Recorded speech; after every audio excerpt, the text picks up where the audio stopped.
ꯐꯔꯦ ꯍꯧꯔꯦ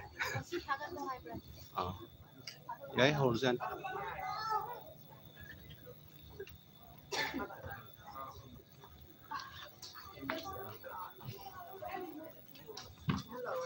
그래 또 뭘 나간 또 야니 때 나간 또 야니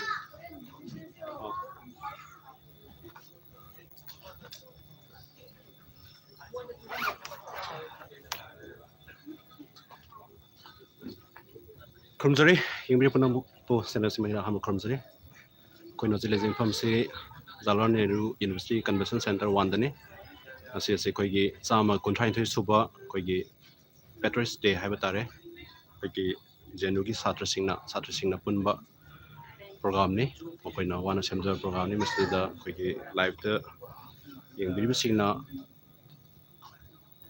ꯌꯥꯔꯤꯃꯈꯩ ꯄ꯭ꯔꯣꯒ꯭ꯔꯥꯝ ꯑꯁꯤꯕꯨ ꯁꯤꯌꯥꯔ ꯇꯧꯕꯤꯒꯅꯤ ꯃꯔꯛꯇ ꯀꯔꯤꯒꯨꯝꯕ ꯗꯇꯥꯒꯤ ꯄ꯭ꯔꯣꯕ꯭ꯂꯦꯝ ꯂꯩꯗꯅ ꯂꯦꯞꯄ ꯇꯥꯔꯒꯁꯨ ꯃꯌꯥꯝ ꯋꯥꯔꯧꯕꯤꯔꯣꯏ ꯍꯥꯏꯐꯦꯠ ꯔꯥꯎꯟ ꯑꯞ ꯇꯧꯖꯔꯛꯀꯦ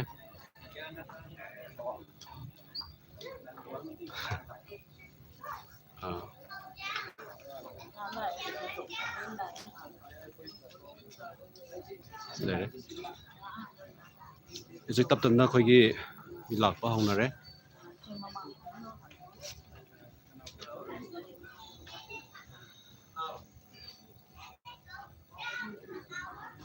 ꯑꯩꯈꯣꯏꯒꯤ ꯑꯍꯧꯕꯗ ꯑꯩꯈꯣꯏ ꯏꯁꯩ ꯄ꯭ꯔꯣꯒ꯭ꯔꯥꯝꯁꯨ ꯌꯥꯎꯏ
ꯉꯁꯤꯁꯦ ꯑꯩꯈꯣꯏꯒꯤ ꯑꯊꯧꯕꯁꯤꯡꯒꯤ ꯅꯨꯃꯤꯠꯅꯤ ꯑꯗꯨꯅ ꯑꯩꯈꯣꯏ ꯏꯟꯗꯤꯌꯥꯒꯤ ꯃꯐꯝ ꯈꯨꯗꯤꯡꯃꯛ ꯑꯃꯗꯤ ꯄ꯭ꯔꯤꯊꯤꯕꯤꯒꯤ ꯃꯐꯝ ꯈꯨꯗꯤꯡꯃꯛꯇ ꯑꯩꯈꯣꯏꯒꯤ ꯃꯩꯇꯩ ꯃꯆꯥꯁꯤꯡꯅ ꯇꯥꯕ ꯃꯐꯝꯁꯤꯡꯗ ꯉꯁꯤꯒꯤ ꯍꯥꯏꯔꯤꯕ 139 ꯁꯨꯕ ꯑꯊꯧꯕꯁꯤꯡ ꯅꯤꯡꯁꯤꯡ ꯅꯨꯃꯤꯠ ꯑꯁꯤꯕꯨ ꯄꯥꯂꯟ ꯇꯧꯅꯔꯤ ꯑꯃꯗꯤ ꯑꯩꯈꯣꯏꯗ ꯑꯞꯗꯦꯠ ꯃꯐꯝ ꯈꯨꯗꯤꯡꯃꯛꯇꯒꯤ ꯑꯞꯗꯦꯠ ꯂꯩ ꯍꯥꯏꯕ ꯇꯥꯔꯦ ꯃꯗꯨꯒꯤ ꯃꯅꯨꯡꯗ ꯑꯩꯈꯣꯏꯒꯤ ꯖꯦꯅꯤꯌꯨꯒꯤ ꯁꯥꯇ꯭ꯔ ꯁꯥꯇ꯭ꯔꯤꯁꯤꯡꯅ ꯁꯤꯟꯖꯔꯤꯕ ꯄ꯭ꯔꯣꯒ꯭ꯔꯥꯝ ꯑꯁꯤꯁꯨ ꯑꯃꯅꯤ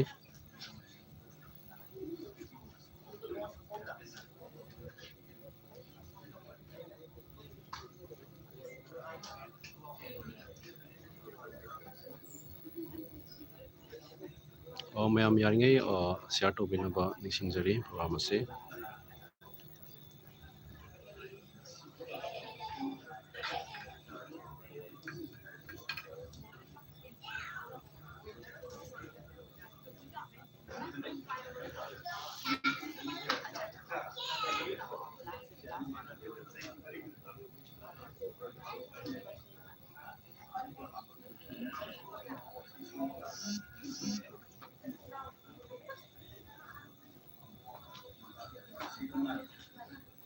ꯄ꯭ꯔꯣꯒ꯭ꯔꯥꯝꯁꯤ ꯍꯦꯟꯅ ꯃꯄꯨꯡ ꯐꯥꯕ ꯑꯃ ꯑꯣꯏꯍꯟꯅꯕ ꯍꯣꯠꯅꯕꯗ ꯃꯌꯥꯝꯗ ꯌꯥꯔꯤꯃꯈꯩ ꯄ꯭ꯔꯣꯒ꯭ꯔꯥꯝ ꯑꯁꯤ ꯑꯩꯈꯣꯏ ꯁꯤꯌꯥꯔ ꯇꯧꯕꯤꯅꯕ ꯅꯤꯡꯁꯤꯡꯖꯔꯤ ꯁꯤꯌꯥꯔ ꯇꯧꯕꯤꯔꯀꯥꯟꯗꯅꯤ ꯍꯦꯟꯅ ꯄ꯭ꯔꯣꯒ꯭ꯔꯥꯝ ꯑꯁꯤ ꯑꯩꯈꯣꯏꯒꯤ ꯚ꯭ꯌꯨꯋꯔꯁꯤꯡꯅ ꯊꯋꯥꯏ ꯍꯥꯞꯄꯤꯕ ꯑꯃꯁꯨ ꯑꯣꯏꯗꯣꯔꯤꯕꯅꯤ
ꯍꯧꯖꯤꯛ ꯍꯧꯅꯕ ꯇꯧꯔꯦ ꯃꯤ ꯂꯥꯛꯅꯕ ꯈꯔ ꯋꯥꯠꯄ ꯍꯥꯏꯇꯥꯔꯦꯀꯣ ꯃꯌꯥꯝ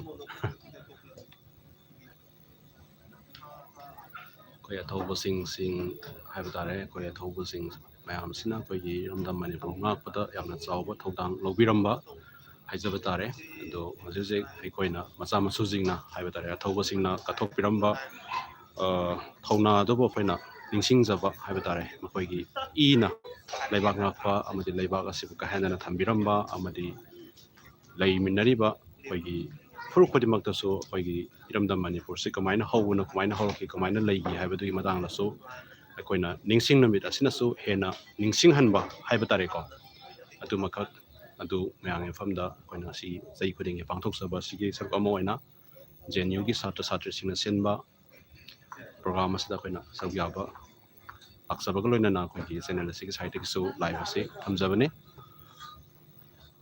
ꯄ꯭ꯔꯣꯒ꯭ꯔꯥꯝꯁꯤ ꯍꯧꯕ ꯑꯩꯈꯣꯏꯒꯤ ꯃꯤꯁꯤꯡ ꯍꯥꯏꯕ ꯇꯥꯔꯦꯀꯣ ꯂꯥꯛꯀꯗꯕ ꯃꯤꯑꯣꯏ ꯈꯔ ꯋꯥꯠꯄ ꯑꯗꯒꯤ ꯑꯩꯈꯣꯏ ꯏꯁꯩꯒꯤ ꯄ꯭ꯔꯣꯒ꯭ꯔꯥꯝ ꯑꯃ ꯁꯤꯡꯒꯔ ꯅꯨꯄꯤ ꯑꯃꯈꯛꯅ ꯍꯧꯗꯣꯛꯀꯅꯤ ꯑꯩꯈꯣꯏꯒꯤ ꯃꯅꯤꯄꯨꯔꯒꯤ ꯁꯛꯅꯥꯏꯔꯕꯤ ꯁꯤꯡꯒꯔ ꯑꯃꯈꯛꯅ ꯑꯩꯈꯣꯏꯒꯤ ꯄ꯭ꯔꯣꯒ꯭ꯔꯥꯝꯁꯤ ꯍꯧꯗꯣꯛꯄ ꯑꯣꯏꯅ ꯏꯁꯩ ꯊꯝꯕꯤꯒꯅꯤ ꯍꯥꯏꯅ ꯐꯣꯡꯗꯣꯛꯄꯤꯔꯦ ꯁꯤꯡꯒꯔ ꯃꯃꯤꯡꯗꯨ ꯄ꯭ꯔꯤꯇꯤ ꯍꯥꯏꯕ ꯃꯥꯜꯂꯦ ꯑꯩꯅ ꯇꯥꯖꯕꯗ ꯑꯗꯨ ꯃꯥꯅ ꯍꯥꯏꯔꯤꯕ ꯄ꯭ꯔꯣꯒ꯭ꯔꯥꯝ ꯑꯁꯤꯗ ꯑꯩꯈꯣꯏ ꯏꯁꯩ ꯑꯁꯤ ꯈꯨꯔꯣꯜ ꯇꯝꯕꯤꯒꯗꯕꯅꯦ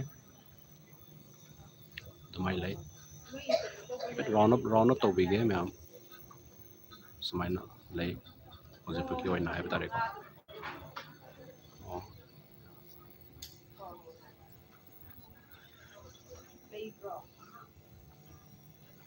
ꯁꯤ ꯂꯩꯁꯦ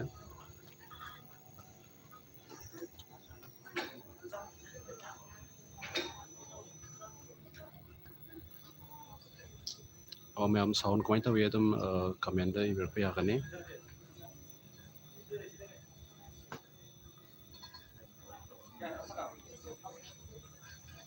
ꯑꯃꯨꯛ ꯌꯦꯡꯁꯤ ꯂꯦꯐ ꯁꯥꯏꯠꯇ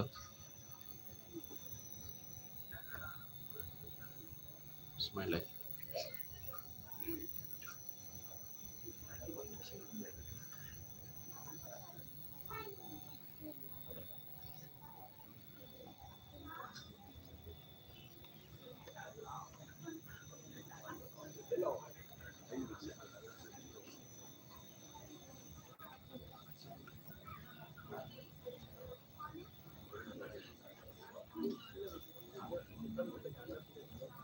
ꯌꯥꯔꯤꯃꯈꯩ ꯃꯌꯥꯝ ꯁꯤꯌꯥꯔ ꯇꯧꯕꯤꯅꯕ ꯅꯤꯡꯁꯤꯡꯖꯔꯤ ꯉꯁꯤꯒꯤ ꯂꯥꯏꯚ ꯑꯁꯤ ꯍꯦꯟꯅ ꯃꯄꯨꯡ ꯐꯥꯍꯟꯕ ꯄ꯭ꯔꯣꯒ꯭ꯔꯥꯝ ꯑꯃ ꯑꯣꯏꯅꯕ ꯍꯥꯏꯕ ꯇꯥꯔꯦꯀꯣ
ꯃꯌꯥꯝ ꯁꯥꯎꯟ ꯀꯃꯥꯏꯅ ꯇꯧꯈꯤꯒꯦ ꯑꯗꯨꯝ ꯔꯤꯄ꯭ꯂꯥꯏ ꯑꯝꯇ ꯄꯤꯕꯤꯔꯛꯑꯣ ꯃꯌꯥꯝ ꯇꯥꯕꯤꯔꯒꯗꯤ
Hello, Mandu.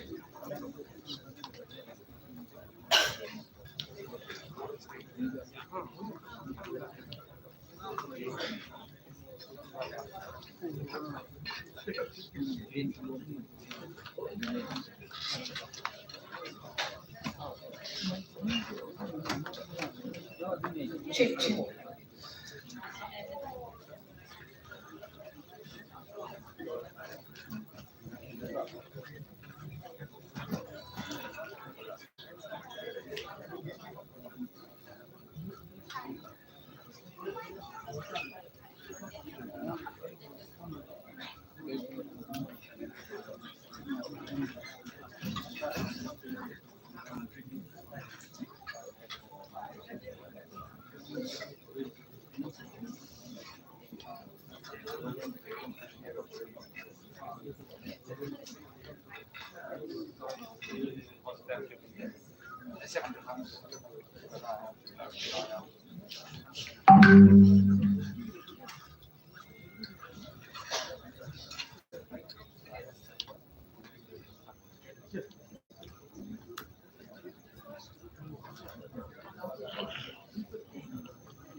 It is indeed heartwarming to see all of us gathered here today to honor our martyrs on this auspicious occasion. Wishing you all a pleasant afternoon. I am Sophia Lissam. I, on my personal behalf and on behalf of Meitei Students JNU, welcome you all to observe 132nd Patriots Day of Manipur. In Manipur, we celebrate every year on the 13th of August to commemorate the patriots of 1891 Anglo-Manipur War, fought between the Kingdom of Manipur and the British Empire. The important heroes we remember are Thangal General and Veer Tikendra. It is for the first time we are observing this event in JNU campus. Therefore, this day will go into the history of JNU with honor and pride for the years to come.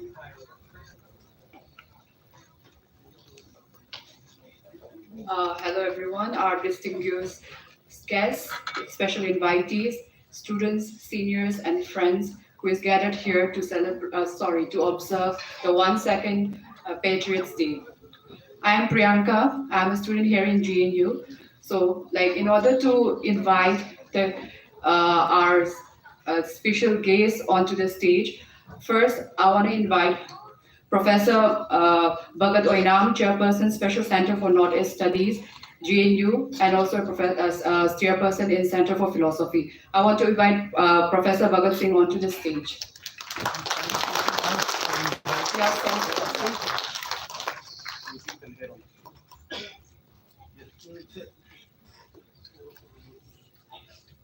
Next, I want to invite Sri Shapam Nisikant Singh, Honorable MLA, Government of Manipur.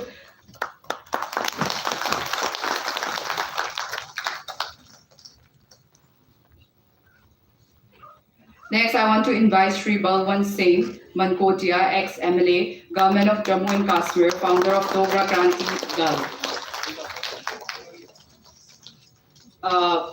We are extremely honored by the presence of Professor Kaushal Kumar Sarma, Dean of Social Sciences, and who is also a professor in the Center for the Study of Regional Development. Last but not the least, I'm very honored for the kind presence of our esteemed guest for today's function, Dr. Rajkumar Ranjan Singh, Minister of State for Education and External Affairs, Government of India. I want to invite Honorable Minister onto the stage.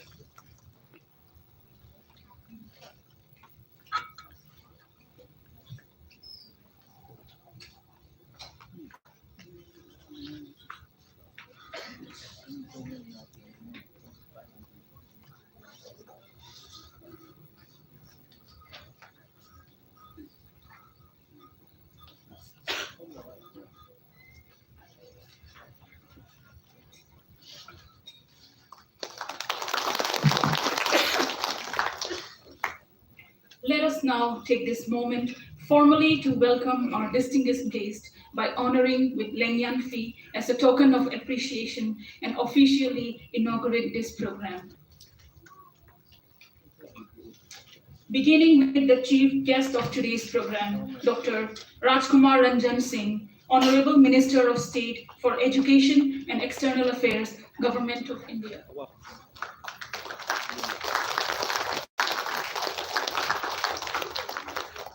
Next, I would like to facilitate Sri Shapam Nisikant, or an Honorable MLA, Government of Manipur. Followed by the presidential guest of today's function, Professor Kaushal Kumar Sharma, Dean of the School of Social Sciences, Center for the Study of Regional Development, Jawaharlal Nehru University, New Delhi. Next, we would like to honor Sri Balwant Singh Mankotia, ex-MLA, Government of Jammu and Kashmir.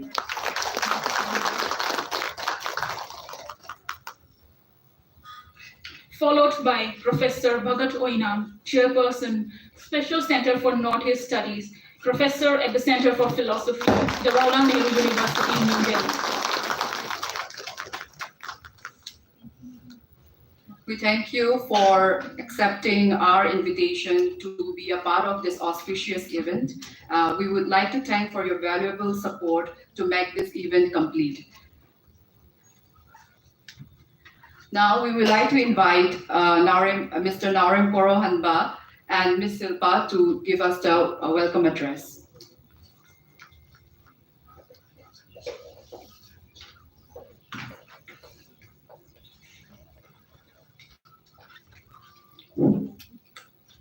Good afternoon. On behalf of Meitei students JNU, we would like to extend our sincere and heartfelt welcome to our esteemed dignitaries on the dais, our distinguished guests, our learned panelists, and every compatriot here. Excuse me. And every compatriot here present here today to the commemoration of the 132nd Patriots' Day.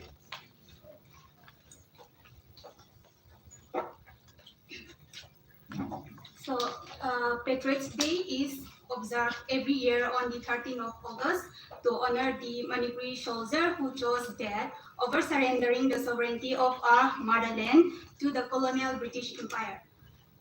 Sent to the gallows in defeat after the Anglo-Manipuri War of 1891, our forefathers laid down their life gracefully with unwavering conviction of their resolve. The commemoration today thus stands as a proud symbol of the spirit of patriotism and heroism of the Manipuris.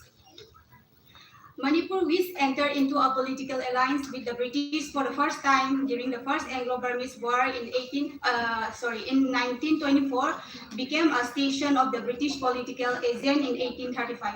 Since then, Manipur became a British protectorate. The British increasingly tried to reform and meddle in the administration of Manipur, and their military aid drastically reduced in the 1880s, which made 𝐾𝐀𝐓𝐑𝐈𝐎𝐍 a royal prince, and the then military general increasingly doubted the significance of the British alliance. He became the face of the anti-British revolt when he led a rebellion and ousted the then King Surchandra in 1890 for being far too cozy with the British. The British Empire wanted to discipline 𝐾𝐀𝐓𝐑𝐈𝐎𝐍 but failed miserably in their initial attempts. On one such occasion, an angry crowd attacked and killed Chief Commissioner Quinton and political agent Frank Greenwood. Several other British officers were executed. On hearing the news of the execution, British India declared war on Manipur on 31st March 1891 and was attacked from three sides, namely Kohima, Silchar, and Tamil. On 23rd April, the last decisive battle of this war was fought at the Khongzom Hillock, where Manipuri troops fought valiantly to their death despite being outmatched. Prominent figures like Pauna Brajavasi, Hairang Kongja, and Tinglen Chana gave their lives at the Battle of Khongzom. On 27th and 7th April, the three columns united and occupied Imphal. Detained and captured on 13 August 1891, five prominent leaders, namely Bir 𝐾𝐀𝐓𝐑𝐈𝐎𝐍 General General, Pukhrambam Kajau, Niranjan Subedar, and Chirai Naga were hanged for waging war against the British Crown, and several others were exiled. This day of their martyrdom is commemorated as Patriots' Day. Commemoration of Patriots' Day attains particular significance in today's context, where the composite history of Manipur, our cultural heritage, and civilizational values have been challenged from different quarters, backed by dubious and distorted history. Here, today, we cherish and reaffirm the composite, inclusive, and plural character of the Manipuri society with its long-standing historical legacy. Let us remember that the Manipuri army who fought the British composed of almost every major community of the then kingdom.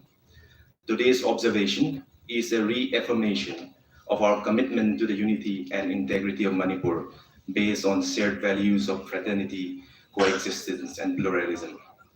In remembering our fallen heroes today, we also draw upon their sacrifice, courage, valor, and patriotism, values which need to be inculcated into the minds of the present and future generations. Through our remembrance, we keep our collective memory alive. Our memorialization, hence, is a political act, one of truth over untruth, plurality over sectarianism.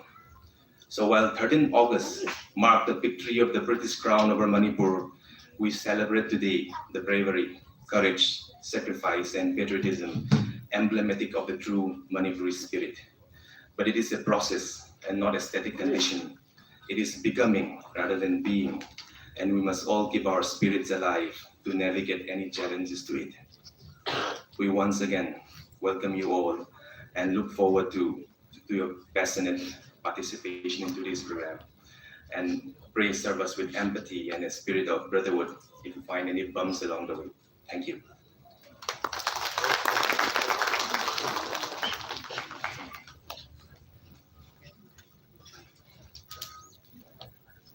Thank you, Ms. Shilpa and Mr. Korohanba. We are honored to welcome Mr.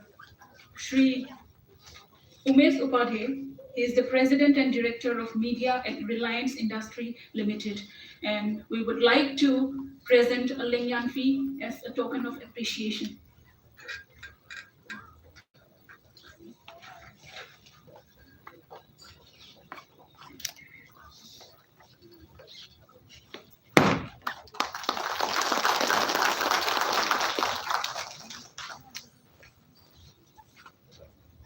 May I now call upon Srimati Banita Devi Naurin to perform a patriotic song, and she will also deliver a speech on the importance of Patriots Day. Over to you, ma'am.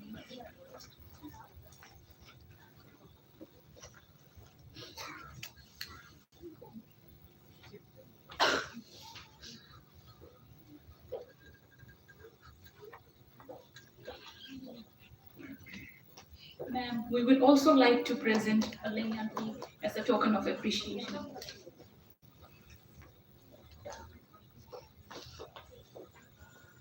Madam Banita Devi Naurin is an alumni of JNU, and she is also the Income Tax Commissioner in Government of India, and we are delighted that she is joining us today.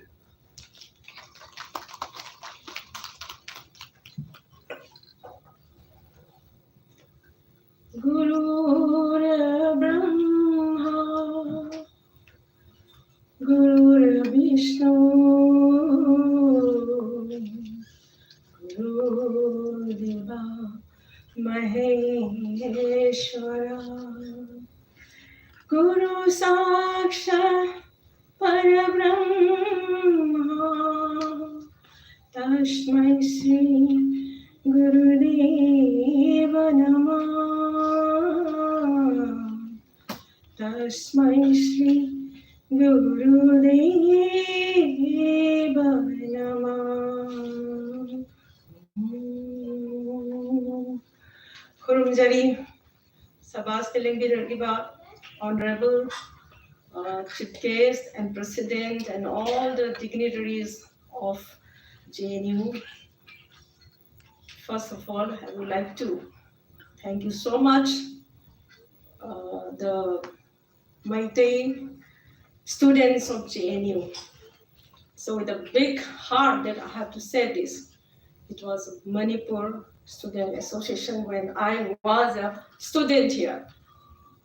And JNU is what made me today what I am. So I'm so happy that you guys called me for this occasion and for this special occasion with all the dignitaries. And I'm so proud to be standing in front of you with all the dignitaries. It's just like coming home.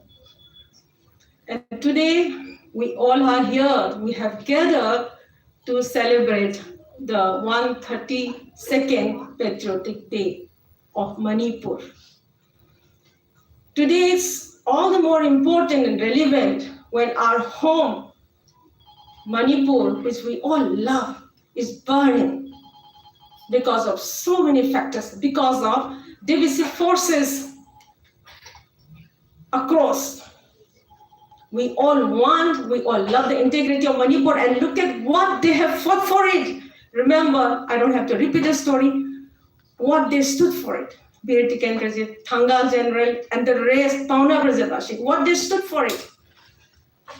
A small kingdom in the eastern part of Manipur, India, and they have the guts, they have the courage to fight the mighty British. Ladies and gentlemen, I feel so proud to say that I'm a Meitei woman, Banita Devi Naurin. I'm a Meitei and I will always remember Meitei. And Manipur belongs to all of us. Whoever is trying to divide Manipur, they don't have a place in our Manipur. And why this? Why we celebrate the spirit? Why we are celebrating the spirit? The spirit with which they won the mighty British Empire. They opted for freedom. They opted for pride. They opted for self-respect. They did not bow down to the mighty British. Knowing that we don't have a chance They said nothing doing. We were here, we'll fight the mighty empire. And we fought the bombs with a sword. Pavna Prajabashi. We all know that. So today, it is so important we have to think of it. We have to think of what they have left for us. And that pride, the essence is still there today. In spite of the divisive forces, who is trying? And now, can we just go back to history? How did the British enter Manipur? The fight of the two brothers. Ladies and gentlemen, this is what happened. When there is no unity in the house, in your house, it's so easy for outside forces to come and play the role of the Yona Tanyanba. Let's remember that, and let's remember with this guts so that here we all are going to fight the outside forces, the narco forces, whoever the forces which is trying to divide my Manipur. GNU, it's a symbol of freedom of speech. The freedom of speech, the fundamental rights. We, the Indians, cherish the fundamental rights because we have suffered 300 years of Gulami. That is why we put the Article 14, the fundamental rights, before the fundamental duties. And this is what we have to remember time and again. We all are here to do our duty to protect this freedom. Freedom to be a good person. Freedom to equality. Freedom to say and speak our mind. People say that we might taste. So divided, everybody wants to be a leader. They will speak, we don't even know who is our CSO, we don't even know who is our leader, nobody listen to each other, so many talk all around. And I'm very proudly, let me say that, this is the symbol, because we, in spirit and in thinking, we believe in the good humanity, we believe in the freedom, we treat everyone equal. And please be very proud, you know, Manipur was the only kingdom who killed 5 big officers, brigadiers of the rank, the commissioner of Assam. In the history of 300 and 400 years of British, we are the only kingdom who killed 5 big brigadier level officers. Nowhere in the history of India, officers were not touched. But why? How? Who did that? It was not the king, it was not the general, it was the people. The people who got agitated when they know that they are going to come to arrest our Veer Tikendra, the loved, the most revered prince who symbolized the freedom of Meitei. So today, with this small word, I would like to just pay my homage to our favorite, forever favorite, Veer Tikendra. This is a childhood song that we used to sing in our school functions on 13th August Patriotic Day. And let me just do that. Meitei imana hikna kaphawi niluda pira iro inana nangi mingle sonduna imagi ibongoti kendra Meitei mana hikna kaphawi Mairani nandi mairani Meitei jatigi achumba mairani Mairani nandi mairani Yekna bahna muthat pamamdaba Mairani nandi maitegi Yekna bahna muthat pamamdaba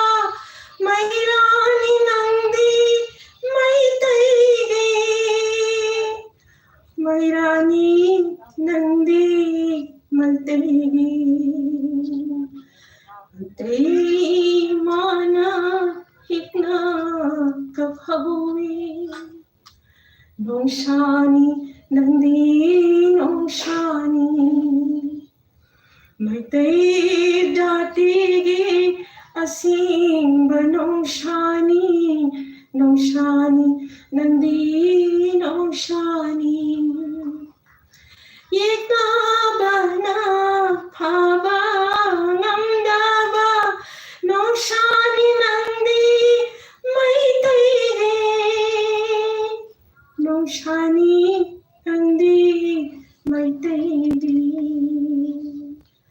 And today, when I dedicate this song to all our brave hearts, brothers and sisters, and our elderly people and youngsters who are fighting right there, right now in Manipur for the integrity of Manipur. And Manipur will remain as Manipur. I love it, and we have to protect it. Maitai Imana! Manipur Imana! Thank you, Jenny.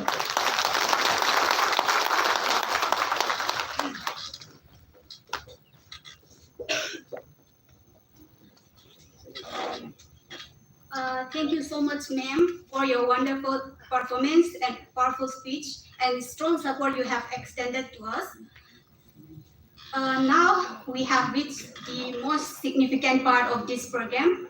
I request our Honorable Minister, Dr. Ranjan Singh, to light up the candle. And I request our distinguished dignitaries to pay floral tribute to our great martyrs, followed. It will be lighted by our Honorable Minister, Dr. Rajkumar Ranjan Singh, and all the other our dignitaries will pay floral tribute after.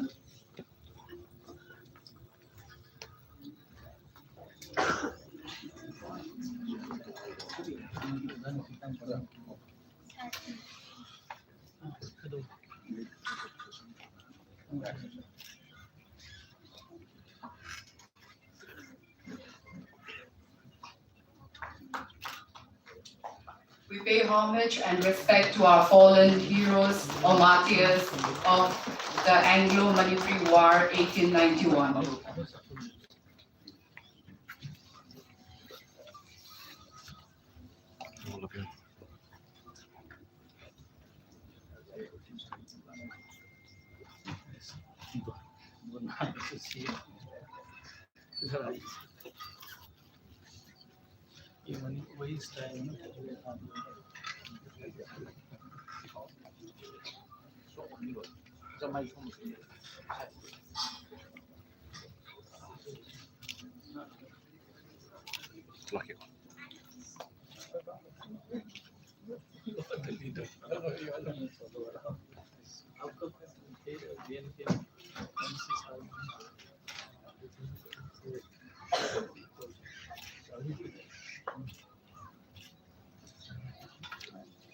Thank you so much, our distinguished guests. I would like to request you to be seated on the dais after the floral tribute.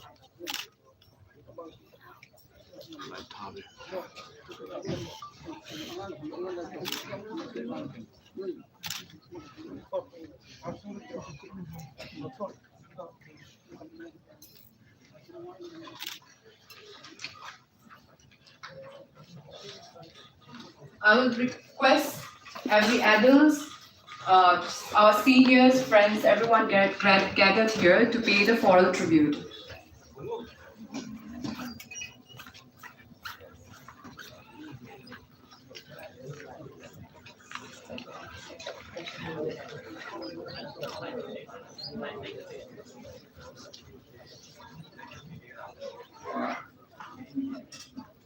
It is requested that people come row by row so that there is no crowd.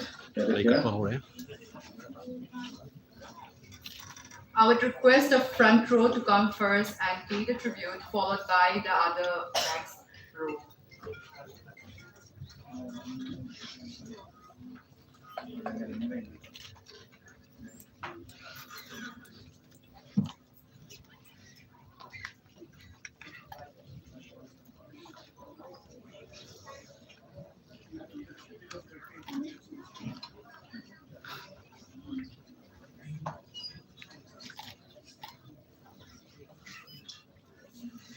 meanwhile, I request that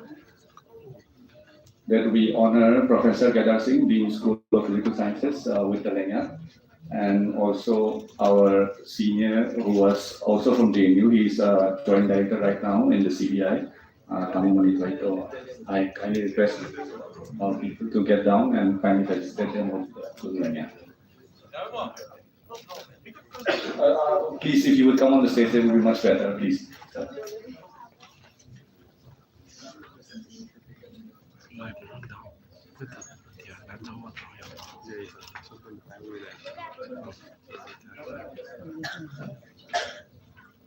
Professor 𝐾𝐀𝐓𝐑𝐈𝐎𝐍 Singh, we are honored to have you here today in our program. Thank you for your support and thank you for showing up. Next is our JNU alumni and a very senior member of this JNU family. He is Joint Director of Central Bureau of Intelligence, Government of India.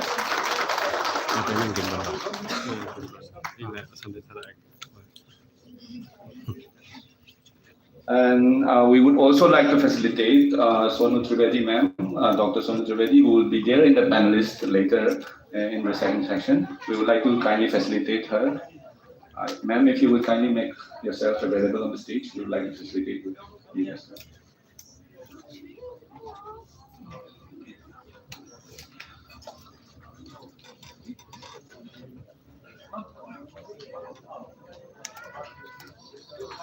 Professor Sonu Trivedi is Associate Professor at Jatiya Hussain College and she's an expert in geopolitics. He will be joining us in the second section.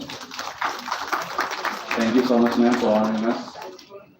Now, we request that kindly the floral tributes will be continued later so that we can continue with our program. We will continue with the floral tribute around 4 p.m. So kindly request that everyone take their seat and we will continue with.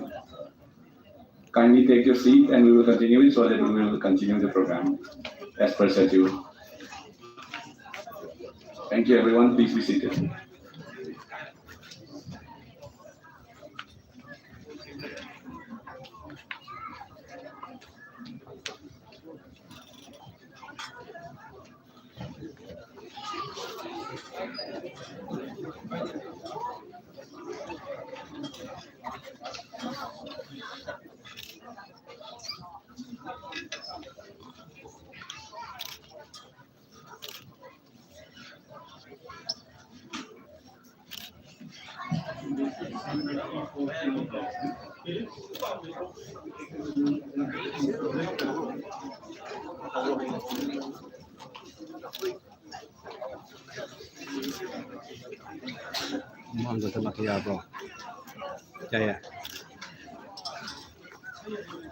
I request everyone to be kindly seated so that we can go to the next section of our program. May I now humbly request the entire gathering to rise for the national anthem. माननीय सदस्य, मैं आप सभी से अनुरोध करती हूँ कि आप राष्ट्रीय गान के लिए खड़े हो जाएं।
Thank you so much, everyone. It was an utmost importance that we remind ourselves that we belong to one particular nation state and we are very proud of our country. Then next, I would like to invite Professor Bhagat Oinam to present the keynote address regarding the program.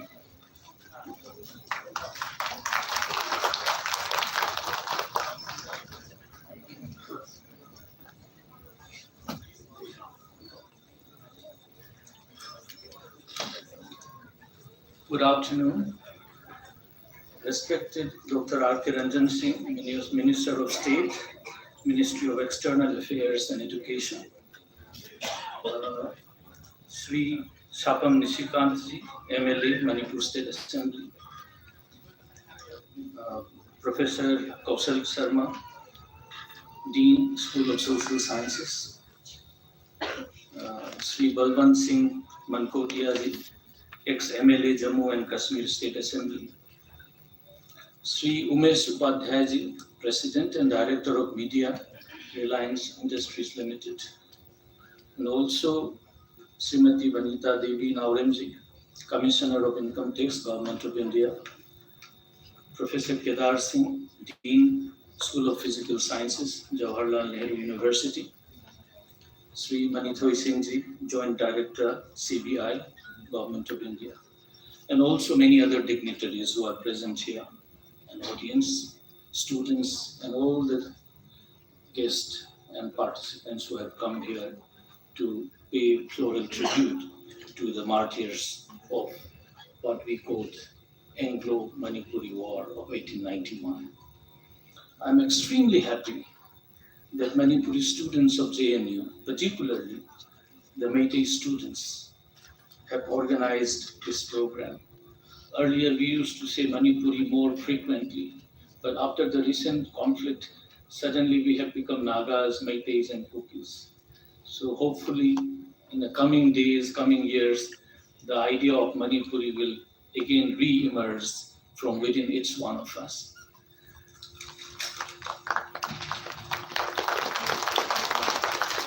13th August is a state holiday in Manipur to commemorate the Anglo-Manipuri War of 1891 and to remember our fallen heroes in spite of realizing, as one of our announcers have also mentioned, that British Samrajya, which does not see the setting of the sun. And 1891, we all know that already Britain was all over the Asia, Africa, Latin America, even to many parts of Latin America. But the Meiteis, the Manipuris, thought that in order to retain their dignity and sanctity of the kingdom called Manipur, they fought the British against what the British normally do, infiltrating into the internal affairs of any kingdom that was there. It has been with the Peshwas, with the Jhansis, many kingdoms of India had faced, so did Manipur faced. Very interestingly, the organizers of this program, the students, the Meitei students, have not merely made the programs for remembrance, but beyond the remembrance, what they have tried to do is they have made another session to discuss on certain issues that are being faced by the state of Manipur and people of Manipur. So it is not merely the floral tribute that we are all paying today to these great martyrs, but also to think through beyond the present towards the future.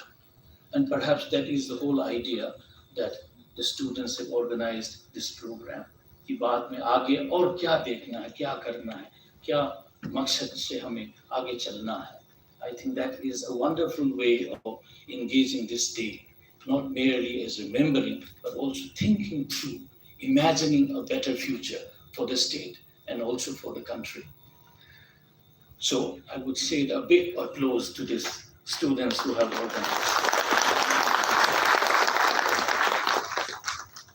Let me also tell the chief guest of today's program, also the audience today, that already JNU is pioneer in bringing the spirit of freedom fighters of Northeast India in the national capital.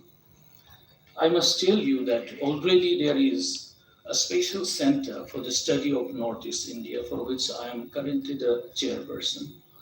And in my previous chairpersonship, some 4 years back, it was the former governor of Nagaland, Sri 𝐕𝐴𝐴𝐴𝐴𝐴𝐴, who instituted a small token amount.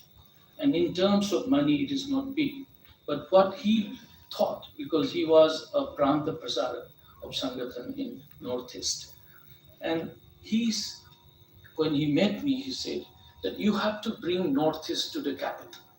And one way of doing is bring the freedom fighters of Northeast India from every state to this capital. And JNU is a site where you can begin with.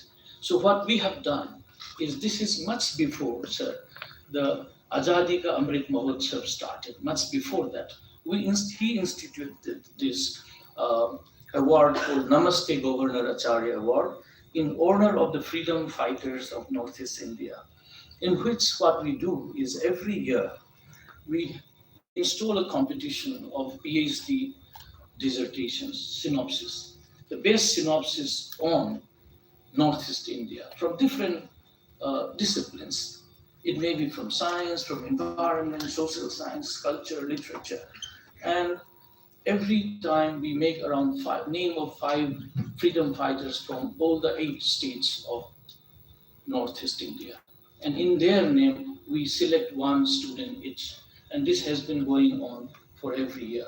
So I must say that JNU already started engaging with the freedom fighters of the Northeast and bringing it into the very, what you call, central space that is called Delhi, and also what you call Jawaharlal Nehru University, the academic site of importance.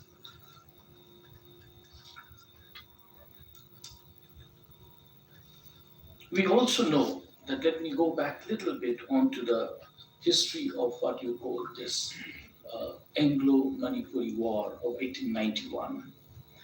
After the Treaty of Yandabu in 1826, when British defeated the Kumbong dynasty, what you also call Ava or Awa in Manipuri name, it was decided that Manipur be freed from the control of the Burmese. And we know that before that, Manipur's territory was expanding and shrinking depending on the strength of the king itself. So we went up to Mandalay in Burma, invaded up to that place. But sometimes when the Burmese strength increases, the Manipur boundary also shrinks. So we were defeated in the hands of the Burmese. For 7 years it was devastated.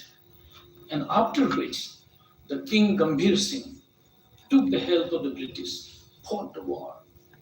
And I would say that bringing of the Northeast India into the fold of what you call India, the Meitei king had a remarkable contribution.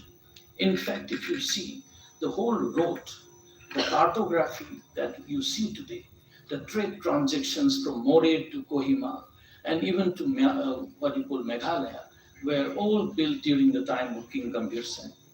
And you may say that he was being used by the British, but the point was he wanted to get his kingdom back. And for that, you have to go along with the British.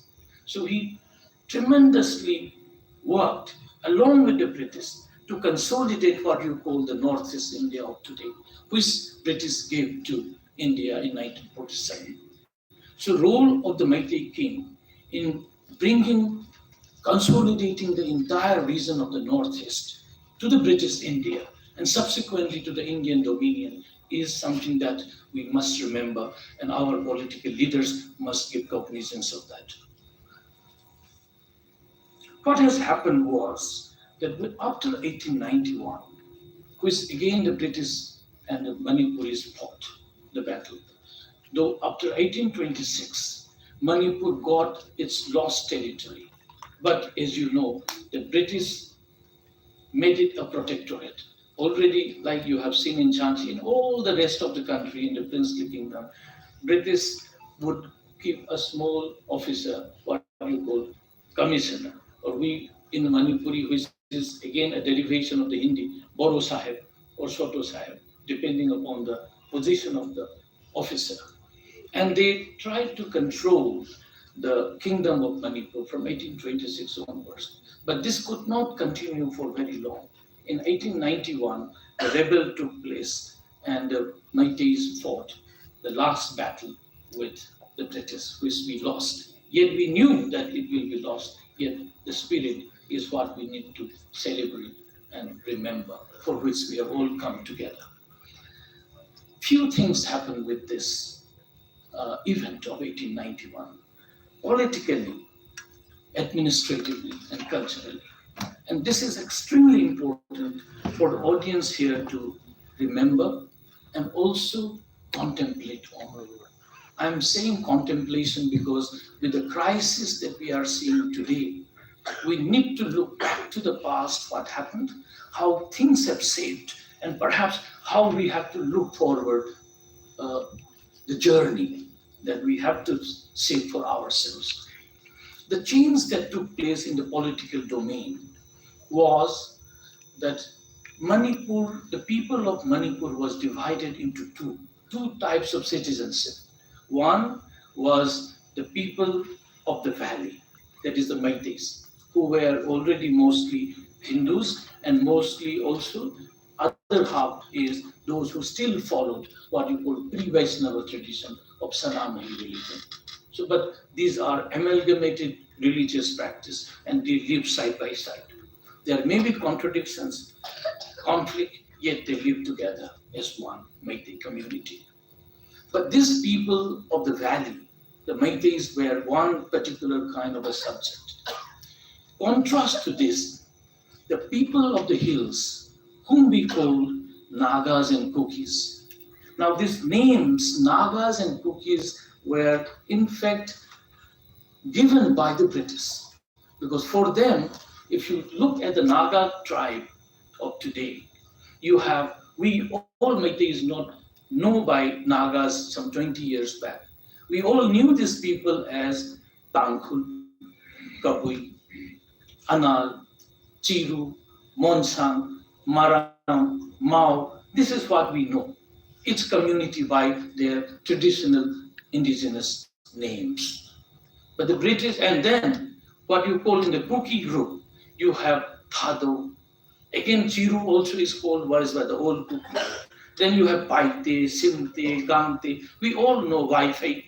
We all know these by their indigenous names. And we were called Meiteis by them. But unfortunately or fortunately, that is only the historians will tell, that 3 cluster names or 4 clusters name came to be known. One is the Meitei. Second is the Naga, within which you put all these tribes because British don't want to break their head. So they say, okay, in terms of settlement, you call these people as Nagas. Those who are better settled, long settlement you have in their household style, their cultivation style, you call them Nagas. Those who are moving, shifting cultivation you do, who came later, migrants, they call as Kuki. And there are also smaller communities of say 5,000, 10,000, 4,000 populations. Who does not want to be called within the Kuki or Naga? Unstructured, unclassified. So you can see that how the naming of the communities started with the British. And the subjects being divided, valley subject, the Meiteis, and hill subjects, what they call Nagas and Kukis. And this divide of the populations, and king was given the right to govern the Meiteis, and the British take over governance of the hill communities, Nagas and Kukis. This is one political major, what you call shift that we saw after 1891. The second political shift also was that Manipur for more than 2,000 years is ruled by a dynasty called 𝐼𝐴 clan. But within the 𝐼𝐴 clan, there are two sub-clans called sub-dynasty, if you allow, 𝐾𝐲 and Narasimha.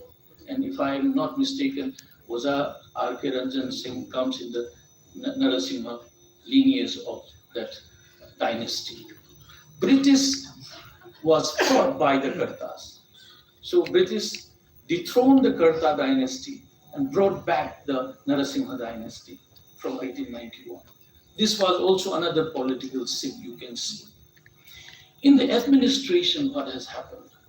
That valley was left to the king of Manipur, but taxation was done by the British. It is very close to what you saw in Bengal after 1757 to subsequently when Palasi battle was lost. Mirzapur came, then Mir Qasim came, and you can see that responsibility was given to the king. But without responsibility, all the resources and power was enjoyed by the British. And hills was left somehow under the control of the king, very limited control of the king over the hills. And what happened with this administrative changes? Culturally, hills were evangelized. Two sets of Protestant groups called Wales Presbyterian groups and Baptist group almost straight the entire hills of Manipur.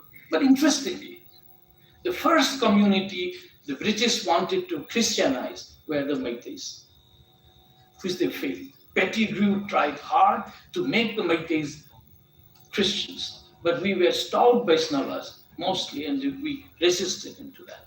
And Pettigrew went up to the hills, and this is how he started. There begins the divide.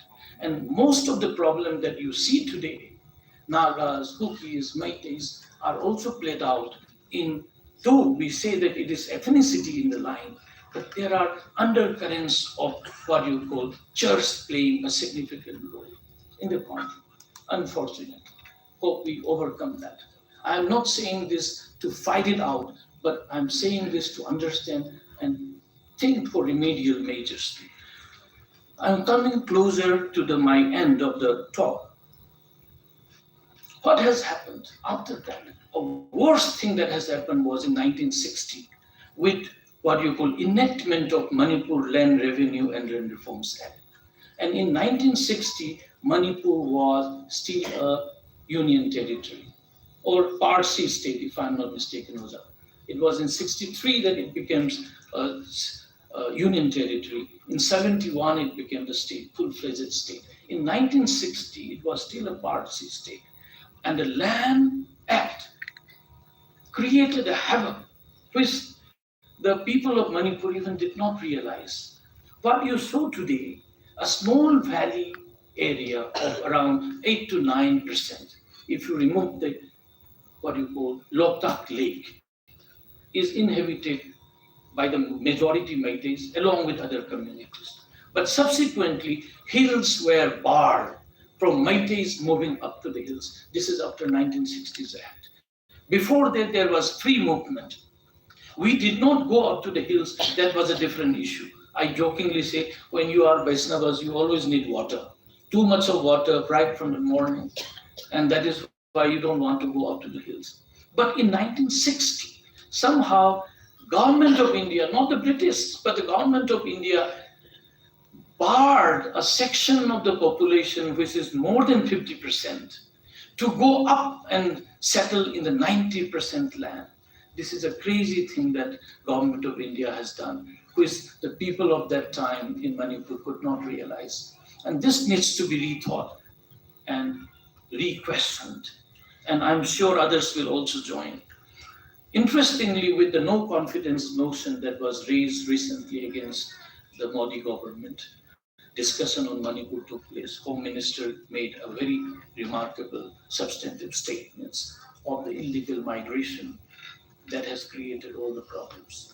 So time has come for us now, particularly to the majority community called Meiteis, to think further that we cannot let the state be divided on exclusive ethnic lines, neither in terms of settlement nor in terms of community's activities. As a majority community, we have the responsibility, which we have always been. Meiteis are, this community is not a small tribe, it is a conglomeration of communities. So we have a responsibility to take along everyone together, come across for agreement, discussions, dialogue, and that is openly for us. I cannot go beyond this point, and I have perhaps crossed over my limit of time, and there are other experts who will come and discuss with you. This was only a point that I wanted to throw out. Now that the government of India has taken a position, many may not like it. Many Meiteis may not like it that enough has not been said. Many Kuki's are unhappy because of the statement of the Home Minister. But let us take that this is the stand of the government of India. And in politics, it is all about negotiations. The impossibility has to be made possibility. Everything that I want cannot be got. And finally, I must say that I belong to a particular community and faith, and which I believe that in Srimad Bhagavad Gita, the whole idea of Krishna is talking about Mahabharata, is about destroying the evil and enhancing the greatness or the goodness. Now, let us not look at evil and the goodness in terms of ethnicity. The evil is in me. Evil is within our groups. What the Meiteis have done to those two women is evil act. So is that rape, a continuous rape of the Meiteis by the Kukis also is an evil act. So no particular community is evil, no particular community is good.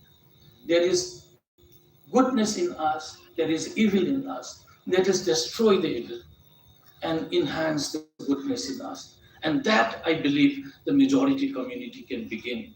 And let us take a place in front of our fallen martyrs that from today we will think towards that line. Thank you once again. Thank you.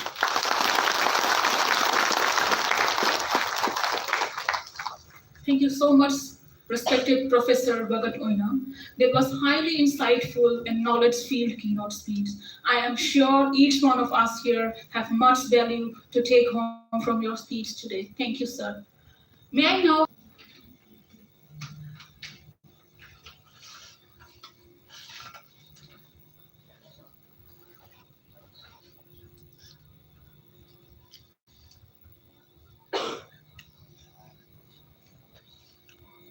sound tadi.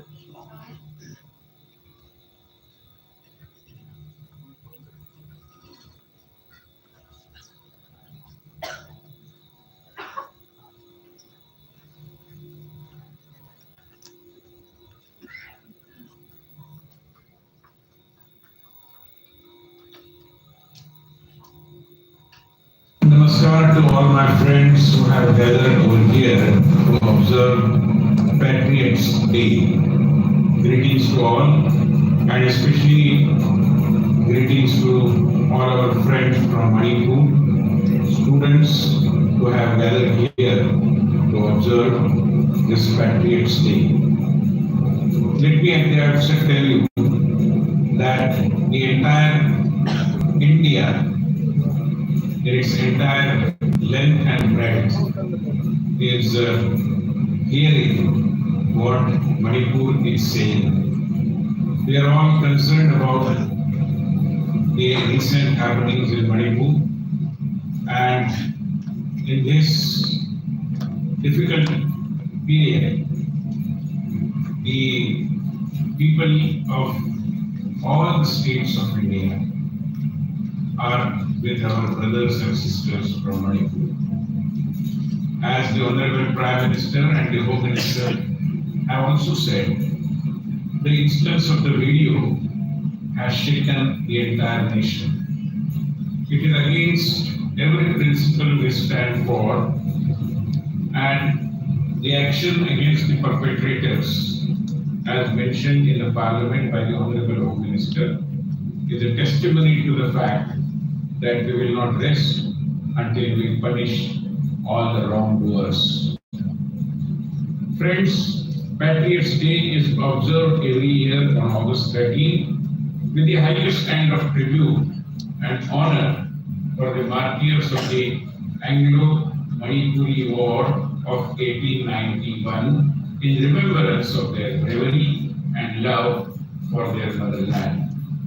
Patriots' Day is of utmost importance to bring forward the sacrifice of different remote regions of the country in fighting the British colonial empire.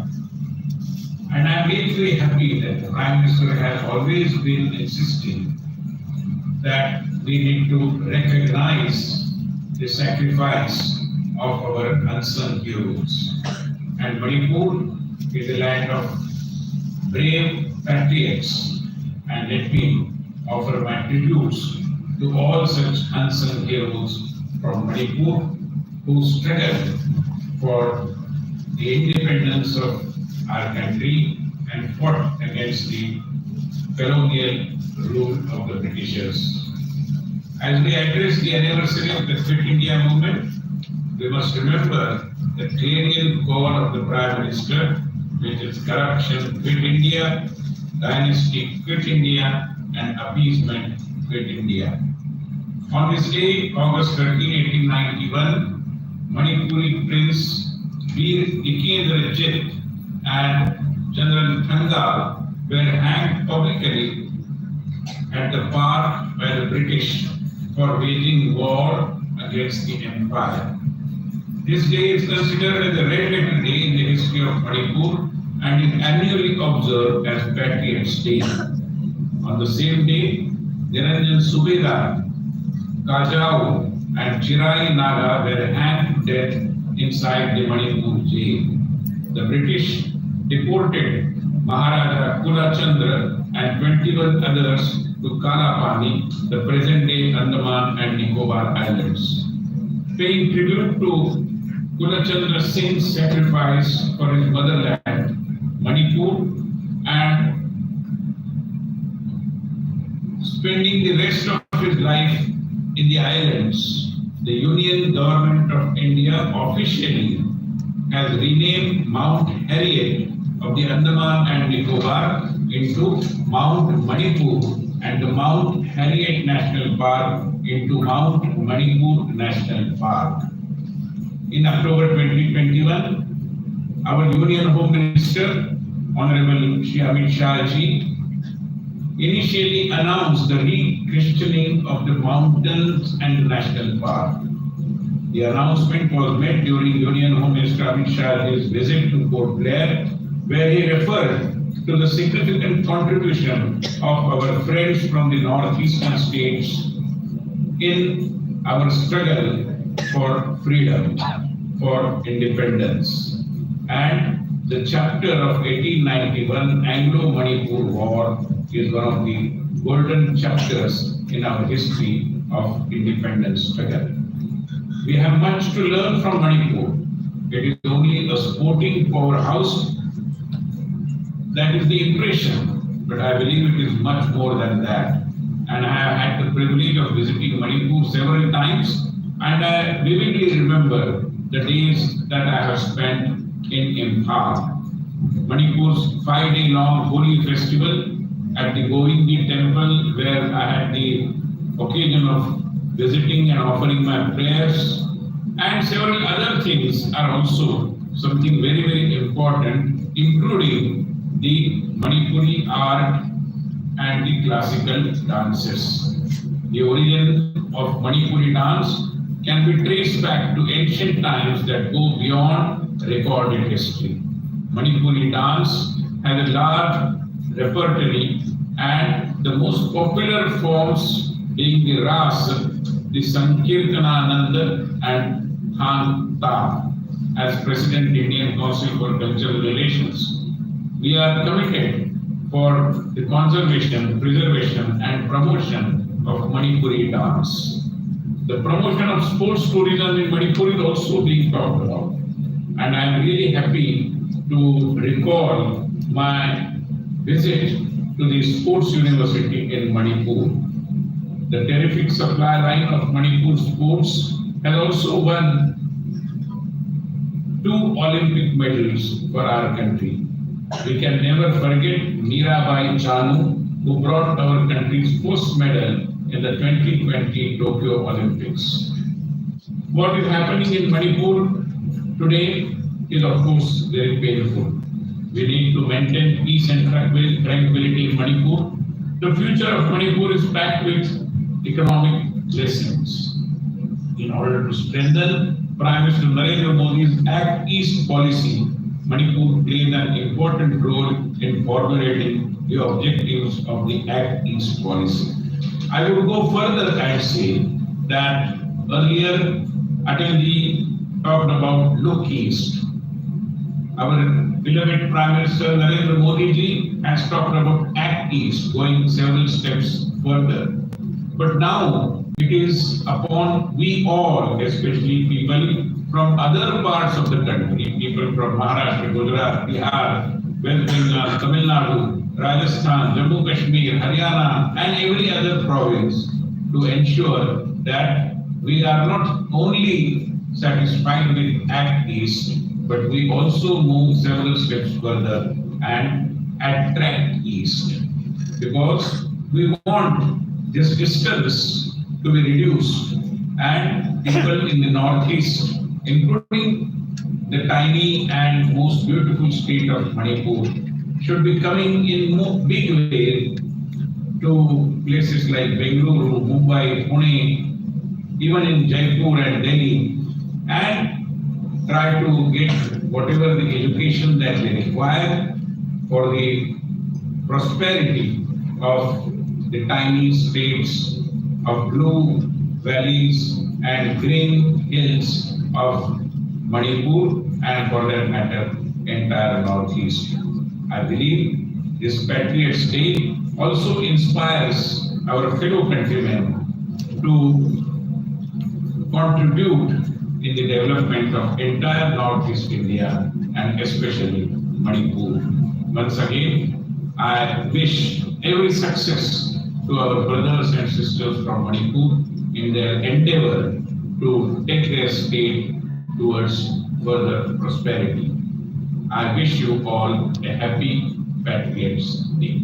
Thank you very much. Thank you, Dr. Vinay Sahasrabudhe, for your kind support.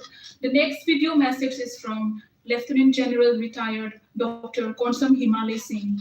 He is the first 3-star general from the Northeast, also a VSM, VYSM, AVSM, YSM, and he is a Kargil war hero. On to the video.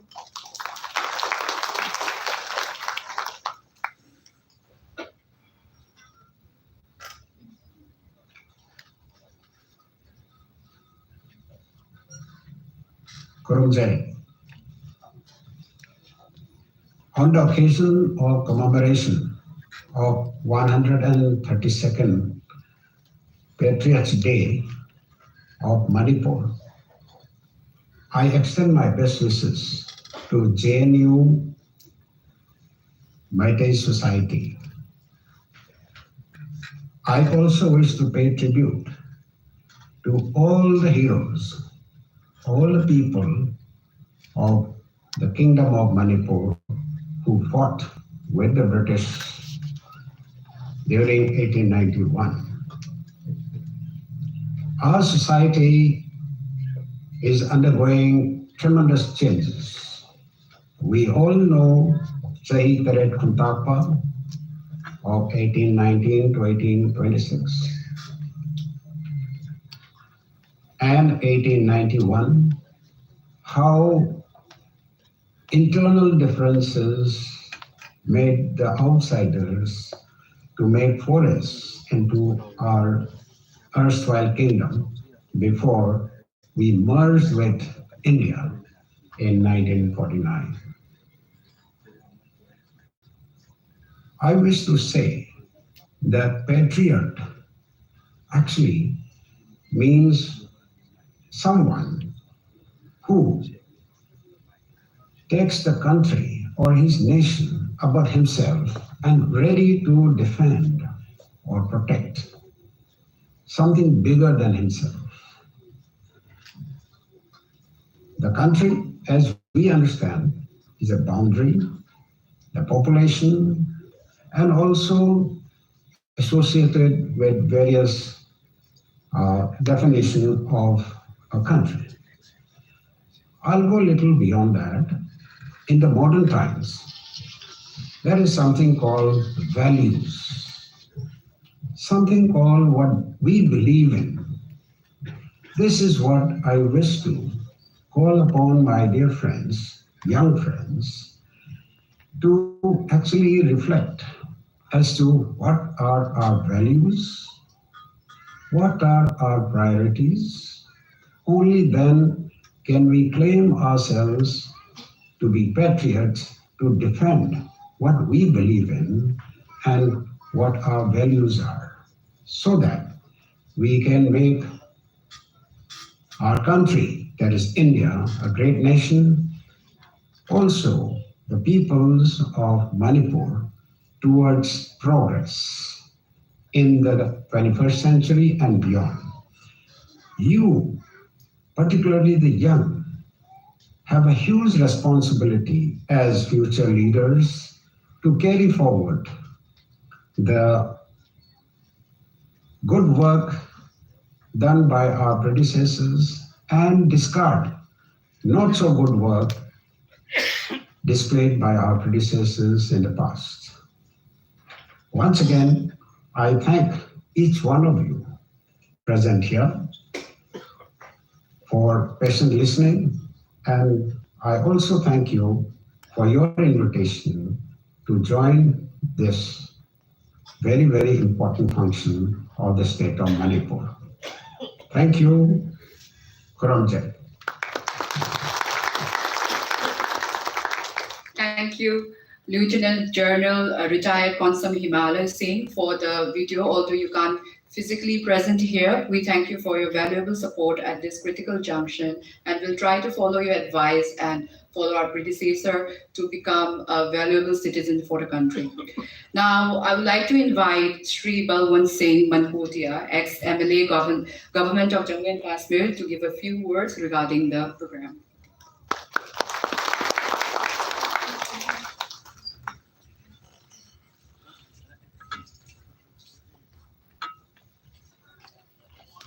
मैं 23 students का मैं दिल की गहराइयों से धन्यवाद करता हूं कि उन्होंने इस प्रोग्राम में हमें आमंत्रण दिया। क्योंकि आज के इस युग में आप दुनिया के किसी भी कोने में कोई समस्या है, उसका इतिहास है, उसको ढूंढने में गूगल में 1 मिनट में सर्च कर सकते हो, लेकिन प्रैक्टिकली, फिजिकली उस चीज़ को महसूस करना, उसको समझना शायद मुश्किल रहता है। तो इसलिए जब आमंत्रण मिला तो हमने कहा कि पिछले लगभग 2-3 महीनों से मणिपुर के मतलब हर सुबह शाम दोपहर जानकारी मिलती रहती है, लेकिन आज मणिपुर के और ख़ासकर मैतेई जो हमारे स्टूडेंट्स हैं जिन्होंने इस प्रोग्राम को ऑर्गेनाइज किया है, उन सभी से मिलने का एक मौका मिलेगा, कुछ जानने का, कुछ सीखने का मौका मिलेगा। तो इस मौके पे हमारे साथ मंच पर आज के मुख्य अतिथि हमारे केंद्रीय मंत्री राजकुमार रंजन जी, मणिपुर से एमएलए निशिकांत जी, प्रोफेसर कुशल कुमार जी, प्रोफेसर भगत जी जिन्होंने मेरे से पहले यहाँ पे आपको एड्रेस किया, श्री उमेश उपाध्याय जी। चूँकि मुझे कहना ज़्यादा नहीं है, मुझे सुनना है, सीखना है, और क्या वहाँ पे हम महसूस कर रहे हैं वो आपसे जानना है। ठीक कहा मेरे से पहले शायद प्रोफेसर भगत या निर्मला जी ने कि खासकर जो देश के दूसरे हिस्सों में हम लोग रहते हैं तो हम तो मणिपुर को मणिपुर ही जानते थे, लेकिन पिछले कुछ दिनों से जब ये थोड़ा सा टकराव चल रहा है आपस में एथनिक ग्रुप्स के अंदर, तो उसके बाद हमें डीपली स्टडी करने का मौका भी मिला। नागाज, कुकीज, मैतेई, तो उससे पहले तो सभी की नज़र में मणिपुर था और मणिपुर में रहने वाले लोग सारे मणिपुरी थे। तो मैं चूंकि आज का दिन बहुत इम्पोर्टेंट दिन है और ये सिर्फ मणिपुर के शहीदों के लिए जिन्होंने 1851 में 1891 में अंग्रेजों के साथ अंग्रेज और मणिपुरी युद्ध में अपनी शहादत दी, और उस शहादत में अगर हम टेकेंद्रजीत सिंह और जनरल हमारे जिन्होंने शहादत दी और उनके साथियों को जिनको पब्लिकली हैंग कर दिया और उनके साथियों को जेल में हैंग किया और कुछ को देश निकाला हो गया, तो उस दिन को हम याद करते हैं। लेकिन इसके साथ साथ हम पूरे देश के अंदर अंग्रेजों के खिलाफ जिन लोगों ने भी युद्ध लड़ा, संघर्ष किया और अंग्रेजी शासन को मानने के लिए तैयार नहीं हुए, उनको भी इन शख्सियत, इन वीर जवानों, इन साहसी पुरुषों के साथ साथ उनको भी हम यहाँ श्रद्धांजलि देते हैं कि ये बहुत बड़ा दिन यहाँ पे आज जिस मौके पे भारतवर्ष में लगभग अलग अलग हिस्सों से लोगों ने अंग्रेजी शासन के खिलाफ जंग लड़ी, और खासकर वो स्टेट्स, मणिपुर स्टेट हो गई या हमारी जम्मू कश्मीर हो गई, या इसी तरीके से नॉर्थ ईस्टर्न स्टेट्स हैं जो छोटी स्टेट्स हैं जिनके पास उस समय भी अंग्रेजों के साथ लड़ने के लिए वो सारा जरूरत के मुताबिक सामान नहीं था, रिक्वायर्ड जो चीजें थी वो थे उनके पास नहीं था। उसके बावजूद भी ये हम लोग लड़े, पहाड़ी लोग थे, ज्यादा ट्राइबल लोग थे।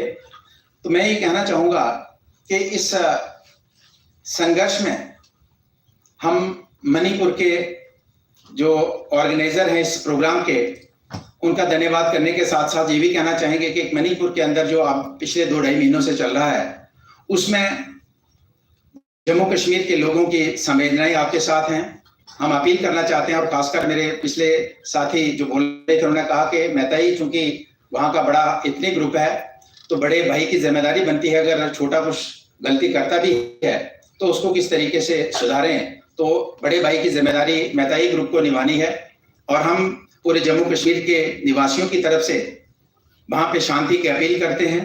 और साथ ही साथ मैं चूंकि जम्मू कश्मीर का हूँ, मैं ये भी कहना चाहूँगा कि जम्मू कश्मीर भी इसी तरीके के हालात से पिछले लगभग 30-35 वर्षों से गुजर रहा है।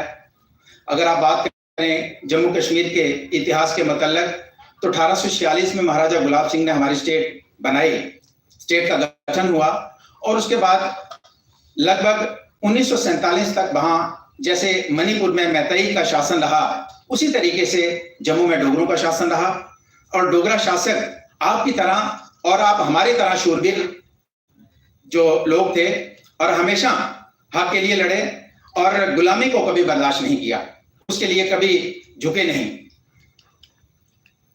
अब जम्मू कश्मीर के हालात में आपकी तरह इस कदर बने कि वहां पे जितने भी देश भगत लोग हैं उनका जीना दिन ब दिन मुश्किलात में चलता गया, दुश्वार होता गया, और जो इंटरनेशनल लोग थे उनको इनकरेज किया जाने लगा हमारे पड़ोसी मुल्कों की तरफ से। और आज मैं ये कहना चाहता हूं कि केंद्र सरकार जो है ये फोकस कर रही है दूर दराज की जो हमारी पहाड़ी स्टेट्स हैं, जो ट्राइबल स्टेट्स हैं, चाहे आपकी स्टेट और डेवलपमेंट की बात हो उसके ऊपर फोकस है, जम्मू कश्मीर के डेवलपमेंट की बात हो उसके ऊपर फोकस है, हमारे कल्चर को प्रोटेक्ट करने के लिए गवर्नमेंट का पूरा फोकस है, हमारे इतिहास को जिंदा रखने का हमारी केंद्र सरकार का पूरा फोकस है।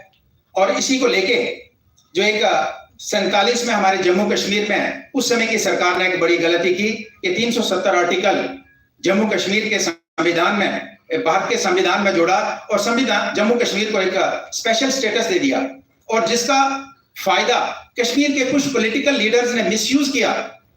उसका मिसयूज यहां तक गया कि अगर देश भर में पंचायत का चुनाव 5 सालों में होता है, देश भर में काउंसलर का चुनाव 5 साल में होता है, देश भर में पार्लियामेंट का चुनाव 5 साल में होता है, तो जम्मू कश्मीर में विधानसभा का चुनाव 6 साल में होगा। इस तरीके से उसको मिसयूज किया। तो धन्यवाद करना चाहते हैं प्रधानमंत्री नरेंद्र मोदी जी का, जिन्होंने हमारे उस आर्टिकल को अमेंड किया और जम्मू कश्मीर को पूरे तरीके से भारत का अटूट अंग बनाया। आप सभी जानते होंगे कि पार्लियामेंट के अंदर 370 की आर्टिकल 370 होने की वजह से पार्लियामेंट का बनाया हुआ कोई भी कानून जम्मू कश्मीर की असेंबली में पास हुए बगैर लागू नहीं हो सकता था। तो हम अटूट अंग तो कहते थे कि जम्मू कश्मीर भारत का अटूट अंग है, लेकिन जब संवैधानिक तौर पे कोई भी कानून हमारे पे लागू नहीं होता है तो फिर अटूट अंग कैसे हुआ? तो धन्यवादी हैं केंद्र सरकार के कि जिन्होंने आर्टिकल 370 को अमेंड करके जम्मू कश्मीर को पूरे तरीके से भारत का अटूट अंग बनाया। और उस 370 की वजह से आज हम अपने देश के अंदर तिरंगा नहीं फहरा सकते थे। आज लाल चौक के अंदर, कश्मीर के अंदर तिरंगा फहराना एक हमारे लिए चैलेंज रहता था, लेकिन आज आप देखिए 24 घंटे आप कश्मीर के लाल चौक में तिरंगा देख सकते हैं। तो इसलिए एक बदलाव जो है पूरे भारतवर्ष में हो रहा है, पूरे देश के अंदर देखने को मिल रहा है। और इस बदलाव में मैं मणिपुर के सभी, खासकर यूथ की जिम्मेवारी बनती है। मैं अपील करना चाहूंगा कि जो छोटे आपस में हमारे तनाव जो रहते हैं, इनको दूर करके हमें देश को आगे ले जाना है, देश को आगे बढ़ाना है। और आज हिंदुस्तान दुनिया का सबसे मजबूत देश है, सबसे ताकतवर देश है। और आप जैसे युवा शक्तिशाली लोगों के होते हुए और मजबूत सरकार के होते हुए हमारे जम्मू कश्मीर का आधे से लगभग आधा हिस्सा पाकिस्तान और चाइना के कब्जे में रहे, तो कैसे हो सकता है? तो मैं ये इसलिए कहना चाहूंगा, मैं ये बात यहां तक इसीलिए लाया कि छोटी हमारे आपस के जो मतभेद हैं, इनको हमें भुला के हमें बड़े लेवल पे काम करना है। जिस समय हमसे जम्मू कश्मीर का हिस्सा छीना तो उस समय हम कमजोर होंगे, हमारी सरकार कमजोर होगी। लेकिन आज सरकार कमजोर नहीं है, आज हम कमजोर नहीं है, आप ताकतवर हैं, दुनिया में ताकतवर लोगों में से एक हैं। तो आज मैं सभी से अपील करना चाहता हूं, हमें बड़े लेवल पे सोचना है। देश का वो हिस्सा जो आज से लगभग 60 वर्ष पहले, 70 वर्ष पहले चाइना और पाकिस्तान ने कब्जा किया है, पीओके, उसको हमें वापस लेना है। यही सच्ची श्रद्धांजलि इन शहीदों को होगी अगर हम अपने उस पार्ट को पाकिस्तान और चाइना के कब्जे से छुड़ा पाएं। धन्यवाद। Dhanyabad Shri Balwant Singh for giving us a deep analysis on the political situation of Jammu and Kashmir, and to remind to everyone present here, Shri Balwant Singh is also a founder of Dogra Kranti Dal, which is a registered NGO working in the field of education and literacy, minority issues, women's development and empowerment, and also youth affairs. Thank you so much for being a part of this program. Now I would like to invite Shri Umesh Upadhyay, President and Director of Media at Reliance Industries Limited, to give a few words regarding the program.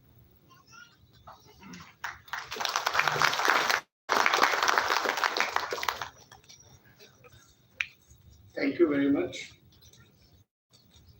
मैं यहाँ इसलिए नहीं हूँ कि मैं Reliance industries का president या director हूँ, वो एक वजह है, वो मेरी लाइवलीहुड है।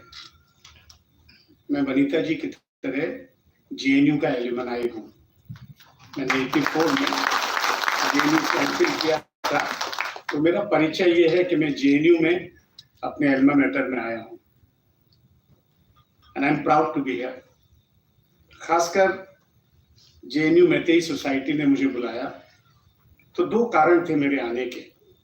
एक, जेएनयू में आने का जब भी मौका मिलते, प्रोफेसर साहब बैठे हैं यहाँ पर, मंत्री जी बैठे हैं, सबका अभिनंदन करते हुए सबसे पहले अगर जेएनयू में आने का मौका मिलता है तो वो छोड़ना नहीं चाहिए। दूसरा कारण और भी है। दूसरा कारण है कि मैं ब्रज से आता हूँ। ब्रज यानी वृंदावन, मथुरा, आगरा की भूमि से आता हूँ, और ब्रज के साथ मणिपुर का बहुत गहरा नाता है। जब राजा कुलचंद्र को एग्जाइल दिया गया, उनको हिंदुस्तान में कहीं भी बसने की इजाजत थी, तो वे वृंदावन में जाकर बचे थे, और वृंदावन में राधा कुंड में ही उनका निधन हुआ। इसलिए मेरा एक गहरा नाता मणिपुर के साथ है। इस नाते भी मैं आया हूं।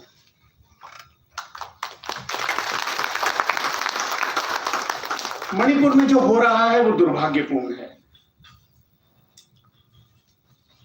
जो वीडियो में हमने देखा वो निंदनीय है। प्रोफेसर ओएनाम ने कहा कि 1891 में लास्ट बैटल इंपीरियलिस्ट के साथ लड़ा गया। शायद फिजिकल बैटल लास्ट रहा होगा, लेकिन साम्राज्यवादियों के साथ भारत का संग्राम आज भी जारी है। वो फिजिकल बैटल था, 1947 में वो चले गए। इसके बावजूद जो नैरेटिव्स का बैटल है वो आज भी जारी है। और मैं नैरेटिव्स के बैटल की इसलिए बात कर रहा हूं कि नैरेटिव पर मेरा पर्सनल काम है। मेरी एक किताब थोड़े दिन बाद आने वाली है कि कैसे वेस्टर्न मीडिया नैरेटिव्स गढ़ता है भारत के खिलाफ। और मणिपुर के मामले में हमने ऐसा देखा है, महिलाओं के साथ दुर्भाग्यपूर्ण घटना हुई। मैंने कहा बहुत निंदनीय है, और कोई भी सचेत व्यक्ति उसको देखकर उसकी निंदा ही करेगा। लेकिन क्या वही घटना वहां हुई? क्या मीडिया में, जो खासकर वेस्टर्न मीडिया में छप रहा है एक तरफा, क्या वह सही है? बिल्कुल नहीं। एक घटना के माध्यम से पूरे समाज को बदनाम करना उतना ही निंदनीय है जितनी कि वो घटना। इसलिए प्रोफेसर साहब, वो बैटल अभी भी जारी है, और ये बैटल हम सबको लड़ना है। प्रधानमंत्री मोदी जी ने कॉन्फिडेंस मोशन पर, जो नो कॉन्फिडेंस मोशन पर चर्चा हुई, और उन्होंने कहा मणिपुर के साथ सारा भारत खड़ा हुआ है। मणिपुर का समाज अकेला नहीं है। ये जो साम्राज्यवादियों की पूरे देश को टुकड़ों टुकड़ों में काटने की कोशिश है, बांटने की कोशिश है। वनिता जी बता रही थी भाई भाई को बांटने की कोशिश है। मणिपुर उसका ही एक उदाहरण है। और खासकर यहां जो हमारे युवा साथी बैठे हैं, उनको इस बात का संकल्प लेना चाहिए कि इस बांटने की कोशिश को हम किसी भी तरीके से कामयाब नहीं होने देंगे। ये महत्वपूर्ण है। मैं मणिपुर के विषय पर, मणिपुर में जो हिंसा हो रही है उस पर एक्सपर्ट नहीं हूं, लेकिन एक पत्रकार होने के नाते मैं ये जानता हूं कि ऐसी घटनाएं, ऐसे प्रयास खाली मणिपुर में ही नहीं, बाकी देश में भी हुए और किए जाएंगे। क्योंकि उभरता हुआ भारत, बढ़ता हुआ भारत किसी को अच्छा नहीं लगता। और पहले एक साम्राज्यवादी ताकत थी, अब हमारे पड़ोस पे भी एक विस्तारवादी ताकत है जो ये देखना नहीं चाहती कि भारत आगे बढ़े। तो साम्राज्यवादी और विस्तारवादी, एक्सपेंशनिस्ट एंड इंपीरियलिस्ट, दोनों मिलकर कोशिश कर रहे हैं कि हिंदुस्तान की आगे बढ़ने की गति को रोका जाए।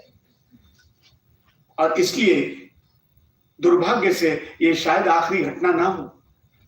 देश के और हिस्सों में भी ऐसा करने की कोशिश हो सकती है। इसके लिए हमको बहुत सचेत रहने की जरूरत है। मणिपुर के साथ मेरा एक और जुड़ाव है। दो छोटी घटनाएं बताकर अपनी बात को समाप्त करूंगा। मणिपुर हिंदुस्तान का दिल है। कैसे है? मणिपुर के साथ भारत का संबंध भावात्मक है, रासात्मक है। रास होती है ना, और रागात्मक है। लोगों की इस बात पे प्रशंसा है कि मणिपुर के लोग कैसे हैं। तो वहां मेरे एक मित्र किसी के घर मुझे खाना खिलाने के लिए ले गए।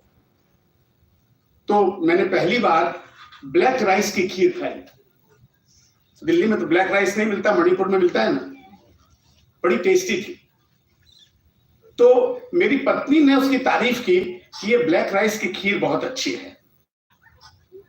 तो वो जो गृह स्वामिनी थी, वो हिंदी नहीं बोलती थी।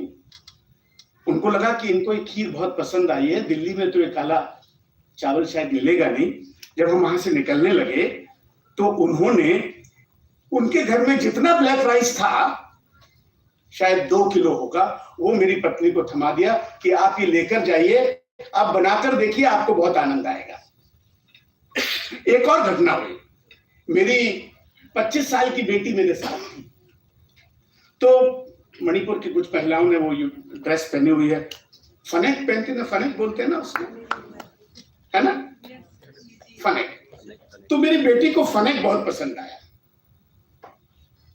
और अगले दिन सुबह हमारी फ्लाइट थी। उसने कहा ये फनेक बहुत अच्छा है। अब उस लेडी ने इस बात को सुना। सुबह सुबह मैं जहां रुका हुआ था 5 बजे मेरे फोन पर घंटी बजी कि मैं आप जहां रुके हुए हैं उसके दरवाजे पर खड़ा हुआ हूं। तो मैंने कहा सुबह सुबह 5 बजे कौन आता है भाई किसी से मिलने, हमारी फ्लाइट थी। तो वो सज्जन 2 फनेक मेरी बेटी के लिए लेकर आए और कहा ये हमारी तरफ से आपको भेंट है क्योंकि आपको ये पसंद आया था।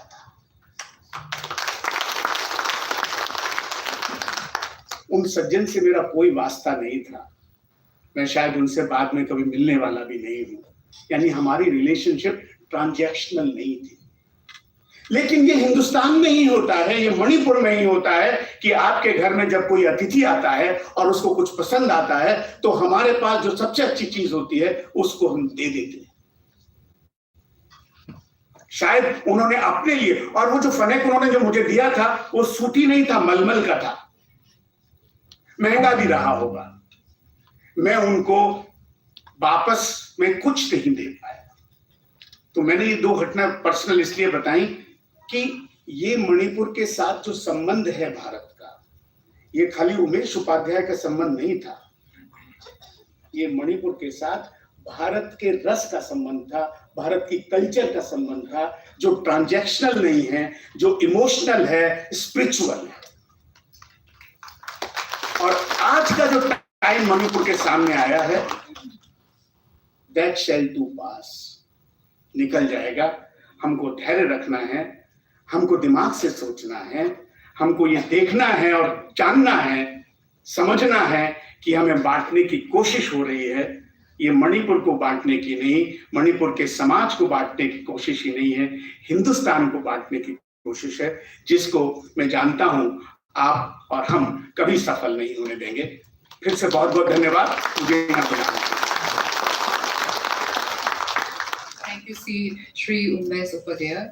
He has elaborately talked about the role of media in presenting the narratives of the present crisis, and also his wife's love for our Fanek is a truly honor for us. So I would like to invite now Sri Sapam Nisikant Singh, Honorable MLA, Government of Manipur, to come up on the podium and give a few words.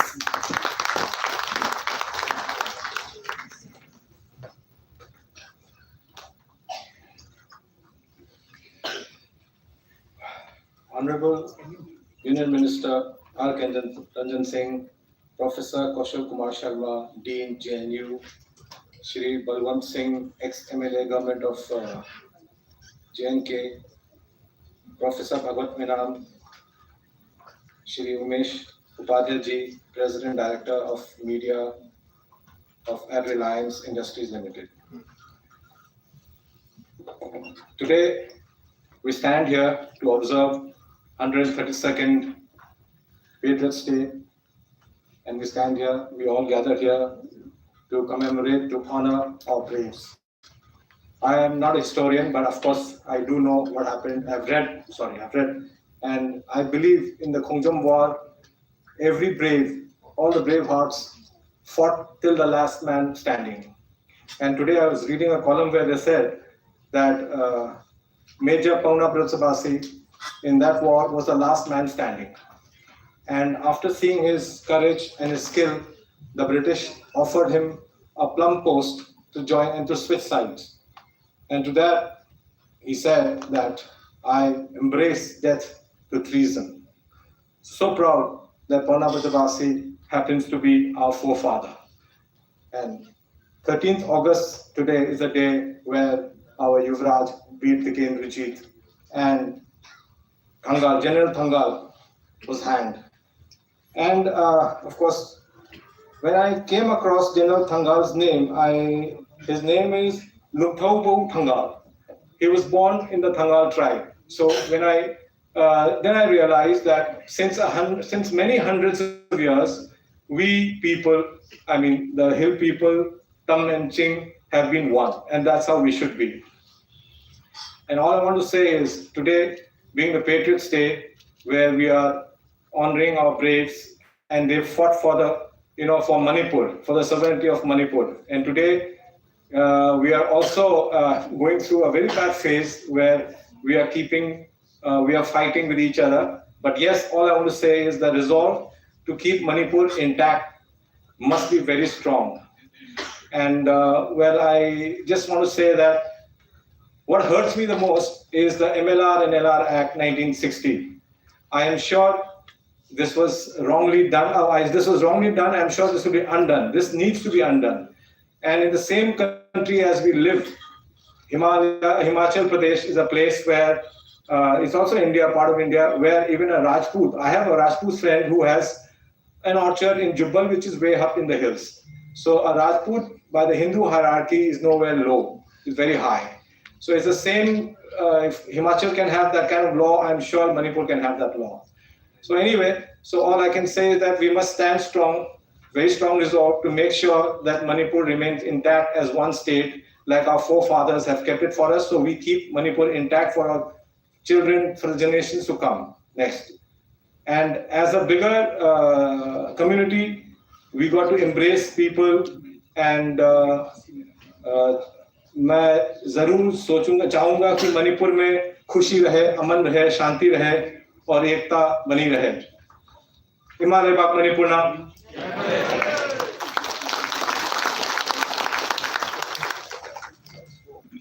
Thank you so much, Sri Sakum Nisikant Singh Ji, for your kind support and being a part of this program. May I now request respected Rajkumar Ranjan Singh, Honorable Minister of State for Education and External Affairs, to kindly address the gathering by sharing us with your wisdom.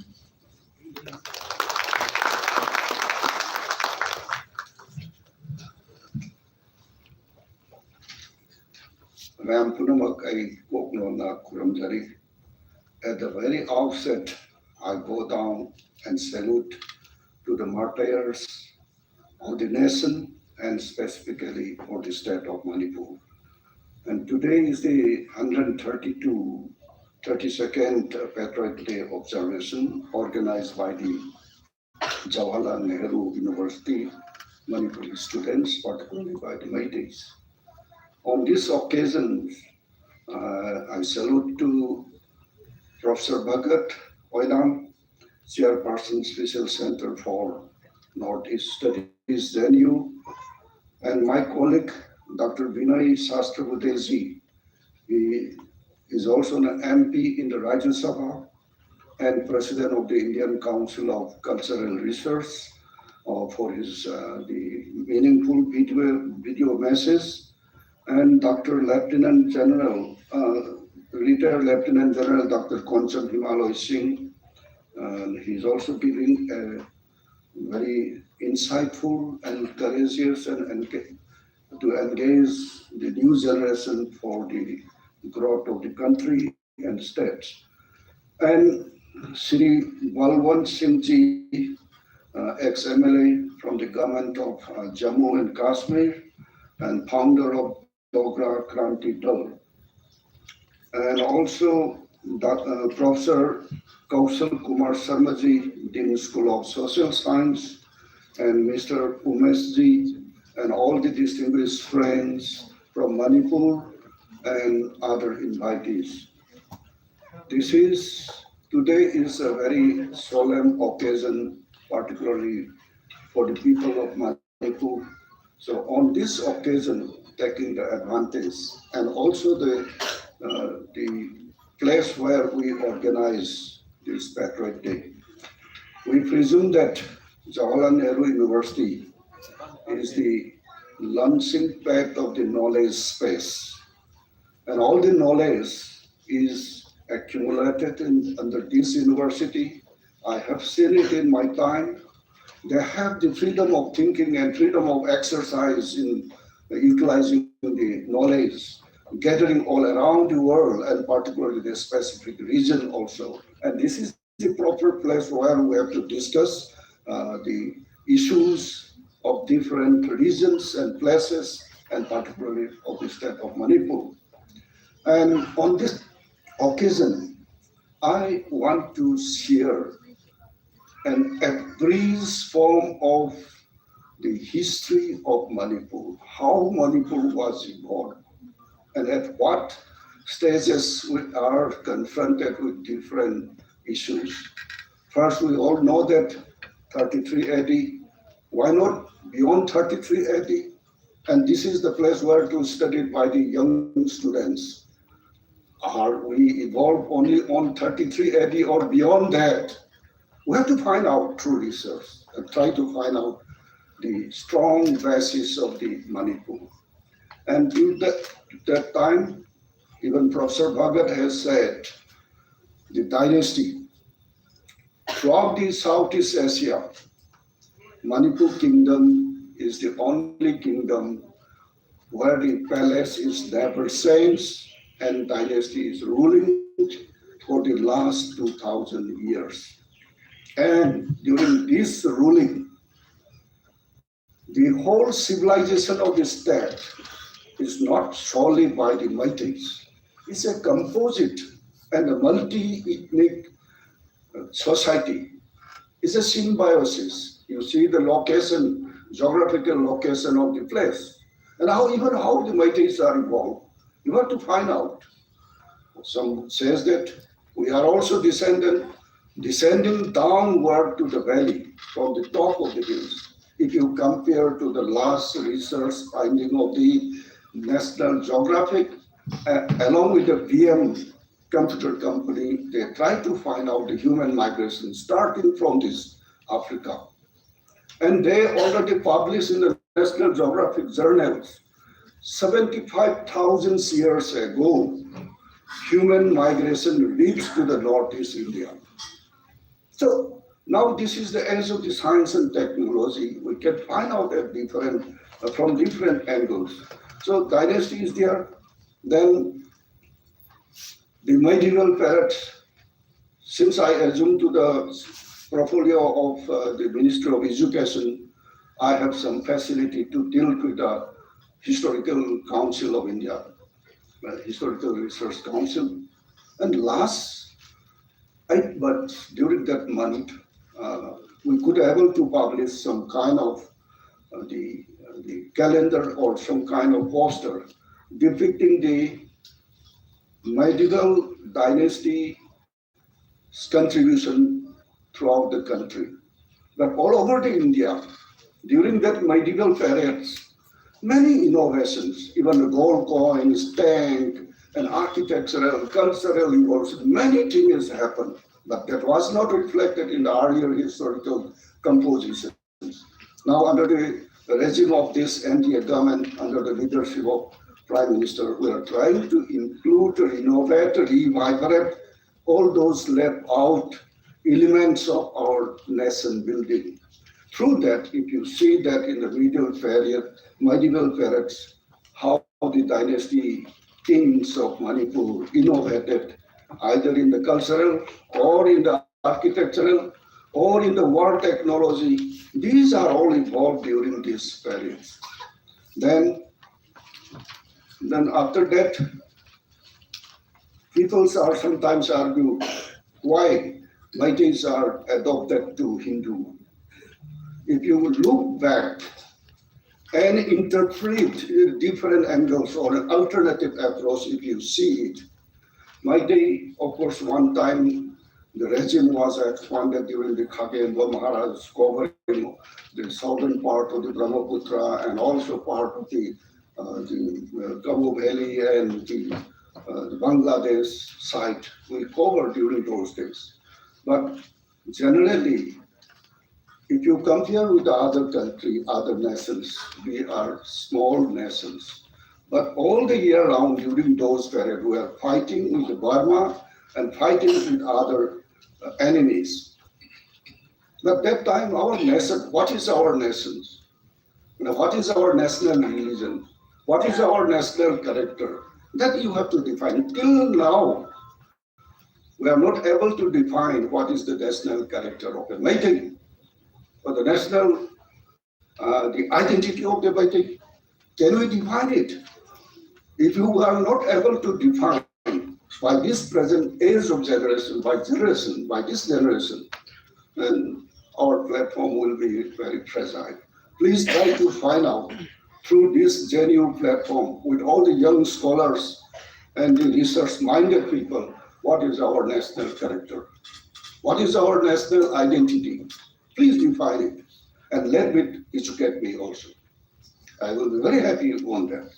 So then we are adopting the Ramanandi, Sanatana Dharma and Hinduism because we want to show our backdrop in the frontal areas of the Eastern world to show that our strength, to accumulate and to form our basis in a wider spectrum.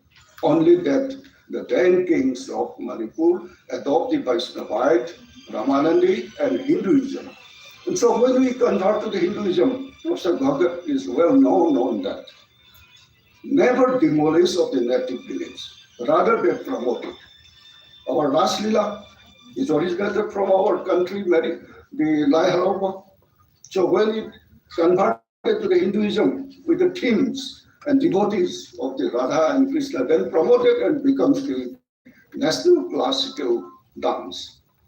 Our Nat Sankirtan, it is already recognized as an intangible heritage in the UNESCO. So these are how our nation, our civilization is promoting and progressing and coming up. That we should not forget this one. Then after that, third point I would just like to share all of you is that it's 7-year devastation. What lesson we have taught to us?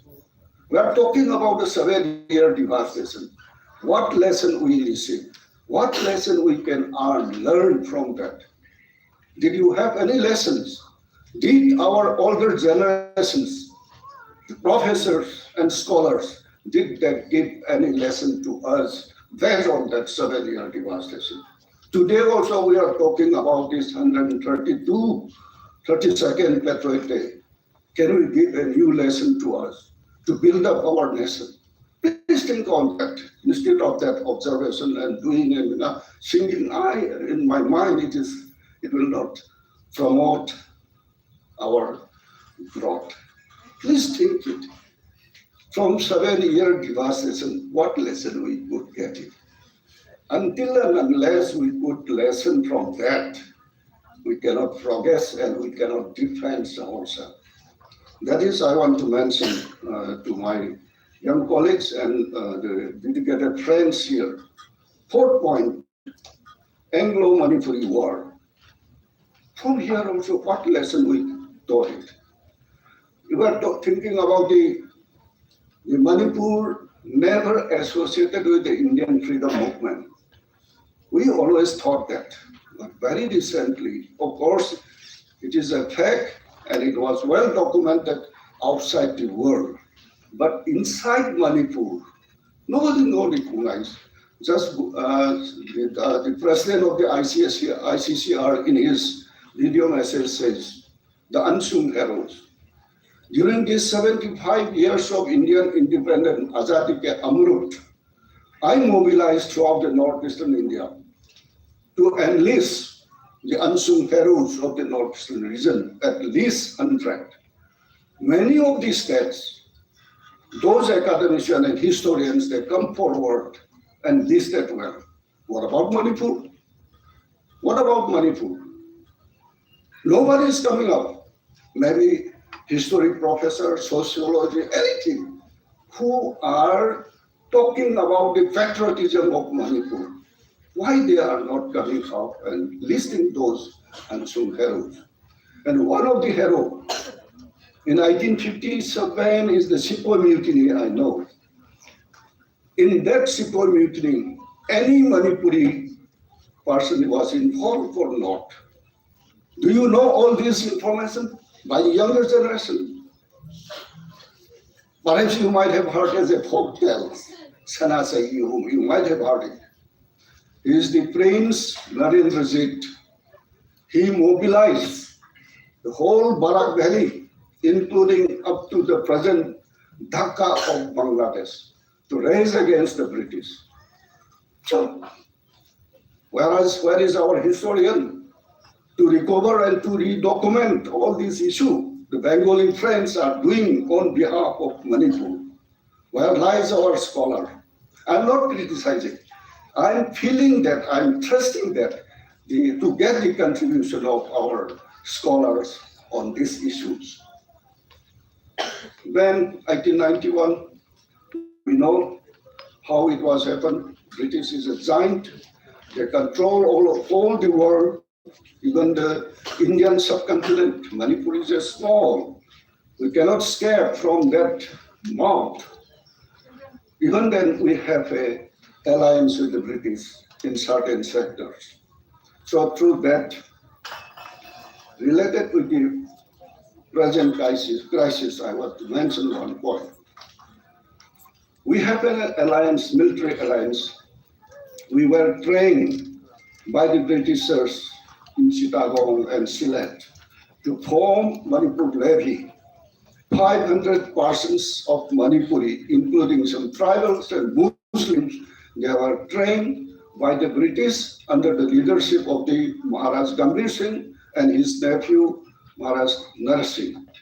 They were trained with a gun and come out to the Manipur and driven out all those Burmese occupied the Manipur. So with that military alliance, when the British formed this British India, the then Burmese government do not like to keep the Sindh ethnic community as their citizen. So the request to the then Maharaja allowed them to settle in Manipur.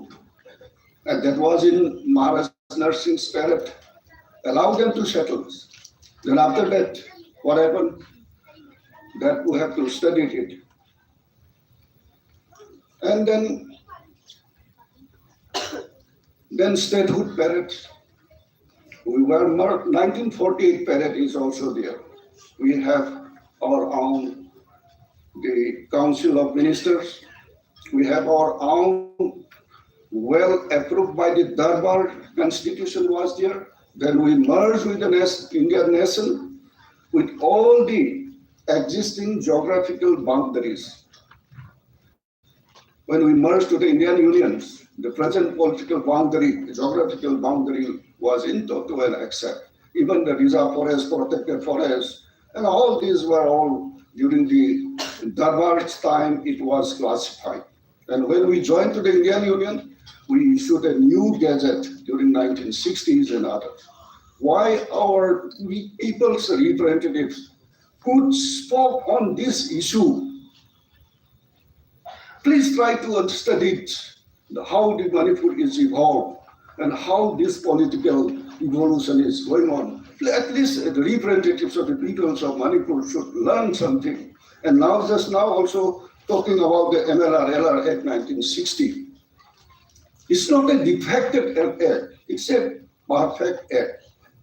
In the preamble itself, it says that MLR-LR Act 1960 will be implemented within the territory of the state of Manipur. But how it was disturbed? It was disturbed only in 1972, when Article 371C is implemented and amended in the Indian Constitution. Of course, we may say that it's the hangover of the British rule, the Darbar rule in the hills, and the Maharaja rule in the valley, and that kind of thing is there. But still, the Constitution of India in Article 371C is created and Hill Council was formed. Only then, 1960s MLR Act has become conflict. But one logic is that a man is born in this day. Can he challenge that was born, his grandfather was not born in this earth?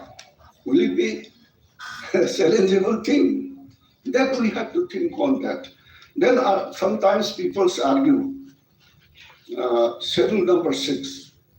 Schedule 6 is demanded by the hill people. Schedule 6 is for what state? During those days, Assam, Arunachal, Hill District, Nagaland, Lusai Hills, Meghalaya, these are all in the Assam. And for that only Schedule 6 was implemented.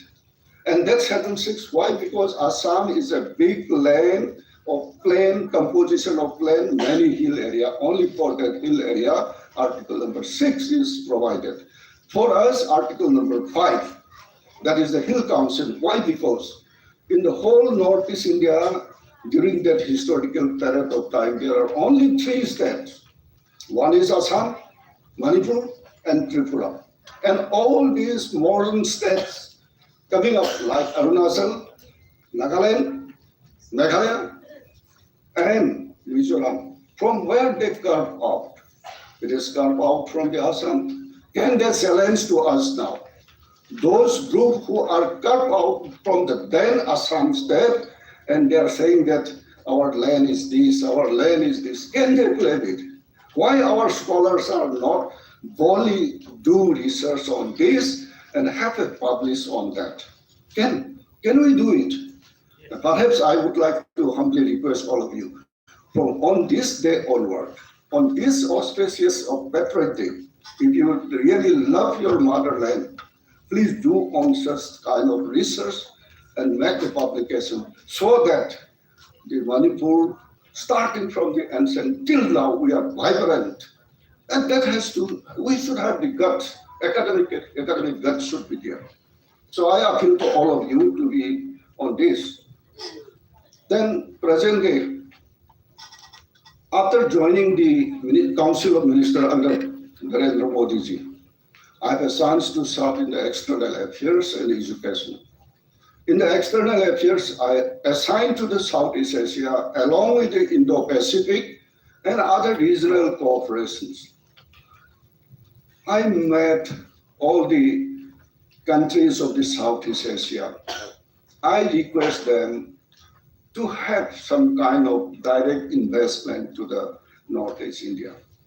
Northeast India is one of the rich biodiversity area, and it is the confluence zone of the 3 mainstream of migration. One is the Indo-Polynesian and the Tibetan and Indian subcontinent. All these species, either human being or religion, all kind of the migrations, 3 mainstream migration is drifting to Northeast India, and this is the culminating zone. So that's why we have enough resources, enough biodiversity. So seeing all these things, Japan Development Fund, they wanted to share their development to the northeastern state. Manipur, till now, could not get even a single coin. Whereas Assam, Meghalaya, Tripura, Sikkim, they enjoyed it. Though I tried to make it popularized in the Northeast India. Even the European Commission, the European Community, I brought it in the last month, and sitting was held in Meghalaya. And they also like to help us. And now another agency, another thing which we should think it should not be jumped with the present the crisis. The whole of the northeastern India thought that we are far away from the seas or Bay of Bengal. Recently, under our Prime Minister, Sagarmala and the internal waterways was innovated. Again, we come to know that from Manipur, Bay of Bengal is very close. And in ancient, during the British, they used all these waterways. But now, under this, the regime of Prime Minister, we are activating all those historical waterways to revive it. And Act East policy, perhaps you are discussing today also. Even in the Act East policy, we are providing the platform the participant are the state government and the people. If we are sitting without empowering ourselves and trying to find out what items should be excelled from this state, that is depend on the people and the government of that particular state, not to the government of India. Government of India is providing the facility and the space. We are ready to help it also. So with this issue, on this occasion, is a land, is a state of multi-ethnicity. That's why the spirit of Manipur should not be changed. The history of Manipur should not be altered. And today also, if we are ready, we can have an oath also.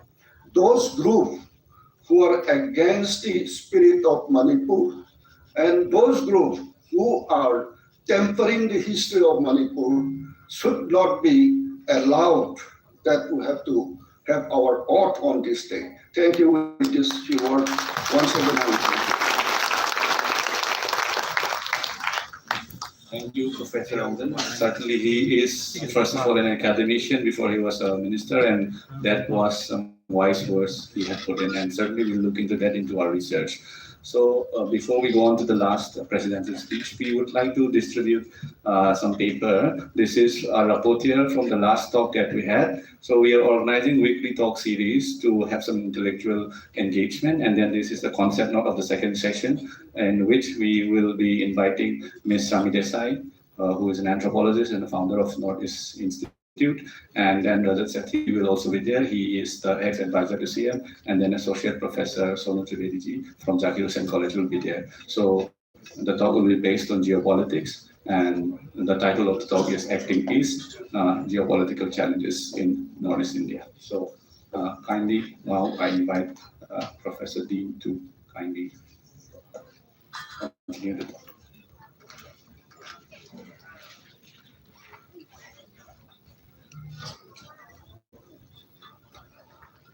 Good evening to everyone. Thank you for inviting me to this grand occasion of a discussion on the Manipur.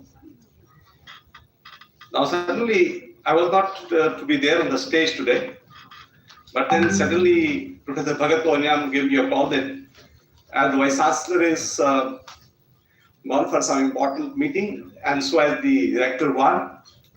So he found the last resort in me to come and chair the session for a day. Then I told him that, do I have to speak?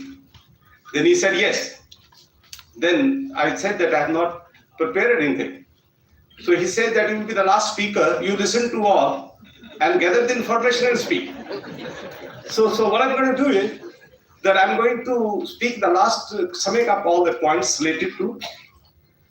Anyway, we have the dignitaries on the dais, three politicians, one academician, one journalist, and the bureaucrats and the academicians and the students, the researcher. I hope the point the Honorable Minister was making is very right, that we have a point of time we have to start thinking on the issue which is there happening in the Northeast, which is happening almost in all parts of India today. And we have to really think on that, why these issues are cropping up here and there, and everyone has a concern for it. Now, first thing that comes to my mind is, who knows Manipur? Who knows Manipur? Those who belong to Manipur know Manipur only. No one knows. So therefore, your identity is not known to people in India. Then how would you see the Manipuris, that people support you or say, come forward to help or do something like this? That's a big question that comes to my mind. Now, I am a geographer and looking after the responsibility of School of Social Sciences. And I was the first in the line when the Northeast Center was there. I was visiting professor to the Northeast Study Center. I'm also conducting research as a co-guide for the Northeast Centers also.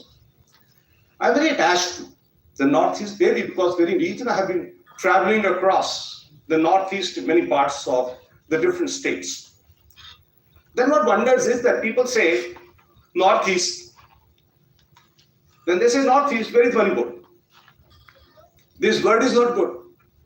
Then they say 7 sisters. Where are these 7 sisters? No one knows Manipur. So you have to create an identity that I'm not a 7th sister, I'm Manipuri or Manipur. I'm not Northeast, I'm Manipur. The rest of the states probably say they are named by, but Northeast is given a name as Northeast. All 7. We want to develop it. I hope you need to be very realistic in giving particular name to a particular identity. Only then you will be recognized. So you have a great identity. Now, as a geographer, I say, I give a lot of weightage to the locations and to the identities. Then I was speaking to the Honorable Minister, I was sitting there. He says, you are from which discipline? I said, geography. So he says, I am also a geographer. Then I said, sir, please don't speak geography, I will do that job. But he was already running. So in that case, I will pinpoint few points where I have a concern right from the people, those who have spoken earlier to me.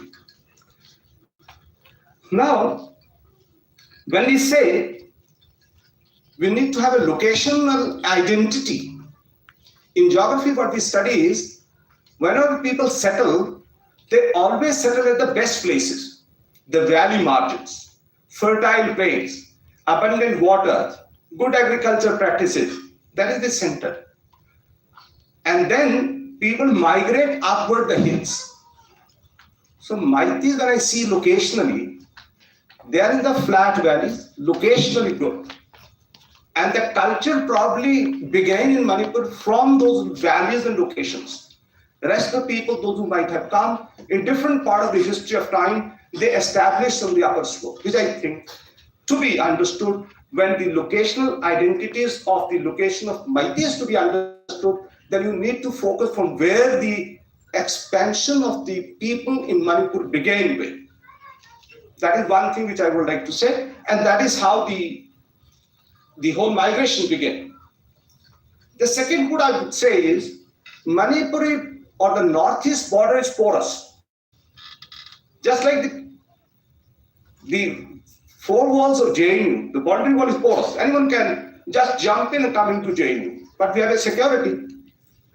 We have a north gate, we have a west gate, we have an east gate. Security is standing there, but the whole border is porous. Anyone can jump in and you see the theft cases happen. It is exactly for the Manipur. It's a porous boundary. Anyone can come in and any can come in, establish, make the houses, and they say, I'm a Manipuri. But when you ask what is the culture and values of the Manipuri, they will not be able to do that.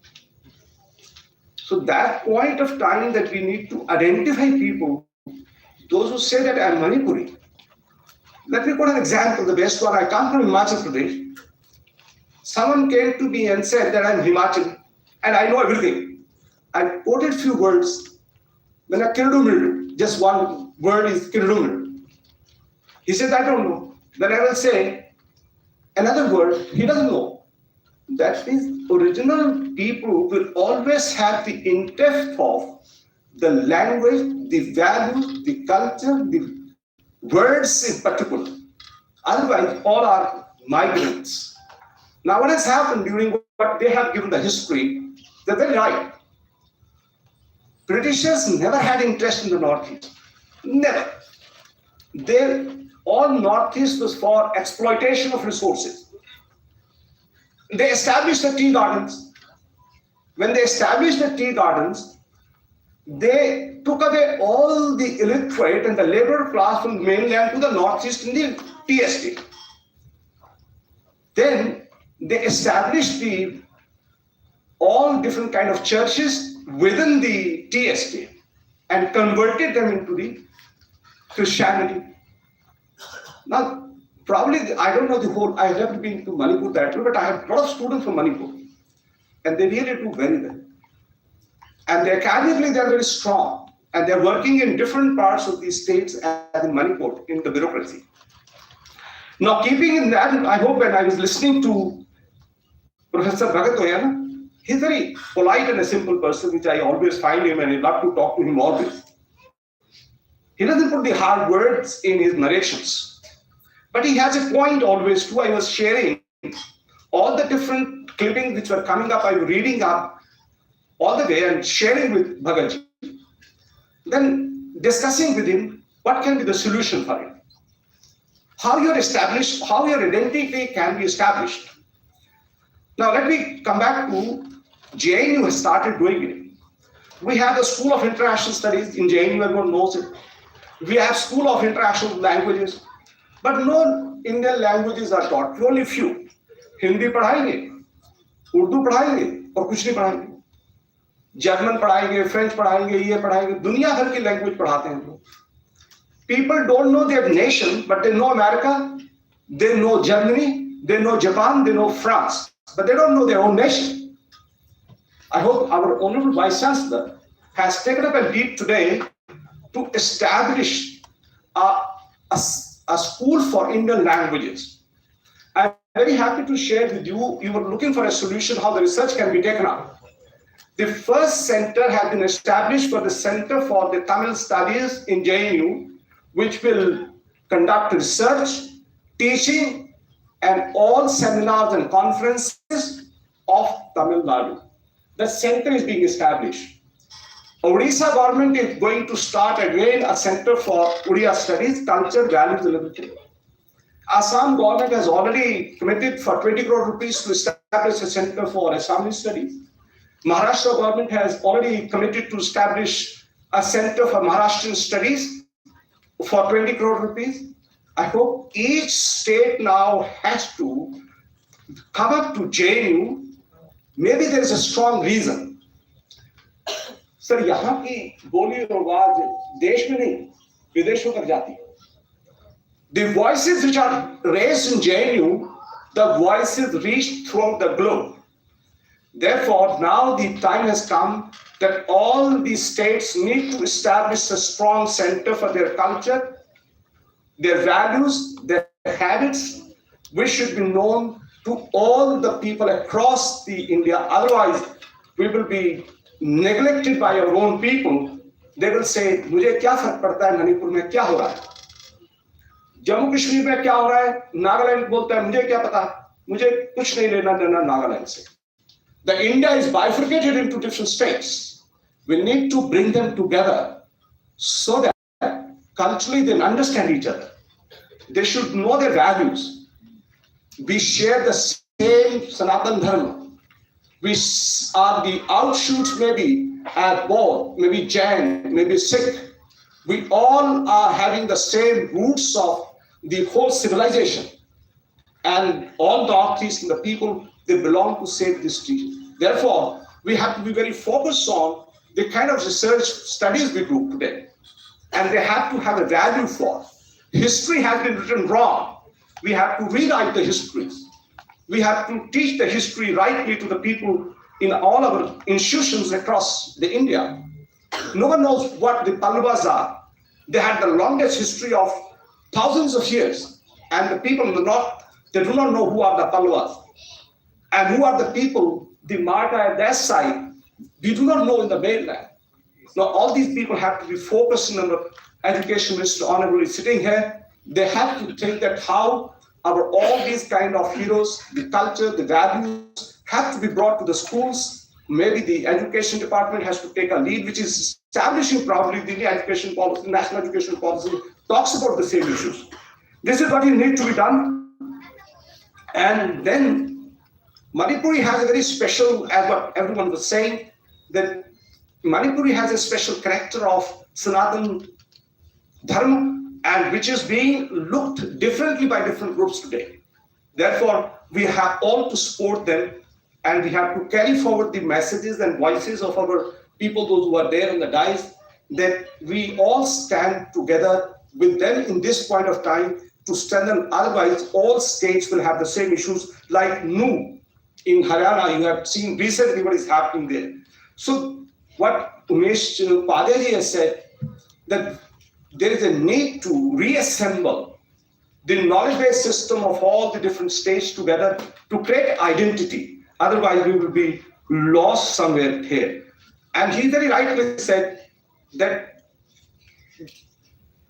all different kind of nations want to destabilize India. What is happening in Manipur is talked in UK Parliament.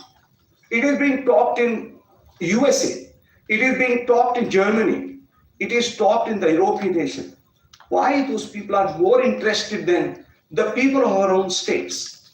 So there has to be a reason that why all these people have started weeping today when something is happening in the Manipur. But they don't know where Manipur is. Please ask, if you ask them, where is Manipur? They cannot locate Manipur in the map of India. But they want to weep, there is a reason behind.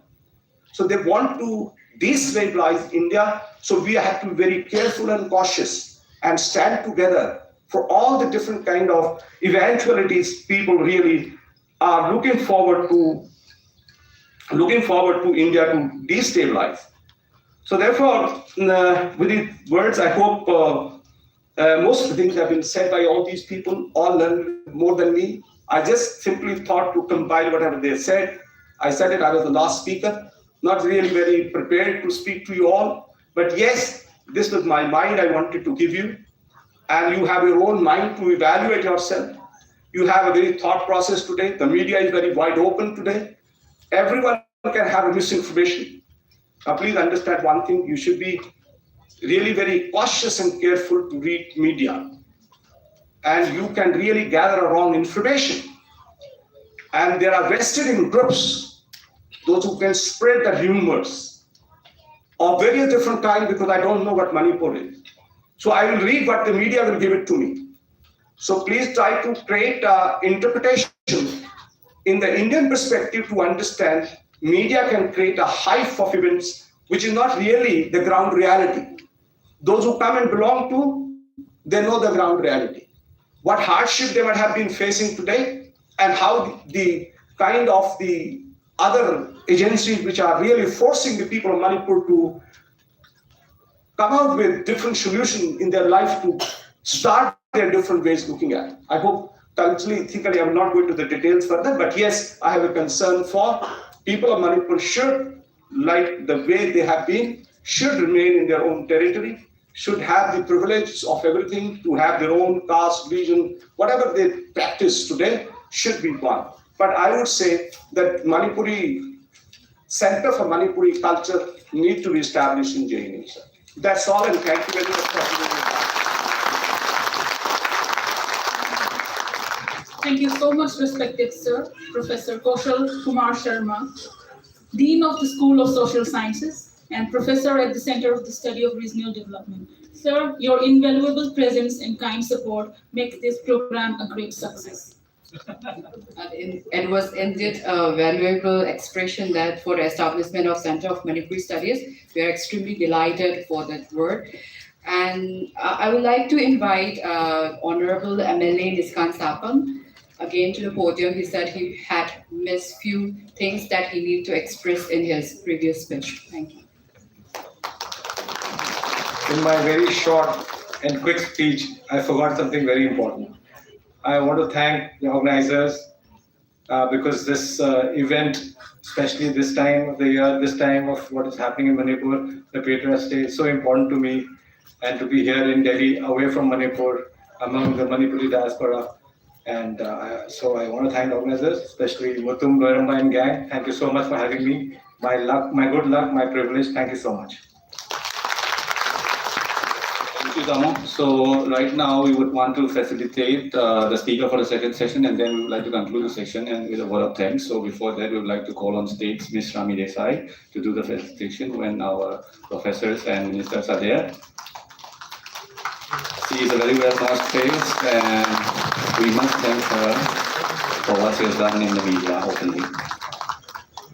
If you would please come on stage still. Yes.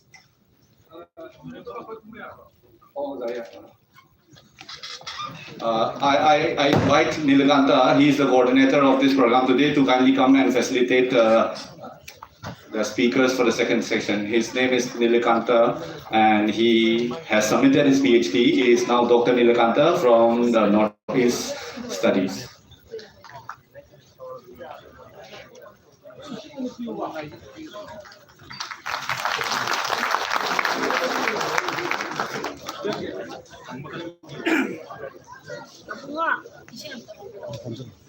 And we must also thank our MLA Saab because he came on short notice. We had to request him very hard to show up, and then he finally agreed.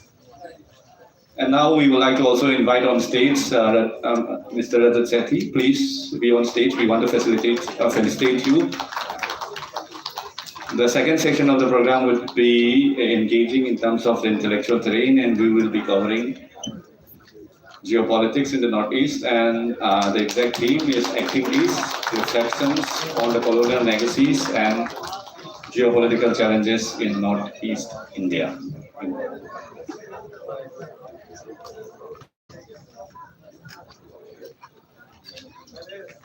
Rajati, please come on stage so that we can felicitate you.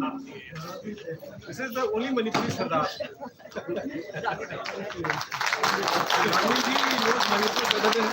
And last, Uncle Amrit. Uncle, we would want to felicitate you as well because you have supported all the mentees and all the Manipuris everywhere in every program. So kindly come on stage.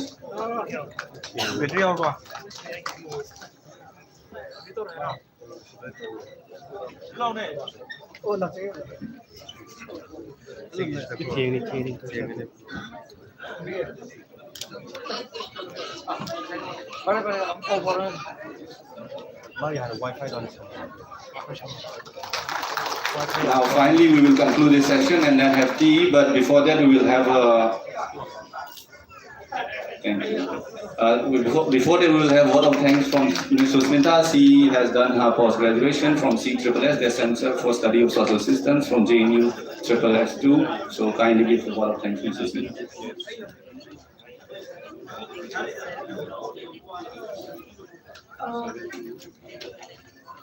A very good evening to you all. So at first I would like to, I feel very honored to be here to give this vote of thanks in this grandest event. And I thank all the dignitaries and all the special invitees who has made this program one of the most successful we have ever conducted here in JNU. And I would also like to thank Dr. Vinay and Lieutenant General Himalay for their support, even if they can't be physically present here. And their words and wisdom has been really inspiring. I would also like to thank all the stakeholders who have taken part in this occasion with their extreme enthusiasm and courage. Your contribution has made this event a very memorable one. Thank you all for your support, and after this we are having a small tea break outside the hall, so I request you all to enjoy that one. And after this we are having another session that will be a very interactive one, and we'll be having question and answer session. With this note, I take the privilege of concluding this first session. Thank you. Everyone who did not get the chance to pay their floral tributes, kindly come on front of the stage and pay your tributes here. Thank you so much, everyone. And kindly stay for the second session. That will be very interesting.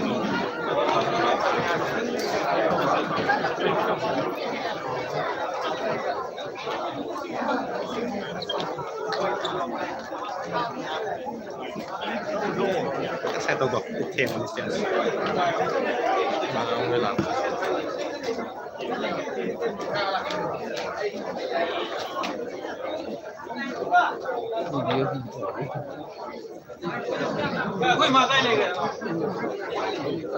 Hozircha amuka akoigi hikat lekar tamba haidara second session ge mamang sakalo mikho second session ge hoba. I would like to announce one thing. We'll be having a song released by Kriti Yumnam at the second session. So I request everyone to present here. Thank you.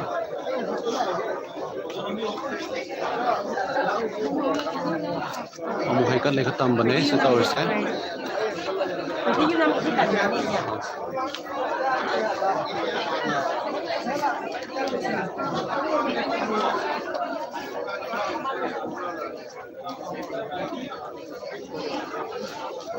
First session loigre hojik second session tangai ba second session ni hor padane hojik se amuka aduri mayam ai koigi hakale ga hayu tare koigi athobo singda lai katpadu walo basing hayu tare ko adugi amuk second session ni hobjabane.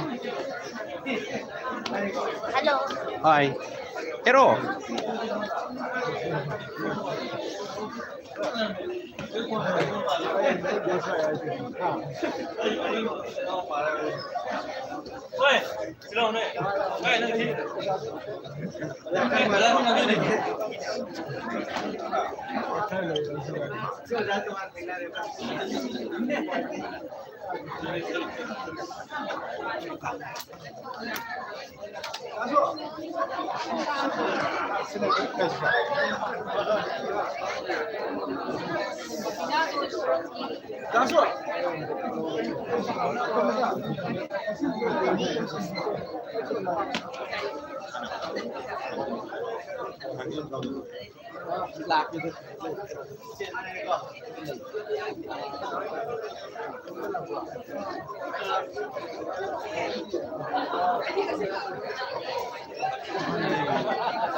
Kan desa tiga masam utkenan. Nak. Nah.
Ngam san tau bunu na si mo dau so san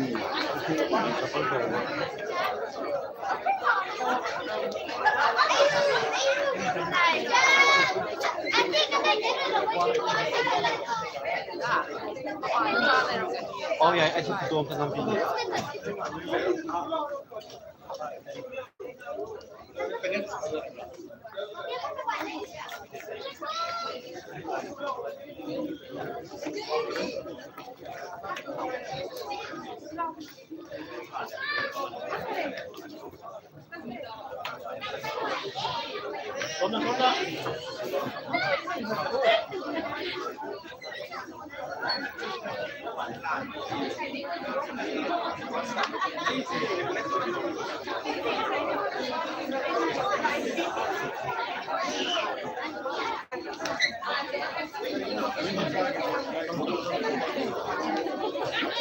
손들 나오.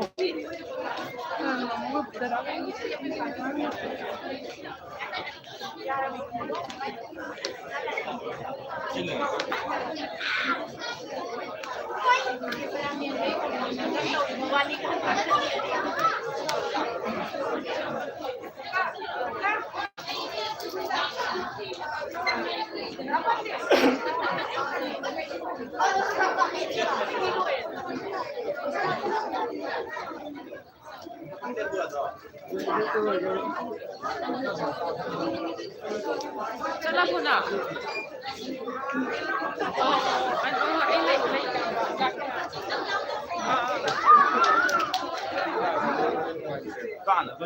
No, mándale esa. Espera. Cantil andan conmigo.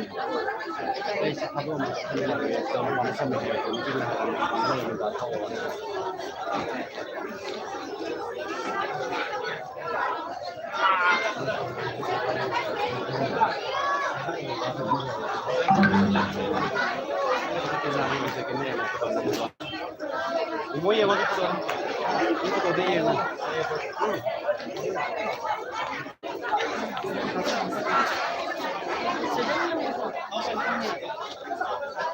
Con nghe gặp con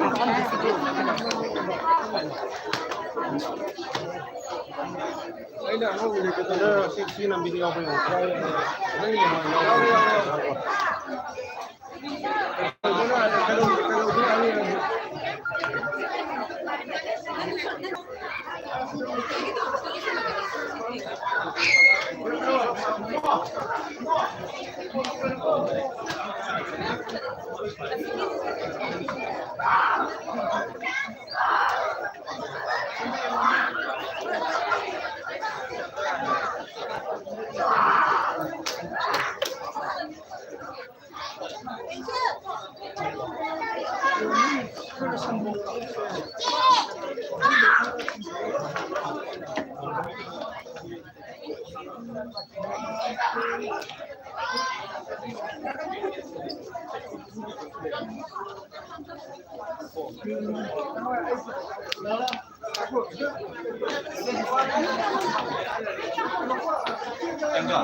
Oke, Andro.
Ủa đâu xin mà phản đến đây làm được đâu mà này nữa.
Bungoi lại đây là xong rồi.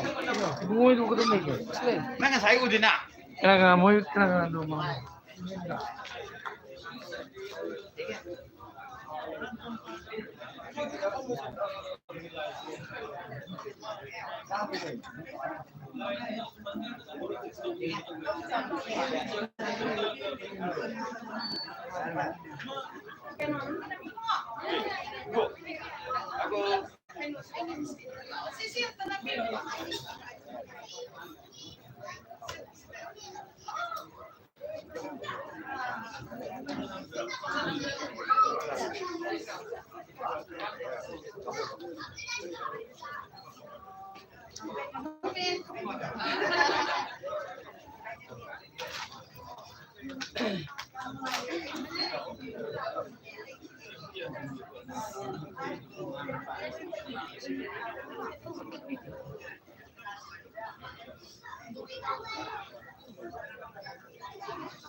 Ini lagi. Oh. Ayan.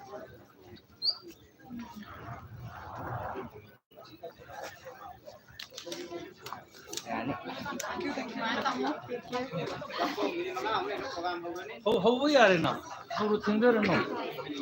Huh?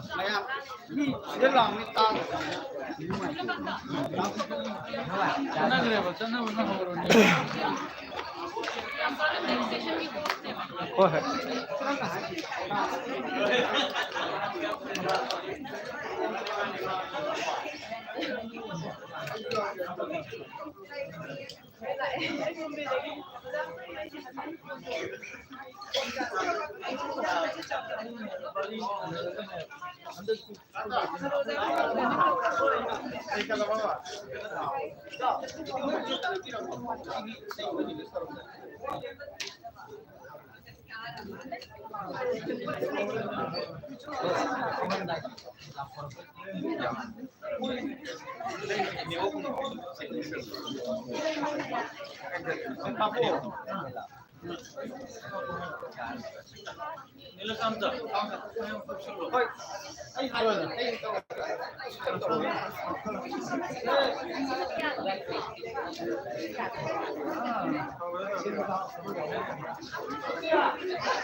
I wish to inform everyone gathered here that we will commence our next session in 5 minutes.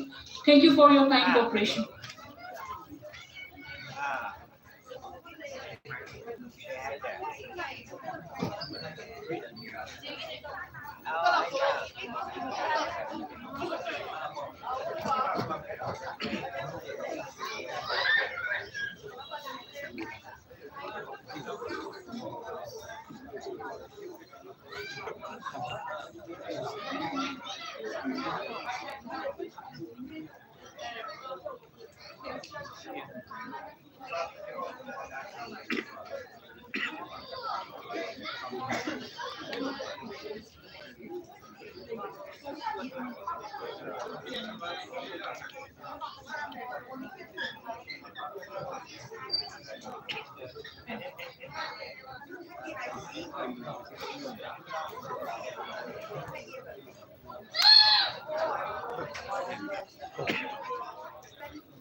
We will commence our next session in 5 minutes. Please kindly cooperate.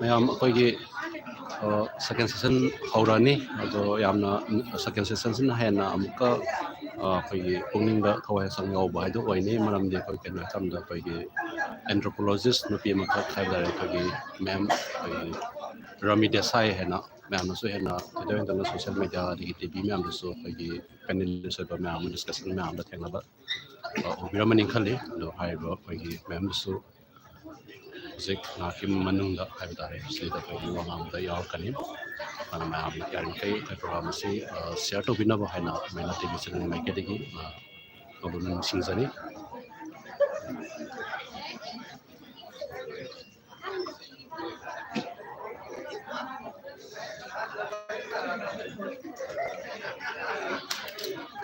ꯃꯌꯥꯝꯁꯦ ꯑꯩꯈꯣꯏꯒꯤ ꯆꯥ ꯊꯛꯄꯒꯤ programme ꯈꯛ ꯃꯄꯥꯟꯗ ꯁꯤꯟꯕ ꯑꯗꯨꯒꯤ ꯃꯌꯥꯝꯁꯦ ꯃꯄꯥꯟ ꯊꯣꯛꯅꯈꯤꯕꯩꯅꯤ ꯍꯧꯖꯤꯛ ꯈꯔ ꯍꯥꯡꯅ ꯂꯩꯔꯤꯁꯦ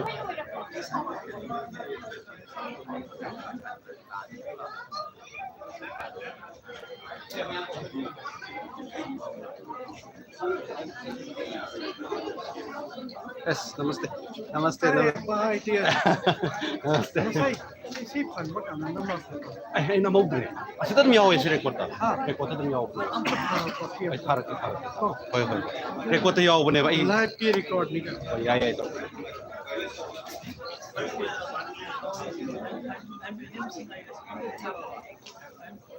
Everyone, please be seated, and the volunteers, it is quite kindly requested that everyone outside, you may kindly request them to gather here so that we can start the second section. I think for a program that is happening inside university, the second section is most important, and we would want to focus on here more.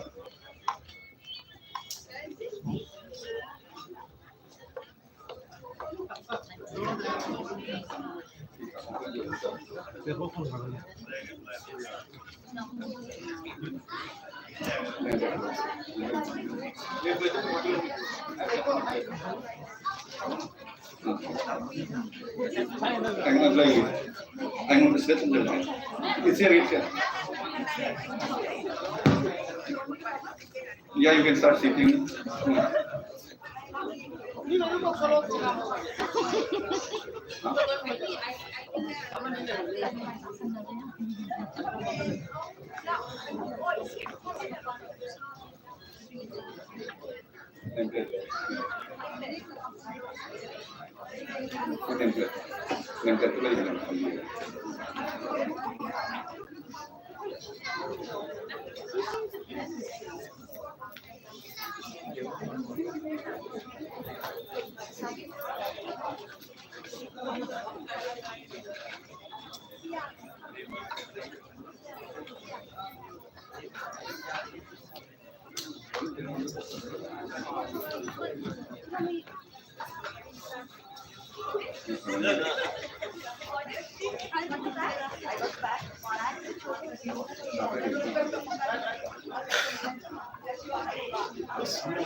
Everyone, please make it to your seat.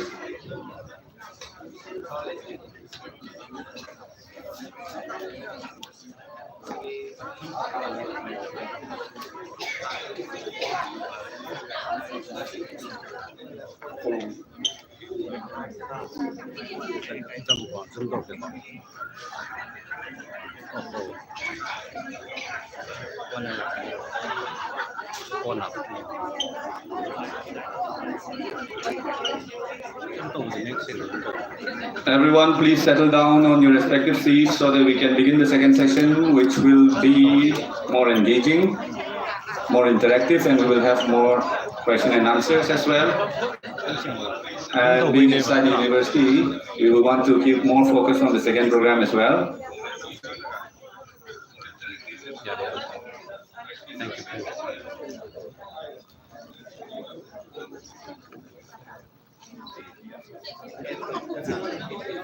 Thank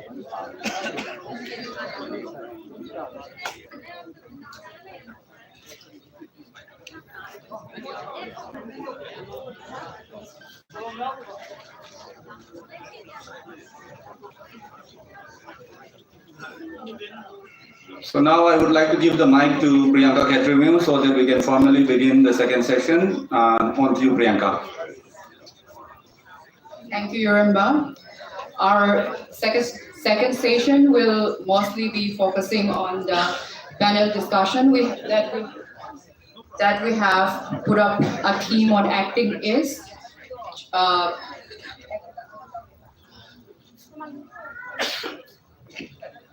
Sorry.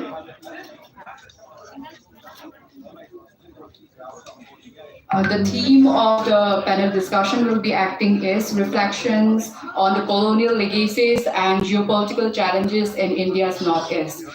Before starting the discussion, I want to release a song which is penned by Preeti Yumnam, one of the famous singer of Manipur, called Amambagi Kutsem. Amambagi Kutsem is a song penned and sung by Preeti Yumnam to the musical expertise of Len Athokpam. Unfortunately, they can't be here for the program, but they have extend their gratitude to the program. So, like Amambagi Kutsem is a tribute to all the mothers of the state, the Mairapaivis and the brothers and father figures guarding the territory of the state, and to all the people extending as much help as they can to stop the violence happening in Manipur. So I request everyone to maintain the quorum inside the auditorium and please listen to Amambagi Kutsem. Thank you.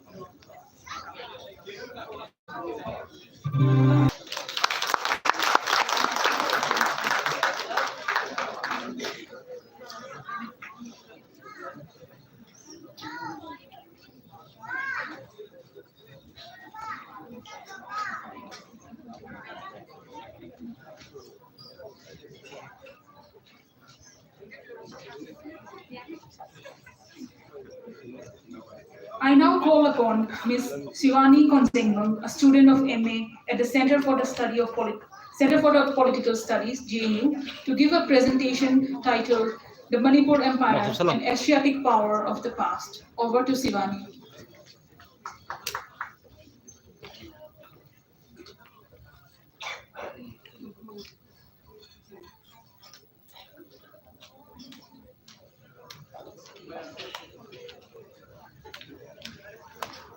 Good evening, everyone. The Manipur Empire and Asiatic Power of the Past. The Asiatic Kingdom of erstwhile Manipur, which emerged as a geopolitical and geo-economic power, marked its natural boundary by Chinwin River in the east and Barak Valley in the west, at the crossroad of South Asia and Southeast Asia. It was called as Kkate by the Burmese, Mowgli by the Kasari, Mikli by the Assamese, and Kase by the Shans. Its history could be traced back to the reign of the mythical King Kangba, who is considered to be the first king of Manipur. However, written history had started in 33 AD during the reign of King Pakhangba. The Royal Chronicle of Manipur had also started documentation during his reign. The period of Pakhangba was also marked with the social consolidation of several clans in Manipur. By the reign of Loyumba, that is 174 to 112 AD, a momentous time came with his issuance of the royal edict called Loyumba Shilyan in 1110 AD, which is also considered as the first written constitution of Manipur.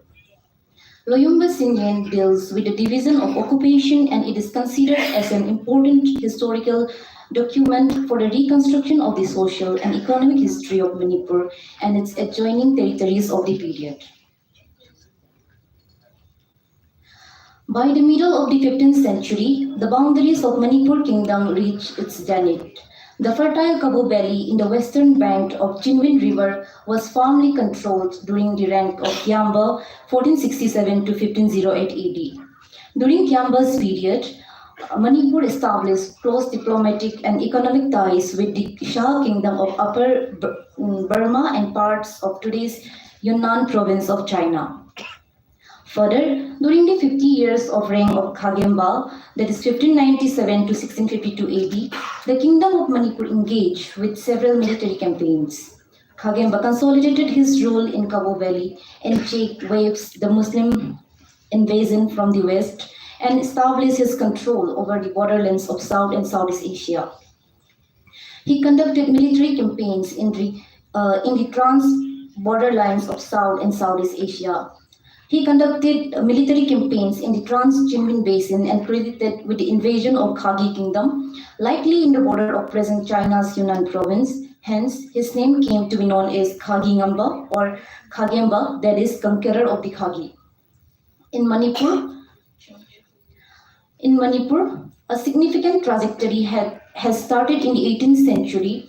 It was a period of social, cultural, and religious transformation owing to the Hinduization process. Around this time, Manipur had attained its zenith in power and achieved all-around development of in culture, economy, and statecraft. The 18th century Meitei ruler Panghiba or Garib Niwas, 1709 to 1748 AD, in spite of his controversial religious ventures, stands out in the history as one of the greatest king of Manipur. His reputation as a prominent ruler echoed throughout the region. His military conquest can be classified into three fronts. The first was military expedition towards the adjoining areas for internal consolidation. The second was the wars against the Burmese, and the third was the wars against the Tripura. Manipur's cordial relationship with Pong continued throughout his reign, especially in the backdrop of the Burmese invasion. After a series of battles with the Burmese throughout the 18th century and the first half of the 19th century, Manipur witnessed the Burmese invasion and took control over the kingdom. This also led to what is famously known as 7 years devastation. This is a picture of the 7 years devastation, also known as Chahi Taret Khuntakpa, 1819 to 1825. The British helped Prince Gambhir Singh to regain his kingdom of Manipur, which had been occupied by the Burmese. After the First Anglo-Burmese War, the Treaty of Yendavu was signed in 1826 and thus concluded the war. Gambhir Singh became the king of Manipur, but an omission in the treaty in respect of the Kabo Valley felt another round of issues regarding its ownership. The rationale behind the failure to incorporate the Kabo Valley in the treaty was that the British always considered that Kabo Valley to be a part of ancient Manipur. In the first troubles that proceeded between Manipur and Burma in 1828 over the exclusion of the Kabo Valley from the treaty, the British negotiated on behalf of Manipur. The government of British India appointed Major Grant and Captain Pemberton to demarcate the boundary between the Manipur and Burma.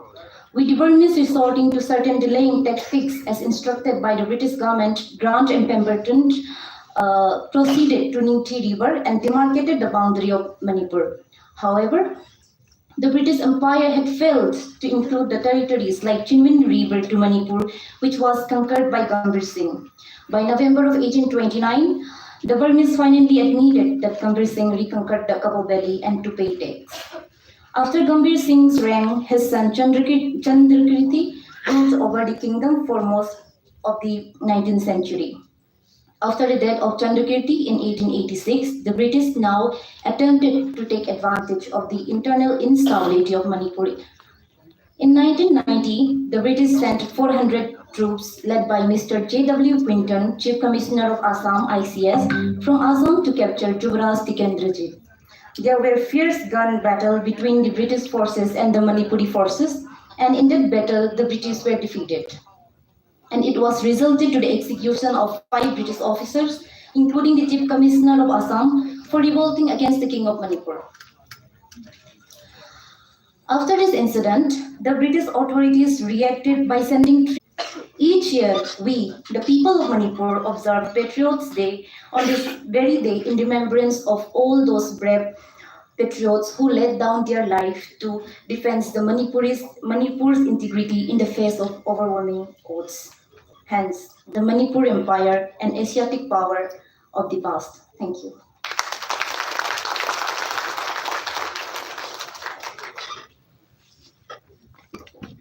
Thank you, Ms. Sivani, for the presentation.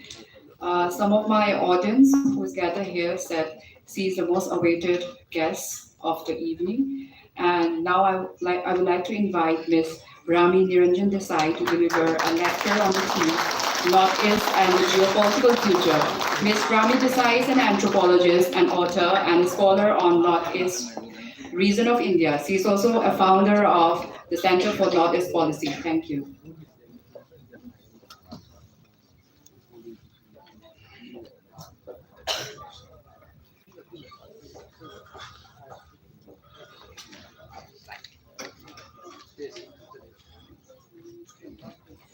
I want to address a small mistake that Ms. Sivani has made in the previous presentation. Instead of 1890, she has mentioned 1990. So it was a mistake from our side, so pardon us. Thank you. Ms. Rami, you can start the lecture. Thank you.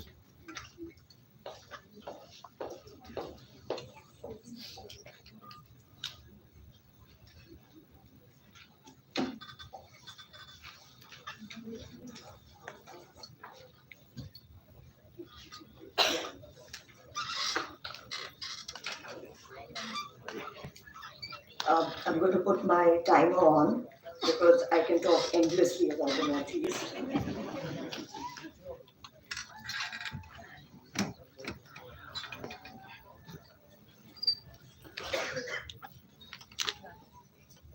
Namaskar.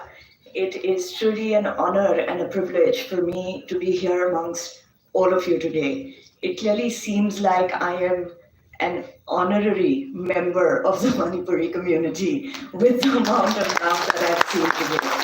So thank you very much. It's also a privilege for me to be speaking here, and I'd like to right at the outset thank Jawaharlal Nehru University for giving us this platform. I'd like to thank the Metis Students Union for putting this together, and all events, small or big, they take a lot of effort. And I can see that effort. I would also like to thank Mutum, who seems to never stop and is always running around. And all of you, because it's a Sunday, and I've heard that a lot of you have come from very far away. And this truly warms my heart because it tells me how important this topic is for all of us. Now today, as we pay our respects to the patriots, I have to say, that, I thought it would be extremely important for us not just to talk about the Patriots' Day and to honor them, but also to go beyond the conflict and talk about really how important Manipur is, not just to the Manipuris, not just to the region, but also to all of us in India. And as I stand here today, I don't stand here as a Metis, as a Kuki, as somebody from the region. I stand here as an Indian because I think it's very important to hear my perspective on what I feel is possibly the most important region geostrategically for this country. Many of you have heard my talks before, and many of you have heard me talk and criticize about the kind of binaries that have been drawn in the media. We've spoken about the kind of binaries that are completely faulty and that come from a place of absolute misunderstanding. Those binaries may be tribal versus non-tribal, might be majority versus minority, might be Hindu versus Christian. All that reflects to me is how little we know about this region, how little we know about Manipur.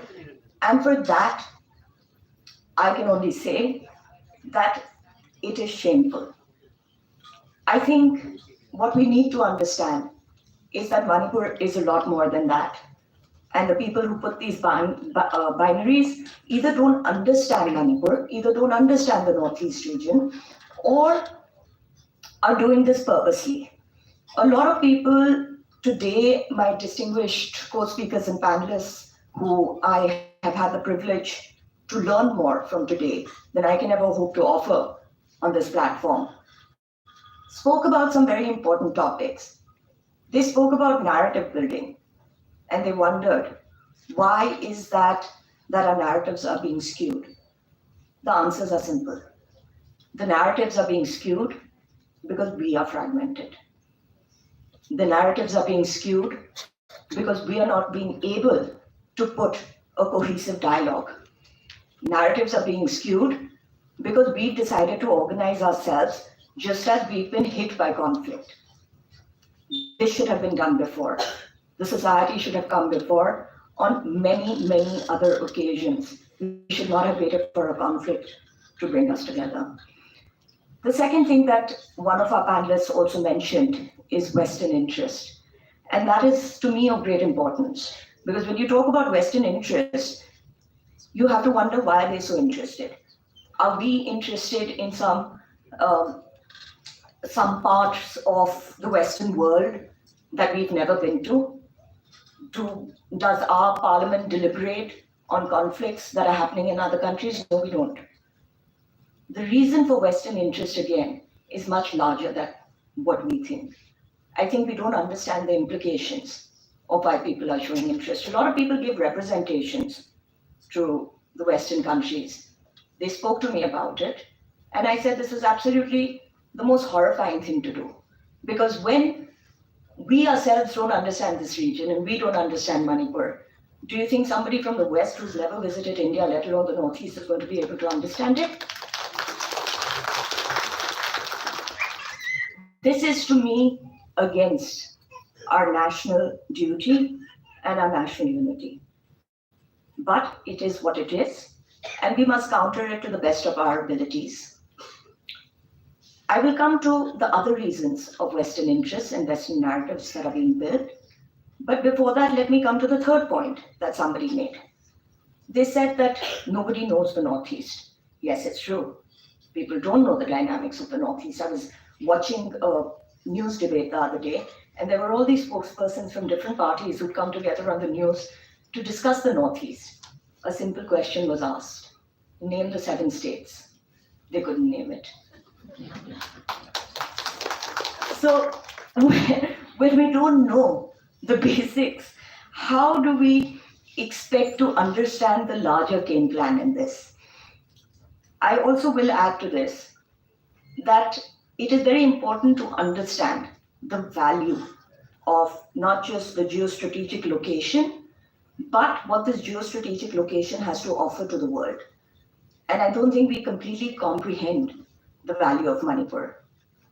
I don't mean the rest of the country. I don't think people of Manipur comprehend the value of Manipur. They don't comprehend the importance of Manipur being India's gateway to the rest of the world. There was a time, again, a very shameful time, and I'll say this, and I myself am embarrassed in saying this, wherein the South used to be looked upon as just a homogeneous region. We didn't understand the different states. In Delhi, we'd say, Madrasi. We also have now seen that that has changed. And it started changing when the IT sector boomed, when money flew into this region, and when they came into their own. That is what the Northeast needs. You want to bring the Northeast on the map. We complain that nobody knows the Northeast, nobody travels to the Northeast, nobody understands our culture. Bring it on the map. How do you bring it on the map? You bring it on the map by understanding the geostrategic value of this place and then acting thereupon on the understanding of that. Now, many people say that, the British brought about relative peace to the Northeast. Many people say that these ethnic conflicts are historical legacied conflicts. And with colonial rule, and this has been argued, with colonial rule, there was certain establishment of artificial peace. I disagree. The British policies of exclusion and isolation institutionalized divisions, the divisions that we see today. And what are those divisions? Through the conflict in Manipur, we've seen the fault lines come up: tribal versus non-tribal, majority versus minority, Hindu versus Christians. However, as much as I agree that these are legacy issues, I also have to bring forth the role of external factors. And those roles cannot be ignored because we are living in a world like we've never lived before. Look at the northwestern frontier. The northwestern frontier no longer is accessible to India for trade or commerce. Look at the northeastern frontier. The northeastern frontier accesses Southeast Asia. it accesses a region that is not just economically important to us, but also has a lot of cultural value. Our soft power went through the Northeast to reach these areas in terms of Buddhism, culture, ethnic relationships, so on and so forth. But this has also been the area of what Bertolt Littner calls the Great Game East. What is the Great Game East? The Great Game East is what we see unfolding today. The Great Game West has already been defined. It's already been won. And today, we have the Great Game East, which is being played on our doorsteps across our boundaries in Manipur, in Myanmar. As early as 1985, there was a September 2nd issue, an edition on the Beijing Review, which is considered a mouthpiece of the Chinese government. That article, which was called Opening to the Southwest, an Expert Opinion, was written by one of the vice ministers of communication, now former vice minister, called Pan Shi.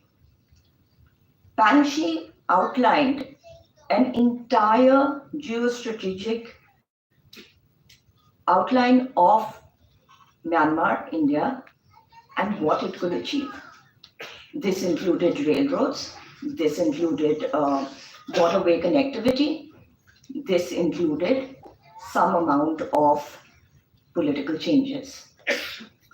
We saw this come into action not much later. If we look at it, Yunnan regions of Myanmar, Sichuan regions of Myanmar are landlocked.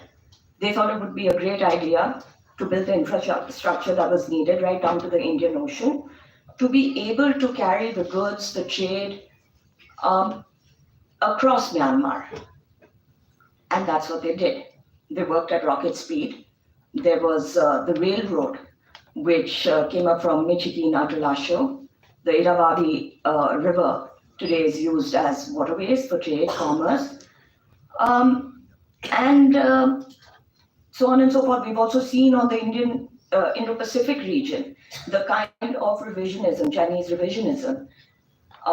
We've seen Coco Islands that has been taken over by the Chinese. They're building airstrips.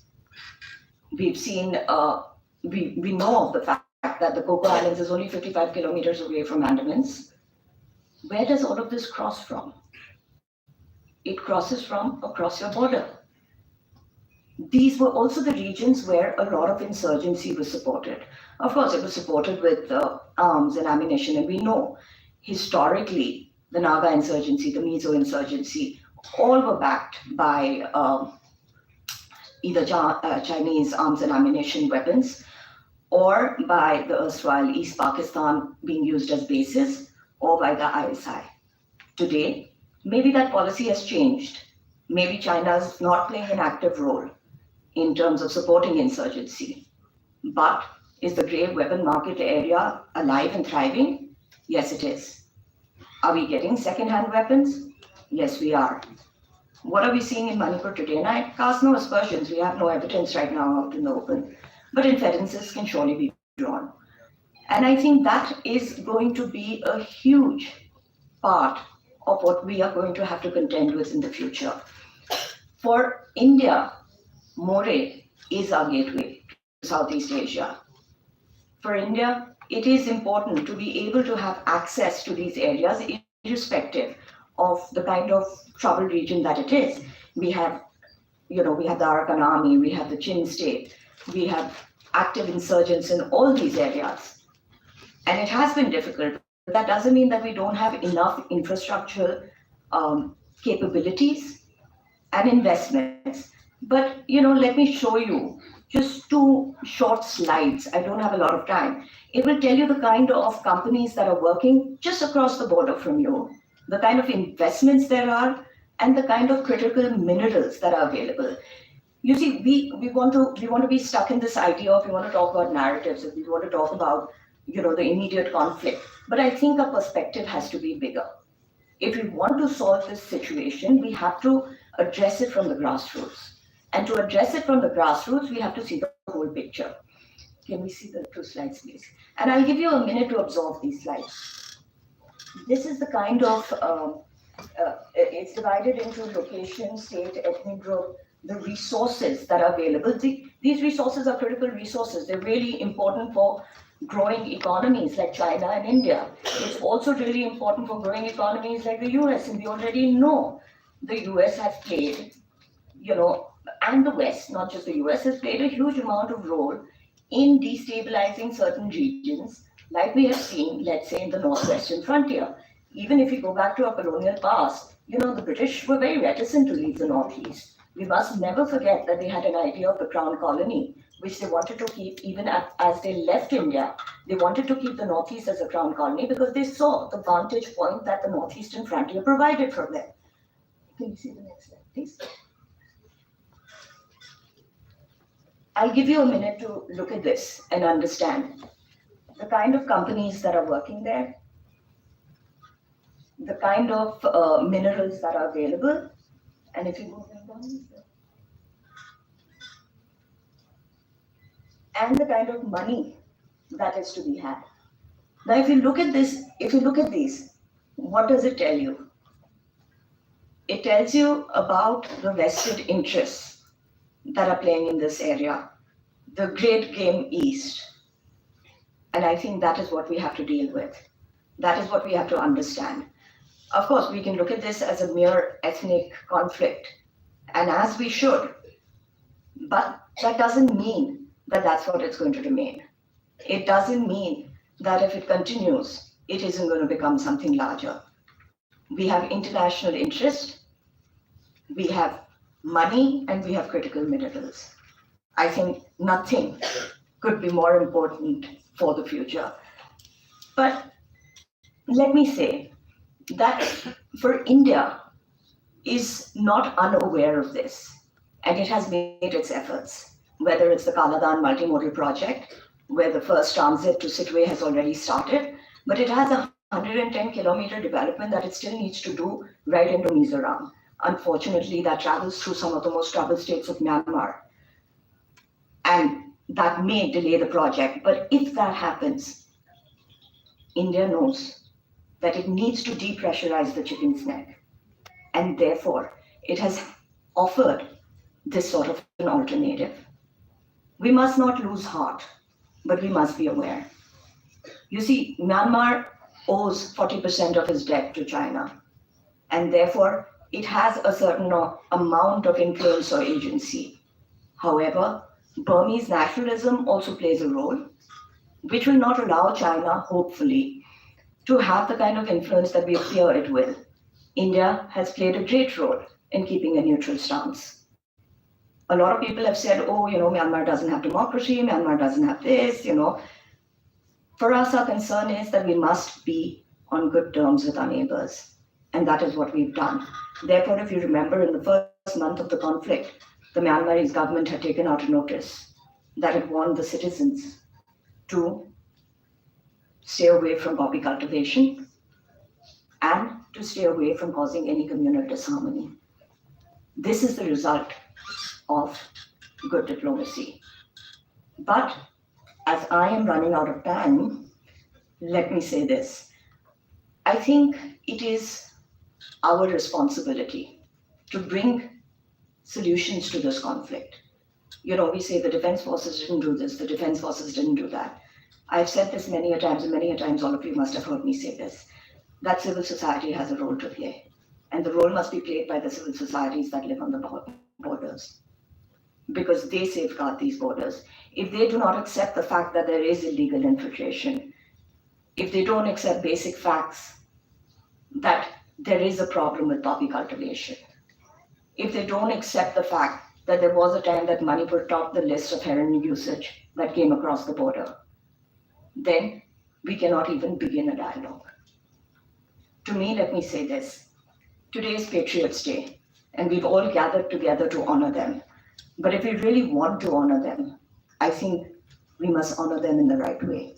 We must honor them in upholding the values that they have held.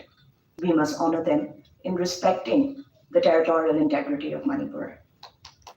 And I think we must honor them in knowing that it's just not the territorial integrity of Manipur, it is also the territorial integrity of India.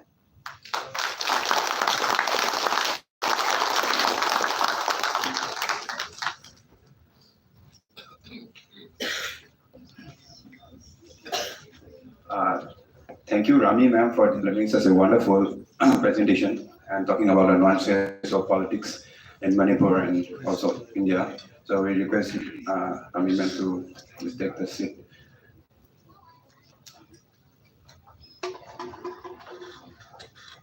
Thank you, Rami and Desai. Now we are entering the final part of this session, which is a panel talk on the theme Acting East, Reflections on the Colonial Legacies and Geopolitical Challenges in India's Northeast. The moderator of this panel is Mrs. Ilangam Asakiranjanu, a PhD candidate of Center for the Political Studies, JNU. May I now invite the panel of this panel talk. I would like to welcome Dr. Sonu Trivedi, Associate Professor, Department of Political Science, Zakir Hussain College, Delhi University, followed by Sri Rajat Sethi, Visiting Fellow, India Foundation, and ex-advisor to the CM of Manipur.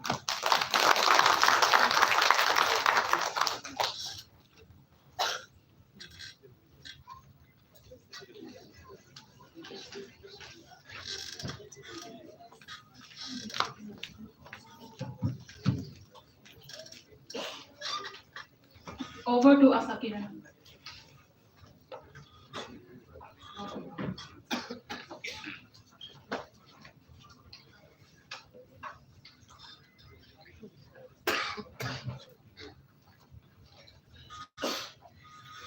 Thank you, Sophia.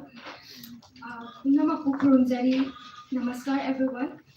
I'm really delighted that we gather here today on this historic day of the 13th of August to pay our honor to our fallen heroes. And I'm more grateful to the Meitei students, JNU, for giving me this opportunity to perform my role as a moderator for this remarkable panel discussion that we are going to have today on the theme Acting East, Reflections on the Colonial Legacies and Geopolitical Challenges in India's Northeast.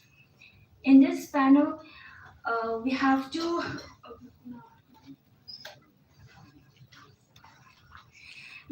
outstanding panelists with us here. So Professor Sonu Trivedi, she is Associate Professor, Zakir Hussain Delhi College, and ex-Director ICCR, Republic of Korea, ex-Fellow at Nehru Memorial Museum and Library. And she has authored numerous books, mentioned Can of Transition from Authoritarianism to Democracy, Comparative Study of Indonesia and Myanmar, Democratization in Myanmar, Progress and Prospects, and she has also co-edited a book titled Emerging Horizons in India-Vietnam Relations with Sri Shakti Sinha. And we also have with us Sir Rajat Sethi, who is the ex-advisor to the Chief Minister of Manipur and also a visiting fellow, India Foundation. He has also authored the reputed, the well-known book, The Last Battle of Saraighat, the story of the BJP's rise in the Northeast. So I hope this panel discussion will be very interesting and would like to make it a very sort of interactive session. So I would request the audiences who are present here to give some interesting come up with some interesting questions as we go on with the discussions. And to start with the discussion, I would like to open it with a few points that strike my mind when I read the theme. So, as the theme goes, Acting East, Reflections on the Colonial Legacies and Geopolitical Challenges in India's Northeast. Firstly, the term Northeast is not a homogeneous category. I would like to mention this, but it tends to homogenize the heterogeneous communities inhabiting this geographical region. And each of these communities has its own unique language, culture, history, and tradition. We all know this. And the inevitable result out of this homogenization tendency is that the region and the people in this region are being misrepresented on many occasions. And this misrepresentation has its origin to its colonial past. Several concepts used by the colonizers to describe the region has been uncritically accepted and followed by the contemporary academia. And a lot of what we inherited from the colonial past haunts us today, till today. Secondly, every vision has its concepts and its considerations or its assessments. And that is the case with the Northeast region when this 𝐏𝐾 policy is considered in particular. And we know this, the region of Northeast is the springboard of India's 𝐏𝐾 policy. Therefore, I hope that all-round development of Northeastern states is central to the success of this policy. And finally, my last point is that taking the strategic geopolitical significance of India and its neighboring country, Myanmar, in this component of 𝐏𝐾 policy, I think the recent political development in Myanmar will have an impact on the success of India's 𝐏𝐾 policy too, considering that Myanmar is the only country that sits at the intersection of India's neighborhood first policy and the 𝐏𝐾 policy. And Myanmar, through Manipur, it serves as the gateway of India's to Southeast Asia, and India serves as Myanmar's gateway to South Asia. So giving these few points ahead of, in order to start with the discussion, I would like Sir Rajat Sethi to start, as you are going to be speaking more on the colonial legacies. Maybe you could take on like 10 or 15 minutes in the first round of the discussion. So, sir, please, would you take the honor?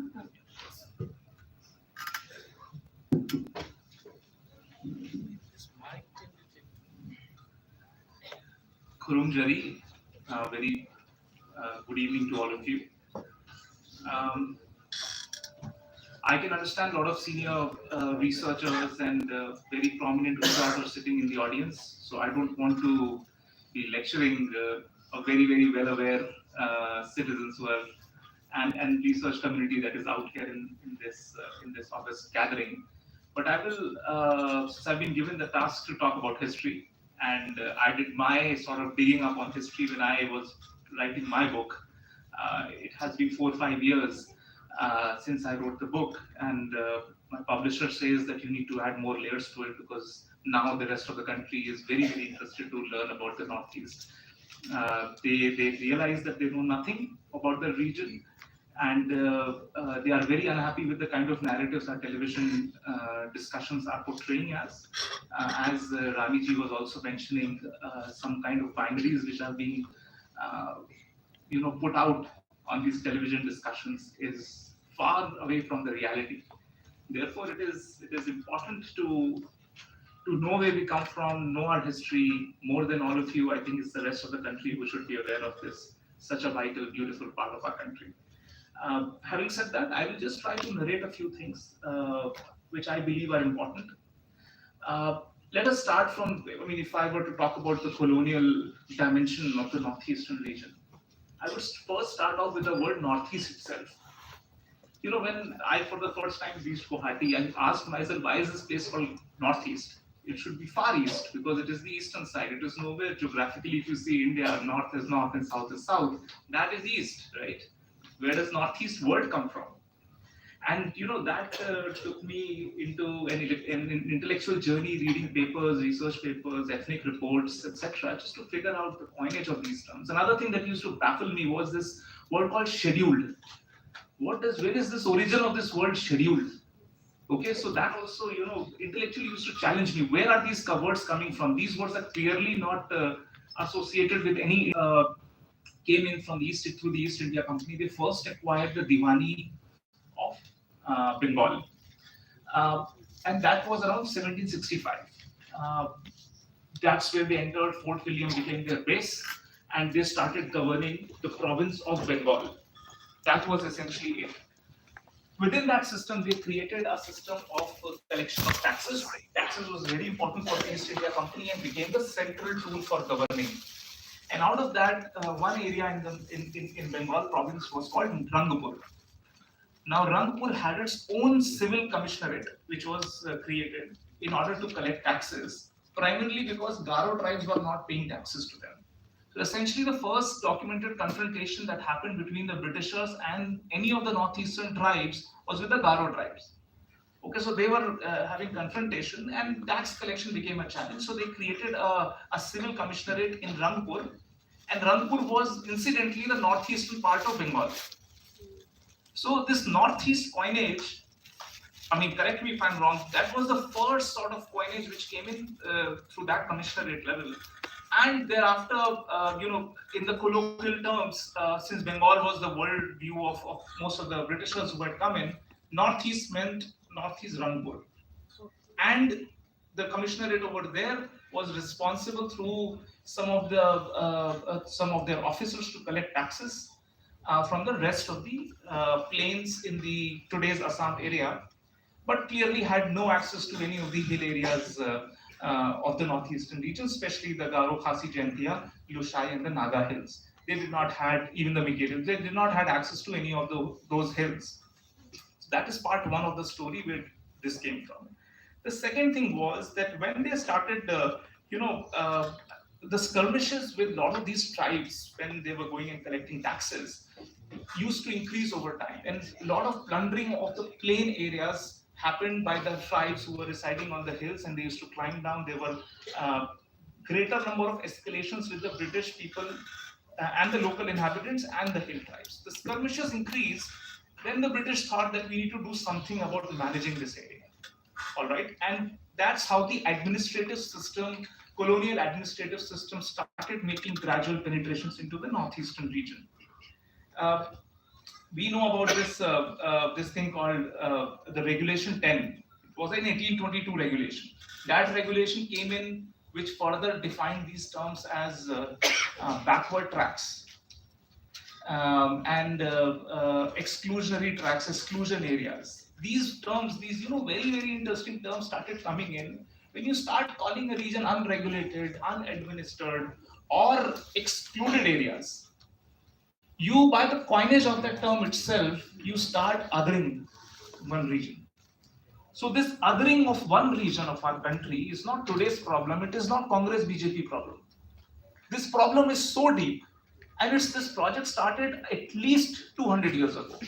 It's 200 years of constant othering and layers of laws and regulations and tax systems and colonial structures that were put in that kept creating a gulf between what is today's northeast and what is the rest part of the country.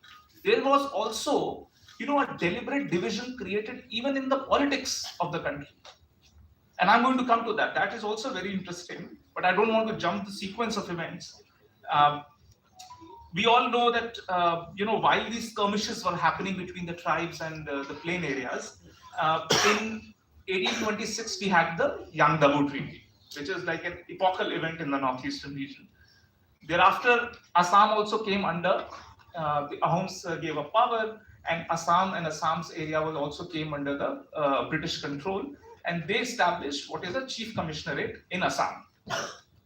That was another way in which Assam, all the hill tracts were also included into the Assam region, and Assam's chief commissionerate largely became in control of everything that we know of the northeastern region. Then came this very interesting thing. I mean, a lot of things were happening in the Garo front, but something very interesting came in 1874. And this was an idea of the then chief commissioner of Assam. He created the concept of what is a scheduled district for the first time. He created something which is called scheduled. And in the British documents, this scheduled district was defined as following. Please listen to this, and this is where the trouble starts. It says that scheduled district was understood to mean those remote, backward tracts and provinces of British India which had never been which had never been brought within or had from time to time been removed from the operation of general acts, regulations, jurisdictions of ordinary courts, or on which that operation was not complete and officers were supposed to be guided by the spirit of indispensable laws, which is like customary laws, or were actually guided by such laws, has had somehow or other been considered to be enforced. Essentially, this scheduled districts concept was created, and certain districts in the region of Assam started getting this tag of being a scheduled district. So scheduled word in itself had a negative connotation right from the very first induction of that word. That is how the trouble starts.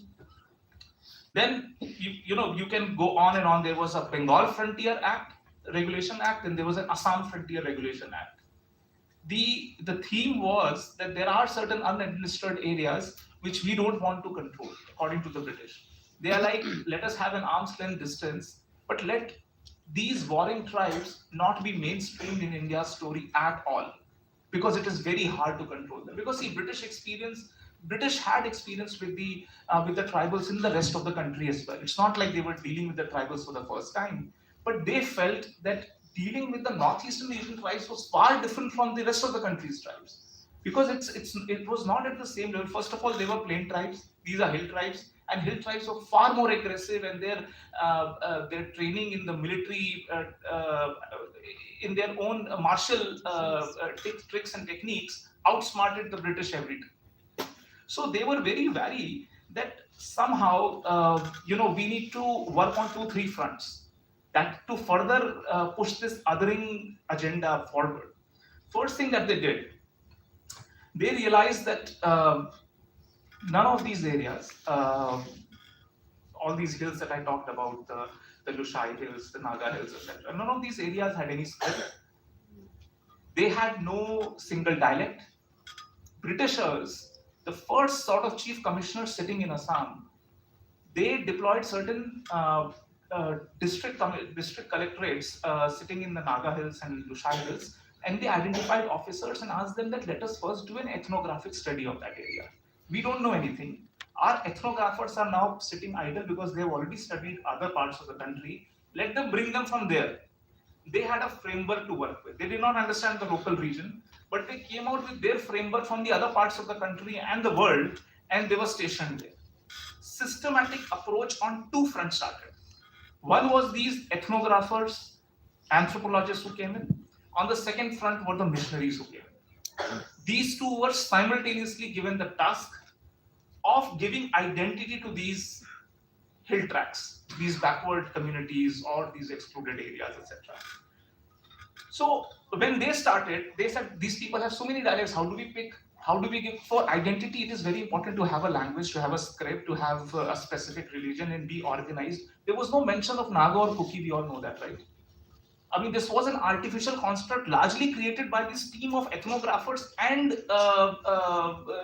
missionaries who came in together. And for the first time in around late 19th century, they came out with an ethnographic report of the Kuki community, the Kuki-Chin community. That is the first time when the word Kuki was also put out in official papers, official census papers of the then British government. And that's how the process started. The main thing that they wanted to do is proselytizing was an important thing. For that, most of their teachings were in English, in Bible. But in order to teach, they need to have their own dialect. They need to have something to write script on. So Roman was introduced and Bengali script was introduced. A lot of the officials of the then British India was working in the Bengal province. They were brought in. And the easiest thing was to either introduce Roman or Bengali. Both these things were introduced. And that is how their first, also, language was a concern, which language to pick, and there were so many dialects. So they just did a very basic census and figured out which is one of the common dialects. Let us just pick one dialect and mainstream that dialect in that hill. That is how even a language was forced upon entire hill areas lying within one district. So look at the sharpness and the surgical operation in which the Britishers were trying to create identity out of thin air, out of fuzziness that existed in that region. Because why should everybody have a common identity in the first place? These are bracketing that one worldview might be very comfortable with, but you need not universalize that. But that was a deliberate attempt which was being done to provide this, and the aim was multiple. Another very important political aim that came up around 1990, around 1910, 1920 was the national movement in rest of the country was picking up. Britishers, and I can tell you several Assam's chief commissionerates wrote reports to the governors, etc., that if in the national movement, if the tribals, the hill tribes of the Northeast become participants, it would be very hard. It would be very, very violent kind of a nationalist movement, which would be very hard for us to control. We will not be able to control. Therefore, through systematic approach, the Congress party then, which was spearheading our national movement, was not allowed to enter into any of these hill tracts. This is where the word exclusion came from. Excluded areas. This became part of the official documentation. Look at Simon Commission, the representations which were made to the Simon Commission from each of these hill areas and the tribes. It is fascinating. If you read those histories, you will realize that they themselves said that, sir, we are excluded areas. Please do not, whenever you are trying to think of any kind of a constitutional arrangement with the rest of the countries, we are different. Because that is something that was kept on ingrained in them, and the otherness project was almost complete from a British standpoint. Okay, that representation, and it goes on and on. I mean, I can talk about further, how did the missionary propaganda kept othering them, taking the locus of center of gravity away from the Indian subcontinent and took it to the West. So that the keys, the control of the entire region is no longer with the Indian subcontinent, it goes outside. They started, therefore, a lot of people migrated. In fact, they were allowed to go there. A lot of intellectuals of the community were pulled out just to keep on, creating divisions in the society, so that India as a united landmass could not see part of our own region as their brothers and sisters.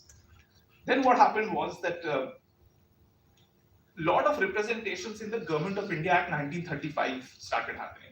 1935, first 1919 and then 1935, both these Government of India Acts are essential because they became the founding documents for even our constitution also. Look at what went in terms of the Government of India Act 1935. It further put structures of division of the northeastern region permanently into our constitution. And that became also a trouble area because all the people, all the commissioners of all of these hill districts, every representation they gave was incorrect, partial, very twisted understanding of the region, and force-fitted by the Christian missionaries. That is how it was done. And we all know there were 2 or 3 solutions which were being proposed for the northeastern region. Mr. Reed had proposed that this should be Queen's Crown province, as in like a buffer between Burma on one side and India on one side, and this should be given independence.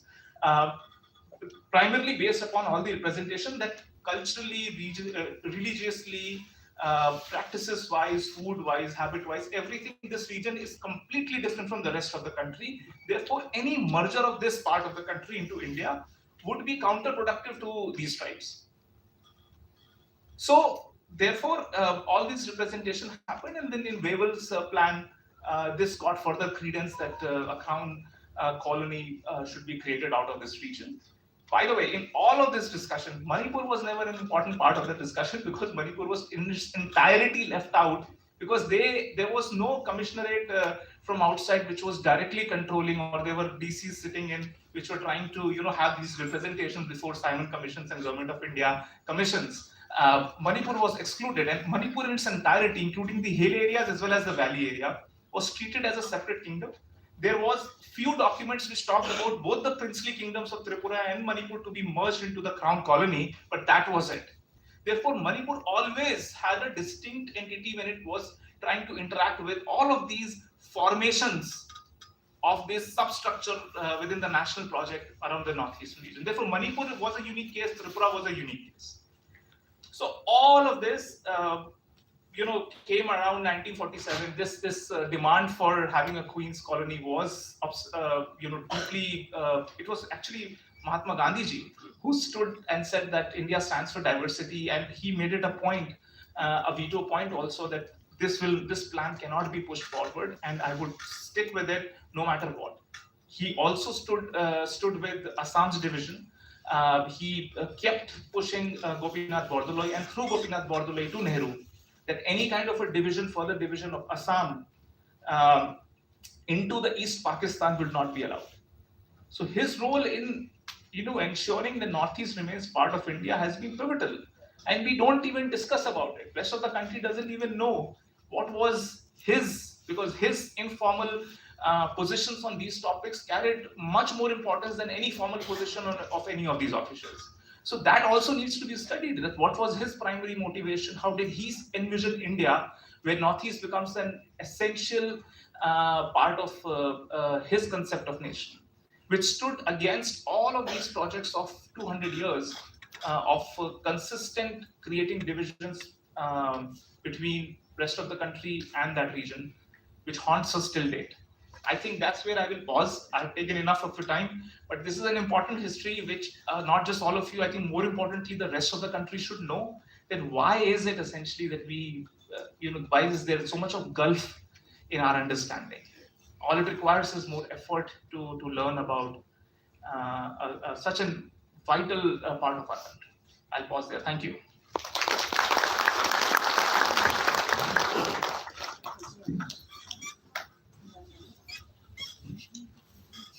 Thank you, sir.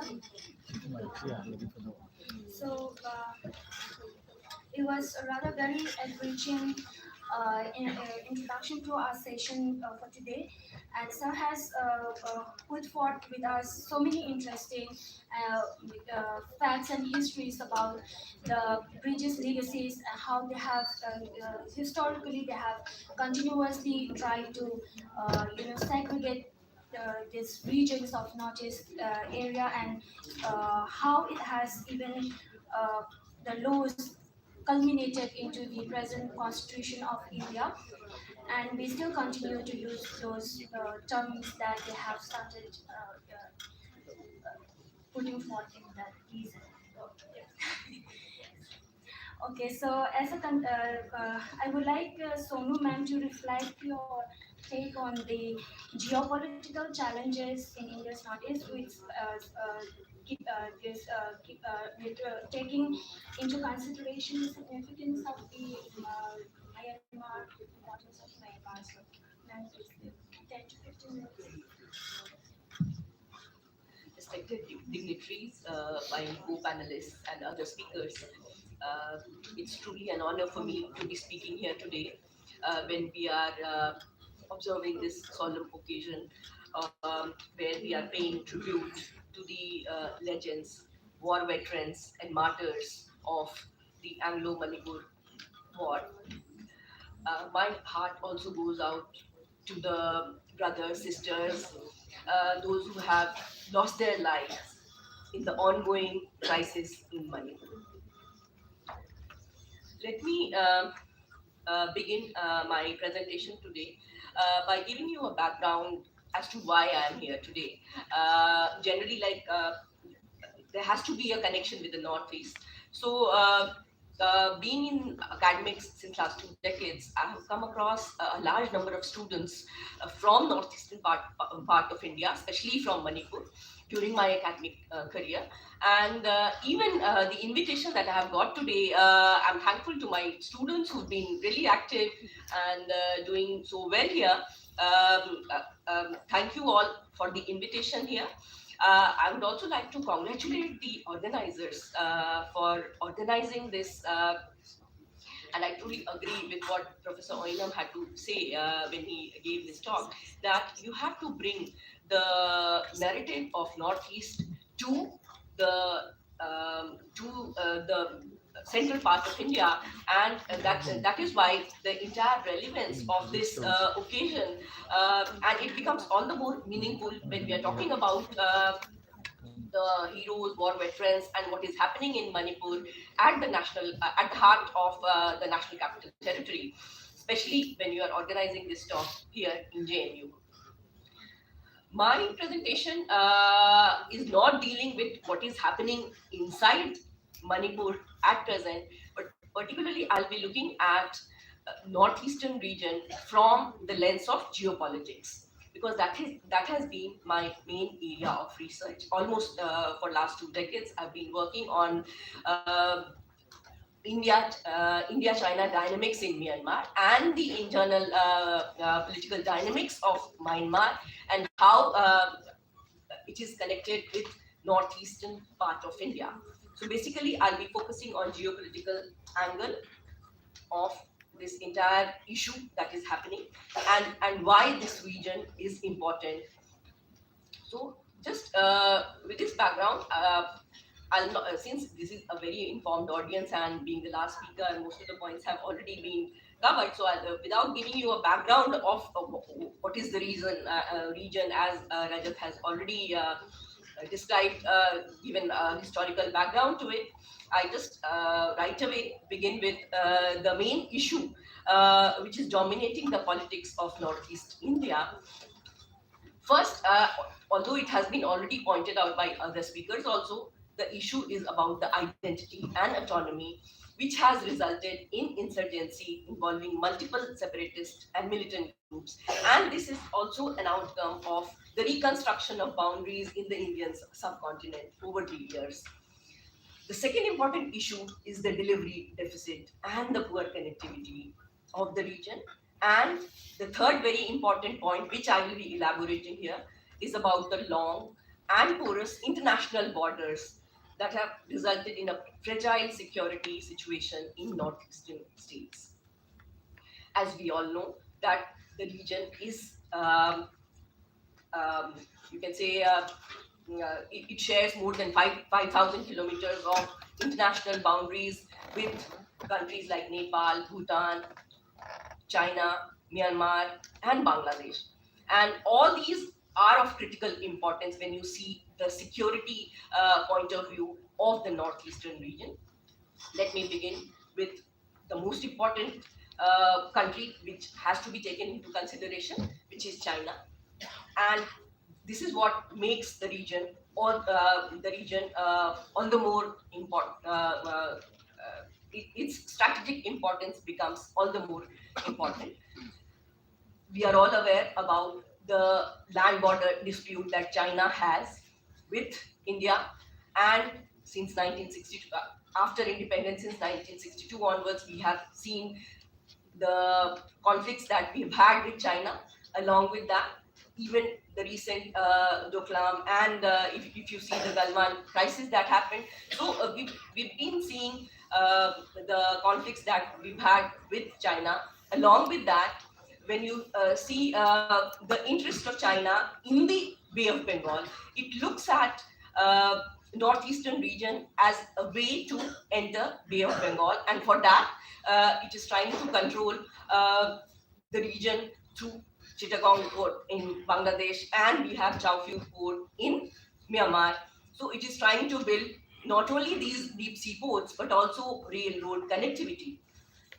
Besides these, China, as we already know, have it has you can say vested interest in fueling the insurgency in the entire region. So I need not again elaborate on this, which is well known. And the last point, which I would like to highlight when talking about China, is how it is weaponizing the water issue, especially if you talk about the Brahmaputra River, the way it is building up dams there, which is controlling the flow of the river and affecting the countries which falls on the lower part of the river. So these are some issues which I wanted to highlight so far as China is concerned. Along with China, along with this aggressive and apprehensive role of China, we have another important part playing a very important role in the region. Though we don't share the boundaries, but we still have a very old connection, which is Japan. Japan has emerged as a trusted partner in the region, and it's you can say the Japanese interest in northeastern region is based on its vision of free and open Indo-Pacific, and it syncs very well with India's Act East policy, and that is why Japan has emerged as a trusted partner, and it has been funding the connectivity projects, the developmental projects, and capacity building projects through ODAs. Along with ODAs, it has been also supporting capacity building programs and many scholarships also for students. So people-to-people contact has, people-to-people relationship has also been a very important part of Japan's interest in the region. And not only this, along with Japan, when you see Bangladesh, India also shares boundaries with Bangladesh. And when you talk about India's relationship with Bangladesh, which is supposed to be one of the role models of the bilateral ties that we have with our neighbors. So India's close relationship with Bangladesh, and also Japan's interest in developing the Matarbari port recently, which it is developing, and it is hoped that by 2026 or 27, the port, this deep sea port will be completed. So along with development of this deep sea port by Japan, Japan is also building railroad connectivity to the other parts of northeastern India. For example, it is also connecting 𝐏𝐾𝐓 in around Meghalaya and Tripura border, and it is being connected to Guwahati. Along with that, we see a corridor, industrial corridor being built up till Imphal. So once this entire corridor develops from Matarbari port, from Bangladesh to 𝐏𝐾𝐓 to Guwahati along with Imphal, it would provide a seamless connectivity and an important industrial corridor, which will, you can say, divert the traffic from the choke point that we have in the Siliguri corridor. And this entire project is being funded by Japan. So when you talk about this Matarbari port, along with that, you also have the role of China, where China is developing the Chittagong port. So you have this balancing being played by the government of Bangladesh, where on the one hand it is also taking help from China, but at the same time it is also balancing with the support which it is getting from Japan, along with a big neighbor like India. So these are some of the critical points which I wanted to highlight. Along with that, you have the other smaller states in the region, such as Nepal and Bhutan. We have agents with both the countries, and both of them, they are part of important regional groupings, not only BIMSTEC and SAARC, but SASAC, under SASAC, that is South Asian Sub-Regional Economic Cooperation, various connectivity projects are being funded, where railroad connectivity is being built up for these countries like Nepal and Bhutan, so that they can get easy access to the Bay of Bengal. So in fact, all these countries, they have a strategic interest not only in Northeast, but the idea is to get access to Bay of Bengal. And the last important neighbor which I wanted to highlight here is Myanmar. Myanmar, India shares almost 1643 kilometers of boundaries with Myanmar. And India, and we all know, we've been talking about how Myanmar is supposed to be a gateway for India towards Southeast Asia, and Northeast stands at the cornerstone of this gateway. Not only Northeast, but the entire bordering regions, like be it Manipur, More in Manipur, or Zokatar in Mizoram, or Avakong in Nagaland, or you talk about the Pansat Somai in Arunachal Pradesh. So all these points are being developed for developing connectivity with Myanmar.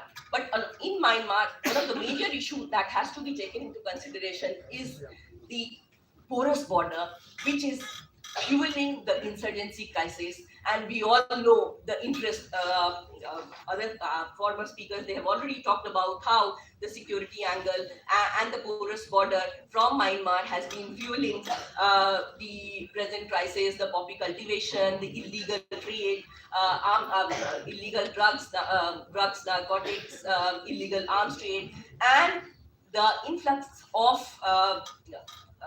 migrants from this region has been a major challenge from the security point of view. So Myanmar is supposed to be, as it is the gateway to Southeast Asia. It is also supposed to be a very important, you can say, point which we have to take into consideration when we talk about the development of northeastern region, because without controlling this porous border, we cannot talk about developing northeast. And along with Myanmar, I would also like to highlight some of the connectivity projects that we are building to control this entire, you can say, not only control the illegal drug or arms trade or illegal influx of migrants that we have, but the idea is to develop the connectivity corridor, not only the connectivity corridor, but also to develop it as an industrial corridor. And here I would like to mention about the India-Myanmar trilateral, India-Myanmar-Thailand trilateral. I had the opportunity to travel on this, though we don't have a seamless connectivity, but all the friends who are present here from Manipur, you must be knowing very well that you can go to More, there, cross the border, take a bus from Tamu and go up to Rangoon. So that way is already there, though you don't have a direct bus service, but the road is still operational. During COVID, they had suspended the visa. They have still not started, but the integrated check post and LCS has been established. So that is one part, but the seamless connectivity is still awaited. Along with IMT corridor, the Kaladhan project, which also was pointed out by Ramiji. So although I got the chance to visit the Kaladhan project in 2014, at that time, the Sitwe project was almost complete, and at that time they were talking about that they would hand it over to the government. But this year we saw that it was inaugurated and the Sitwe port was operationalized. So it took so many years. From 2014 it was ready. So almost you can say 9 years to inaugurate and get it operationalized. But the project is still not complete. From Sitwe, the shipment, the first shipment came to Kolkata port, but the inland waterway, the inland waterway that goes up to Paleva, the Paleva port is still not complete. That has not been handed over. And from Paleva, there is an inland road connectivity to Zoinpuri in Mizoram. Again, that part is also not complete. But still, we hope that once this entire Kaladhan project is completed, and once it is handed over to the Myanmar government, we hope that it would again reduce the travel time or the shipment which reaches from Kolkata to Manipur or to the other parts of northeastern region. It will reduce the time, because the shipment could be brought from Sitwe to Matanbari port, which is being developed by Japan, and from there it can enter to Sabroom in Tripura, and from Tripura it can move up to from Tripura to Guwahati, as I've already talked about the industrial corridor which is being developed by Japan. From Guwahati, then it can move to other parts of northeastern state. So we hope that this once this entire project is complete, the traffic rush that we have through Siliguri corridor would be reduced. Along with that, I would also like to highlight the other very important projects. Like these are some big mega projects that we have in the region. Along with that, we have plans of border huts. Some border huts are already existing where actually border trade takes place. But most of these border trades are informal. For example, the border trade that takes place at More Tamu at the Naflong border hut point, most of the trade is on headloads. If you, most of our friends must have been to More. So all these commodities which are taken on heads, like they are not accounted for. So the main challenge is to convert this informal trade into formal trade. So not only at More, but at other border hard points which we have in other bordering states. Along with that, I would also like to highlight some of the festivals that we celebrate along these bordering states, Like we have this Pangsu Pass International Festival, which is being celebrated in Arunachal Pradesh. Which, and not only that, even during Sagai festival, we see a lot of people from the neighboring states, neighboring countries participating. So all these strengthens the bond between the people of the two regions. Not only this, but I would also briefly, since I've got the notice of winding it off, I would also like to briefly highlight about the border area development projects that we have with Myanmar, where we are focusing on developing schools, hospitals, small bridges that we have in Chin State and Sagaing region. So there India is playing a very important role. And not only that, like we have cardamom plants also, and for capacity building, several institutes have been established in Myanmar, for like ITI training institutes at Pakoku, at Mimyan and all. Along with that, medical and health tourism, relief and rehabilitation during natural disasters. Recently, during Mocha cyclone that we had, not only Mocha, but at the time of COVID also, India had provided relief and rehabilitation. Even in the Rakhine state, India has supported through various means. Before that, during Nargis cyclone that we had, we've seen India helping the relief and rehabilitation in Myanmar. So trade facilitation and investment in the border region, along with infrastructural development, you can say would be the key to control these entire security-related issues that we have due to porous border. I would like to end here by just saying that if we have to talk about peace and reconciliation in the region, and if we have to talk about controlling the porous border, in fact, the key word would be to bring about development through building up these development corridors. Thank you. Thank you so much, ma'am.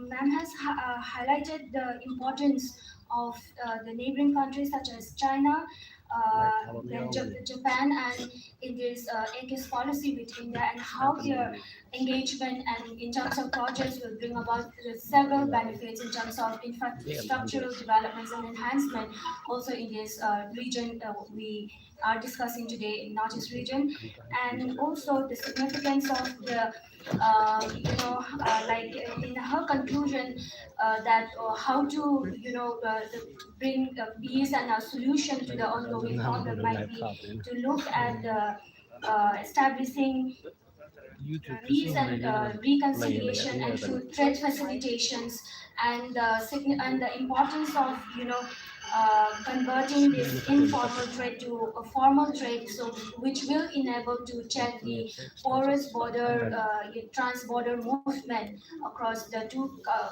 countries.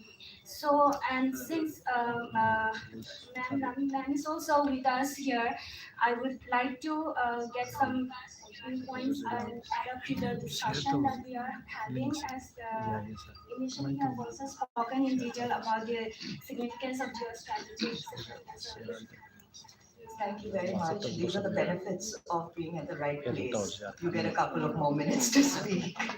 I'd just like to make a few comments on the colonial aspect, even though my esteemed co-panelist Rajat has covered quite a bit of it. But if anybody who watches my talk should know, that's usually where I start from.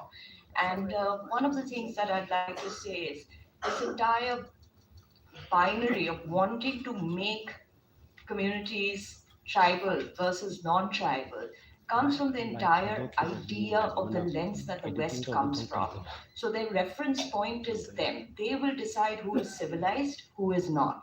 And basis that, we follow the lines, rules, regulations that they put on us. In terms of even the recent conflict, not that we are delving deep into it, it's been seen as a tribal versus non-tribal. Today, if we were to look at any of the characteristics that are assigned to who a tribal is, let me tell you, most tribal communities won't fit into it. Right. The local community reports are, as you know, it's stipulated isolation, geographical isolation, shyness of contact, indigenous faith. Let me ask you, which is the community that, today, apart from some remote communities in the Andamans and Nicobar Islands that fall into that? If we've seen post-independence, the Lambadas, the Hattis, Lambadas are not even tribes, they're nomadic tribes, they have been included, or the Indira Gandhi government tried to include them into the scheduled tribe list for political vested interests.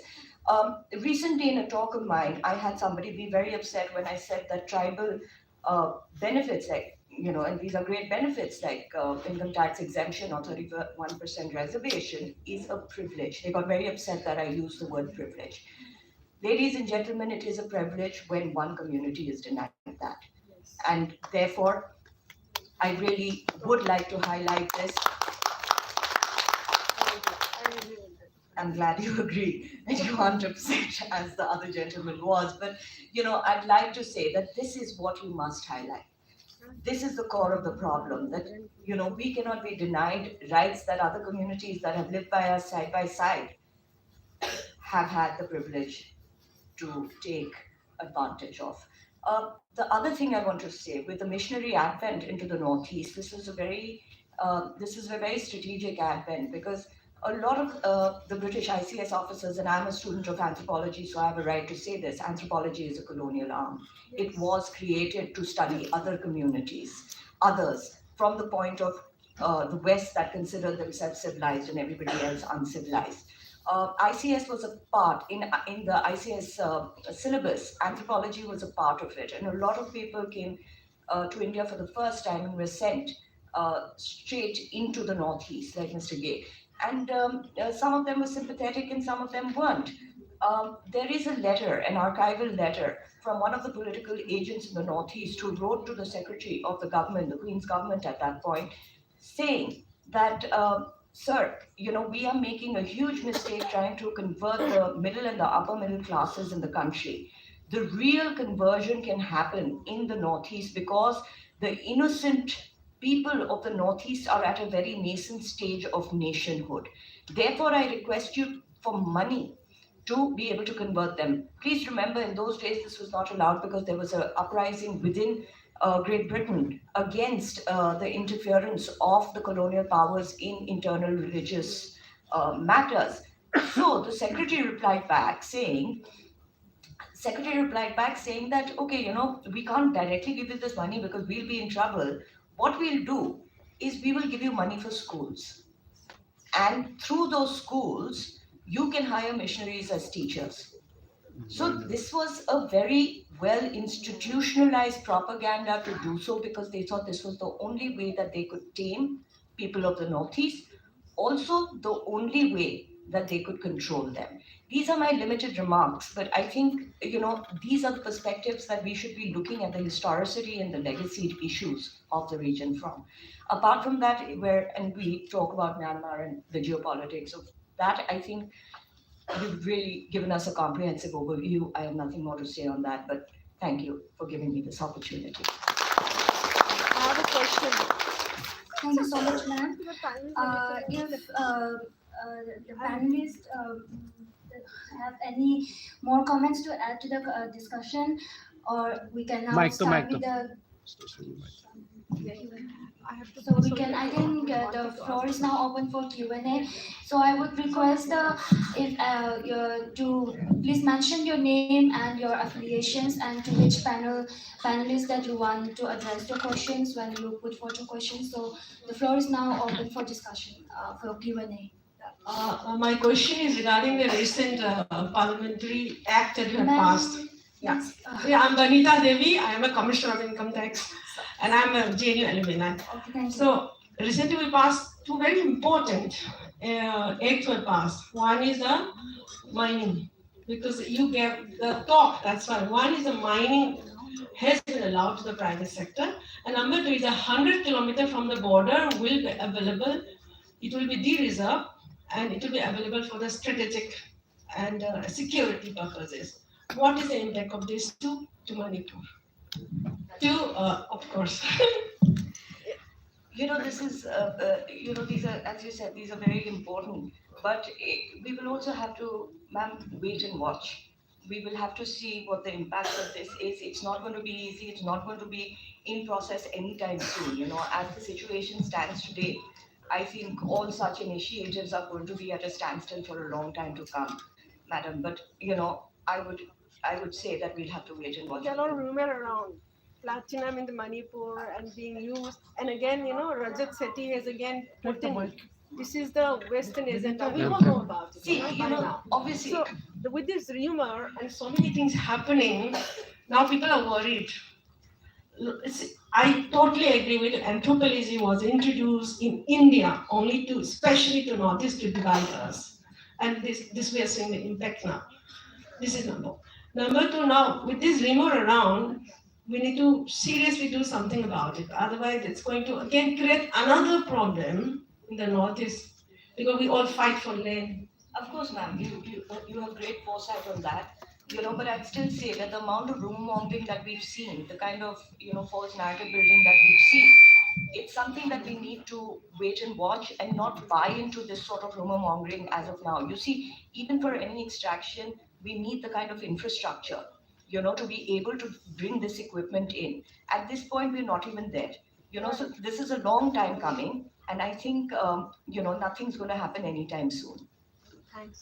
One more thing, Ramiji, I'll add over there. You know, in certain close circles, I was having a discussion. They are like, oh, this insurgency, current insurgency and the current events. All of this has happened because there is oil below our heads, and oil to the tune of $1 trillion. I don't know where this number came from. I was shocked. I said, boss, there is no oil. Please, there is oil, but you know, part of the oil, there were oil wells even in Myanmar where feasibility studies have been done. 4 of those oil wells are with Oil International Corporation of India. Okay, even they are trying to do viability studies of those. Even those are not viable, which we anyway have. So, you know, even these false rumors that below the Chura Chandpur hill there is oil, therefore there is, you know, this international conspiracy and conspiracy of one community versus other to capture that oil. So much goes around which has no basis. I don't know, they are quoting some Jubilant study. When did Jubilant? I've been, you know, for 5 years I was hunting for that report. When I was officially as the advisor, I really wanted to see where is that reserves of oil sitting below Manipur. There has been no conclusive study, and I want to put it on record, no official document talking about any billion, trillion, any of these numbers at all. All of this is fake rumors which are being spread. It should stop.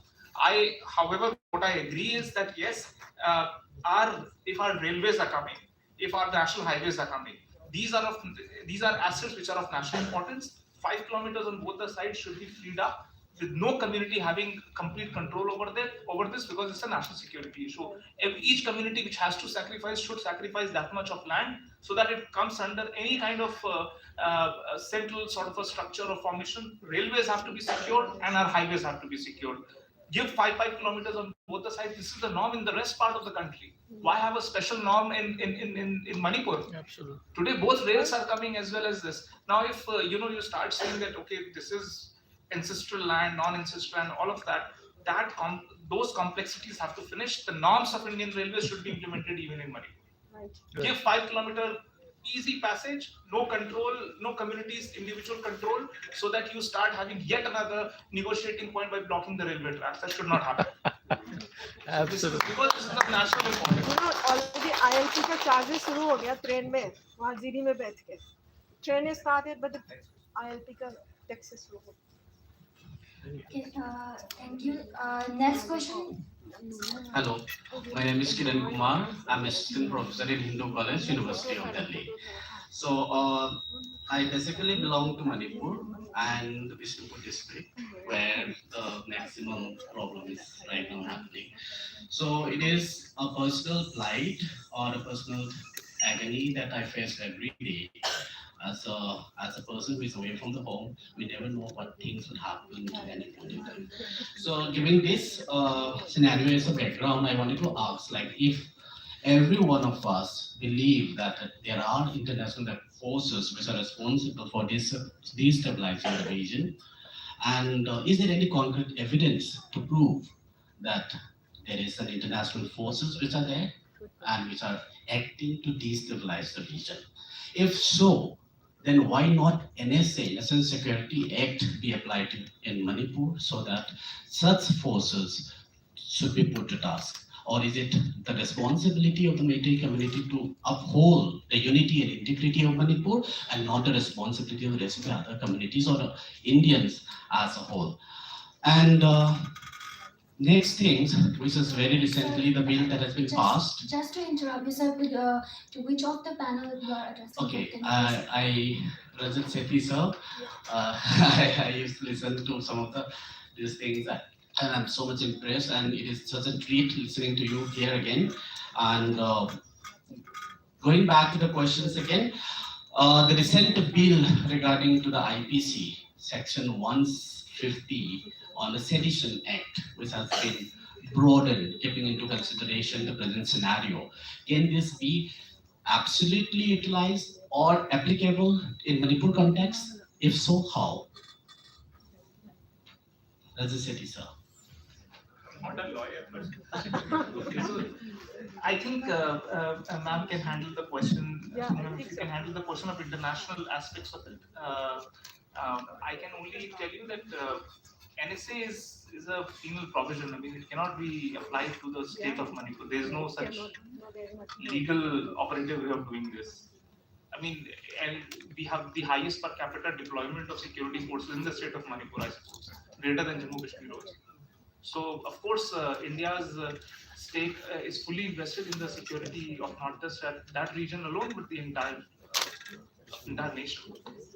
So, I understand your sentiments, but India remains completely invested in it. Don't go by what you hear locally. So far as the question of the international involvement, I also pointed out during my presentation that we need not elaborate on this fact that how the other parts, especially our neighboring country China, is fueling the crisis. I'm not talking about the recent crisis, but the entire insecurity and instability that we have in the borders. There is a vested interest, and not only China, but along you see the arms and illegal drugs. All these things are coming from. There is a complete nexus. We have some evidences, like if you look at some of the literatures, and also while participating in various discussions that we have, how these are coming from like Pakistan through Nepal, it enters to China, and from there to Michina, and then it comes to the bordering states through Myanmar. So we have clear evidence regarding this, and certainly why you said why National Security Act can't be implemented. See, if required, certainly we will move, and we have also seen how surgical operation happened a few years back. So these options are still there, but at present we also have to take a realistic stand where we have to take into consideration the Myanmar angle, where we have to respect our neighbors, because we know that it is not directly coming from Myanmar. There is a third party angle also. That was my response. Thank you, ma'am, sir. So is there any, okay, please. Good evening, moderator, panelists. Well, I'm not an intellect, I'm just a common man who came visiting for this event, and there has been a series of thoughts and questions going around in my mind. To give my introduction, my name is 𝐿𝐴𝐻𝐾𝐓𝐒. I head the India Talent Acquisition Team for an investment banking company based out in Gurugram. It's known as Ameriprise Financial, so I'm no way connected to the intellectual part of it. Somehow I'm linked to Dr. Bhagat Oinam, I'm his cousin brother, to give that introduction. I have 3 questions. It can be directed to all the 3 panelists. It can be to me, to everyone in the crowd, and to the government. But each question I'm going to set a base to start off with. Where I come from is when Professor Bhagat said about what should we do now, think now, and contemplate a way forward. That was the starting point for my thought. the president of Reliance India Limited, the media head, I would say, Mr. Umesh, spoke about a narrative, about how the narratives are getting us influenced. I heard this same from Ramni ma'am also. I heard from Rajat also, that the narrative that are thrown to us, right? Those narratives are changing our minds and views. Sri Nishikanta Sapam was here and he mentioned one thing. If you can see those two pictures behind at your back, one has Bir Tikendrajit, another has Thangal General. Nowhere it is mentioned that Thangal is a Kuki or a Naga or a Maite. That was a narrative that I have been hearing throughout my life from my parents without distinguishing that who this person belongs to. But is it so right now? Do the intellectual power of this country, the academician, the politician, and those in power, can they change this narrative of a Kuki or a Naga or a Maite? Are we unnecessarily giving a unity to the so-called larger tribal group without knowingly or unknowingly by just giving them a name behind that? Is that narrative the major player in the state right now? Because I'm only going to be, as a common man, as I said, I'm going to consume what's coming on the screen in front of me, what's on my data phone, what runs through my phone, my internet, and my TV. Can we as an intellectual community make some effort to change those narratives? I'm talking about ethical journalism. Can that happen? It depends on you. The second point, or the second question is related to this, that Sir R.K. Ranjan spoke about how do I identify the national identity of a Maite. The same was what Rami Niranjan said about binaries dividing us due to misunderstandings. Basically 7 states, no one knows us. So can we create that amongst ourselves, among the Maitais, that can you identify yourself, is a question that I would like to ask myself as well as you. The third, Rajat said about the colloquial term Northeast, Employees Provident Fund, all colloquial. My question to the government is, if a Kingsway camp can become a Rajpath, can become a Kartavya Path, can't we make some amends to do away with the term Northeast and bring some stability in the whole region? Tell me all from my side. Thank you, ma'am.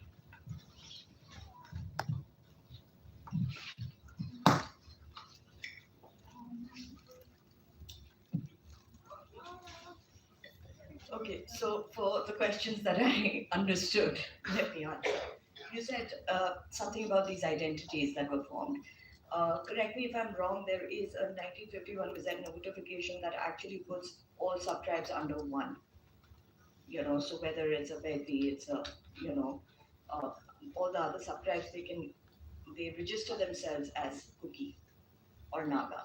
And that forms these new identities that we are seeing. Unfortunately, it is already institutionalized. And once institutionalized, as you would see in any area, it is very difficult to take that privilege back. You know, your second question, sir, about the Maiti identity. If I'm right, if I understood that, you're asking what we can do about it. Well, the question was more to the crowd, and what can we do about ourselves? In a forum, it's not required that I always question the panelist or the moderator. I can also question myself, and this is the time I think we should be doing that. Absolutely, and therefore then the crowd should answer that. I'm okay with that. But I'll say this in my limited understanding. We always look at the Methi community, we've seen many times than not as fragmented, you know, not unified. And I think that today doesn't hold true. I have never seen the community come together the way it has, be this involved, and try to set the narrative right and bring out their own voices. We must not lose heart. The fact that all of you have sat here all day to listen to us is an example of that. Ma'am, Just a brief response to your issue of ethical journalism. I totally disagree with you when you talk about ethical journalism in today's era of private channels. There's nothing called as ethical journalism. You get all kinds of information, be it misinformation, disinformation. It is up to you to decide what is the best information and digest it. So would you do? Yeah. Okay, sir, please, your question, sir, please. And to which panelist? Yeah. Like? Moderator, panelist, my question is very simple. I'm a Manipuri Sikh, Amrik Singh Parwa, born in Manipur. My question is, not only to the dais, even outside of the dais, I could find so many brains are here. I am feeling proud that so many intellectuals are here. My question to anyone here to answer me that we have so many brains, so many ideas. Why there is no peace, stability till now? Those days, 1891, when these great heroes whom I came to salute, who have sacrificed their life for the state of our Manipur, till now it is continuing, no rest. When can we have peace? I could find so many big officials that were here some time back. Even in the parliament, 80% of the staff are from Manipur. Why and how the peace could not be brought when all parliamentarians, big getting calls till midnight? I cannot sleep. You can try my number at any time, 1, 2, 3, 4. Now they are sacrificing their lives like those heroes did. This is my simple question to a whole of intellectuals here. This is, I'll be highly grateful if it is answered. Thank you very much. Thank you, sir.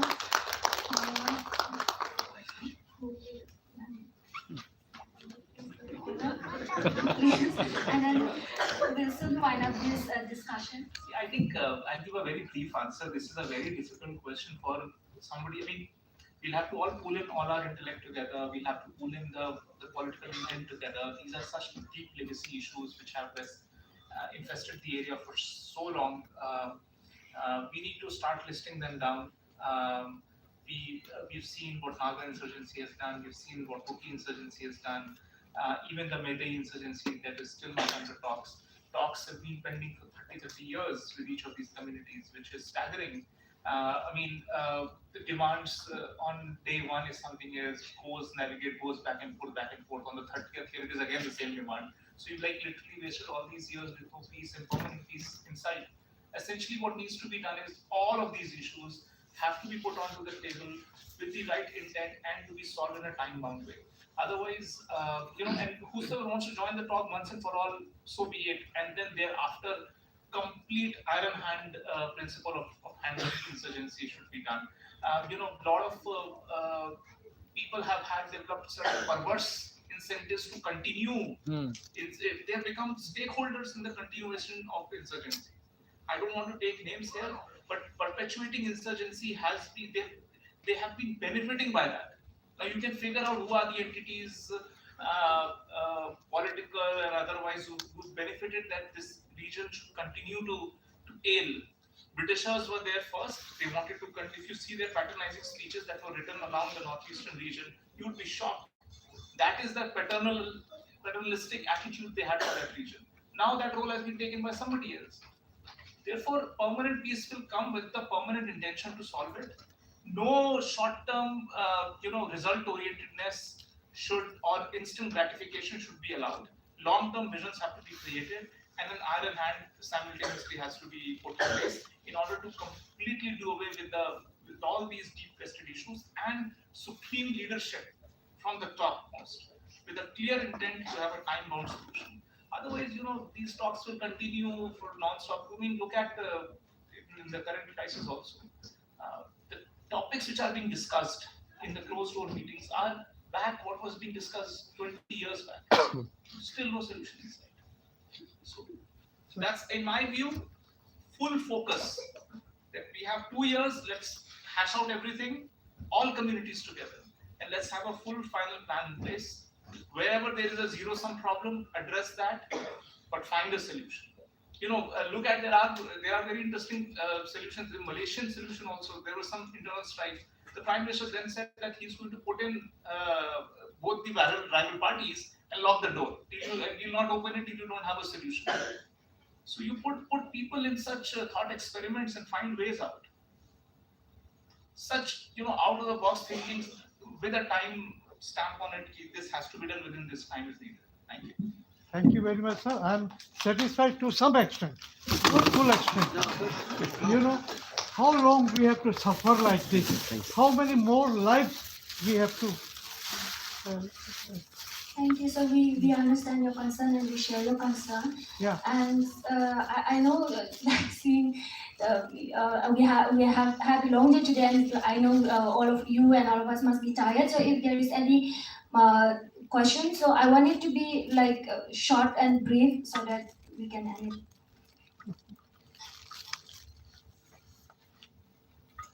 Maybe the last question.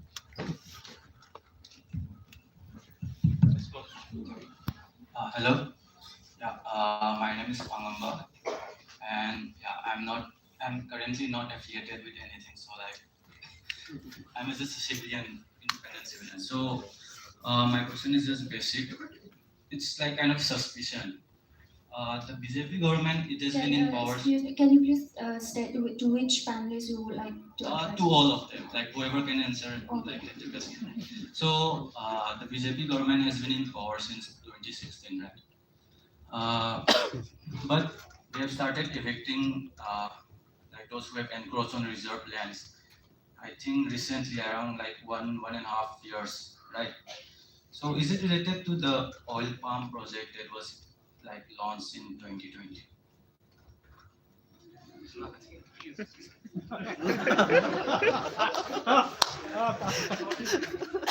Sir, please, you are an aware citizen of this country. You know these things. No, like it's just how much palm oil? You tell me what is the yield of palm oil? That's not so if you have an intellectual question, you should do your own homework, right? That's the best service No, a I'm citizen. just asking. No. Please hold. Let me answer your question. Okay, yes. As an aware citizen, you can Google, right? Please go and Google. Go and Google and figure out what is the yield of palm oil, how much area of palm oil cultivation you need, and how much money you will get. You will get your answers. Such rumors, it is the response not of the state to control rumors, because that will never see any light whatsoever. It is aware citizens like you and me who have been, bestowed with the power of Googling. If we simply do some basic research, we'll get most of our answers. And it's still, if there are certain more queries, then you can put it out in public domain. But such things you can address at your own. I mean, otherwise, why are we having this discussion in a JNU forum? So that we are past such a level of rumor mongering and we reach to a level where there is more meaningful discussion.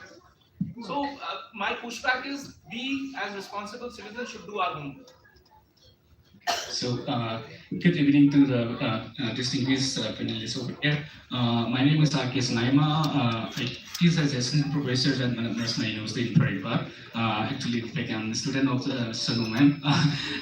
Since we are discussing on the 𝐾𝐀 policies, and I thought this is more pertinent to these few question like the free movement regimes, and at the same time, India not even failed to sign to the 1951 and 1967 refugee protocols. So how these free movement regimes, which is within clash between within the 𝐾𝐀 policies, and India not able to sign to the protocol 1951 and 1967, have actually accentuated issues in Manipur, because the demographic imbalance and immigration is one of the most sensitive issues all around the Northeast, and especially for Manipur. I think in the ongoing situations, Manipur is more so because of these the policies. So how do you reflect on these things, the free movement regimes and the India not able to sign in this protocol? Yes, thank you. Sunaima, can you please say to which panelist? I'm like, okay, I'd love to listen to any one of them. So, since it's related to ACS policy, maybe someone. Thank you. I'll just try to respond. Free movement of people would be an ideal situation, but many times ideal might not be the best situation. So when you talk about free movement of people and free movement of goods, we also have to take into consideration the sovereignty issue. And that is why, in fact, we have the entire visa regime that we have. So signing the protocol or not signing the protocol is another issue. But then when we talk about free movement of people, security, stability of the region and sovereignty should be the prime consideration. Okay, I think with this, I think we should end this session. There are a few people who want to ask questions. You can take outside. Yes.